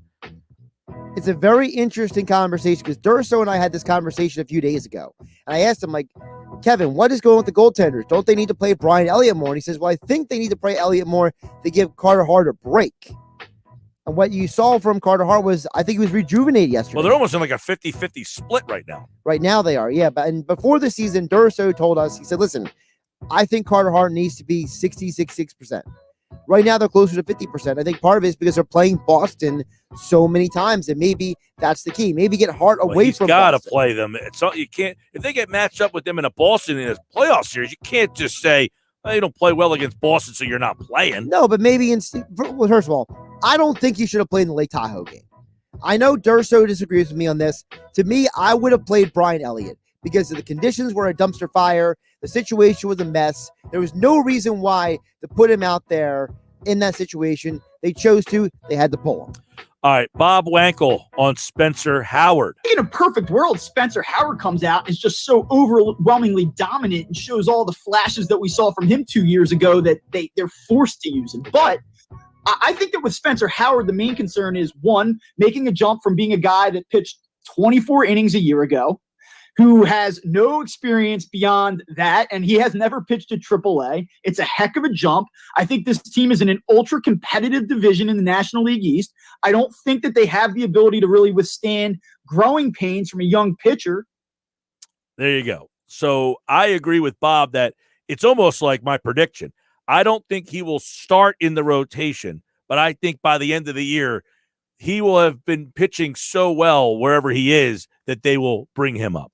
This is where I 100% agree with you guys. You cannot put Spencer Howard to start the season out there. I don't want to see him. I don't want to hear from him. I don't care. It's just negligible to me, Mike. At some point, this guy needs to go back down to the minors and reprove himself. Because last year, I'm sorry, I was thoroughly unimpressed by Spencer Howard. I was too, and I was also thoroughly disappointed because I know he's better. That's the difference. I hope he's better for the Phillies' sake. All right. Josh has more of that on game night tonight. Just a little preview of what he's got coming up on game night tonight. Good stuff today. Paul Hudrick, Jeff Bosher, Kevin Durso, Bob Wankel. We're back tomorrow with a very busy show. We'll recap the Sixers and the Pacers. Of course, Jeff Nadeau with all the betting lines. It's a Tuesday with Thompson tomorrow. Hey, coming up tonight, Kevin McCormick with the latest on the Sixers. Tobias Harris out. Looks like Joel Embiid, very doubtful. So who steps in? Find out with McCormick tonight at 6:20 during game night. They'll lead you right into the Sixers and the Pacers here on 97.3 ESPN. For all our friends watching on the website, have a great night. We'll talk to you tomorrow. It's Sixers basketball tonight on 97.3 ESPN with the voice of the 76ers, Tom McGinnis, calling all the exciting play-by-play action.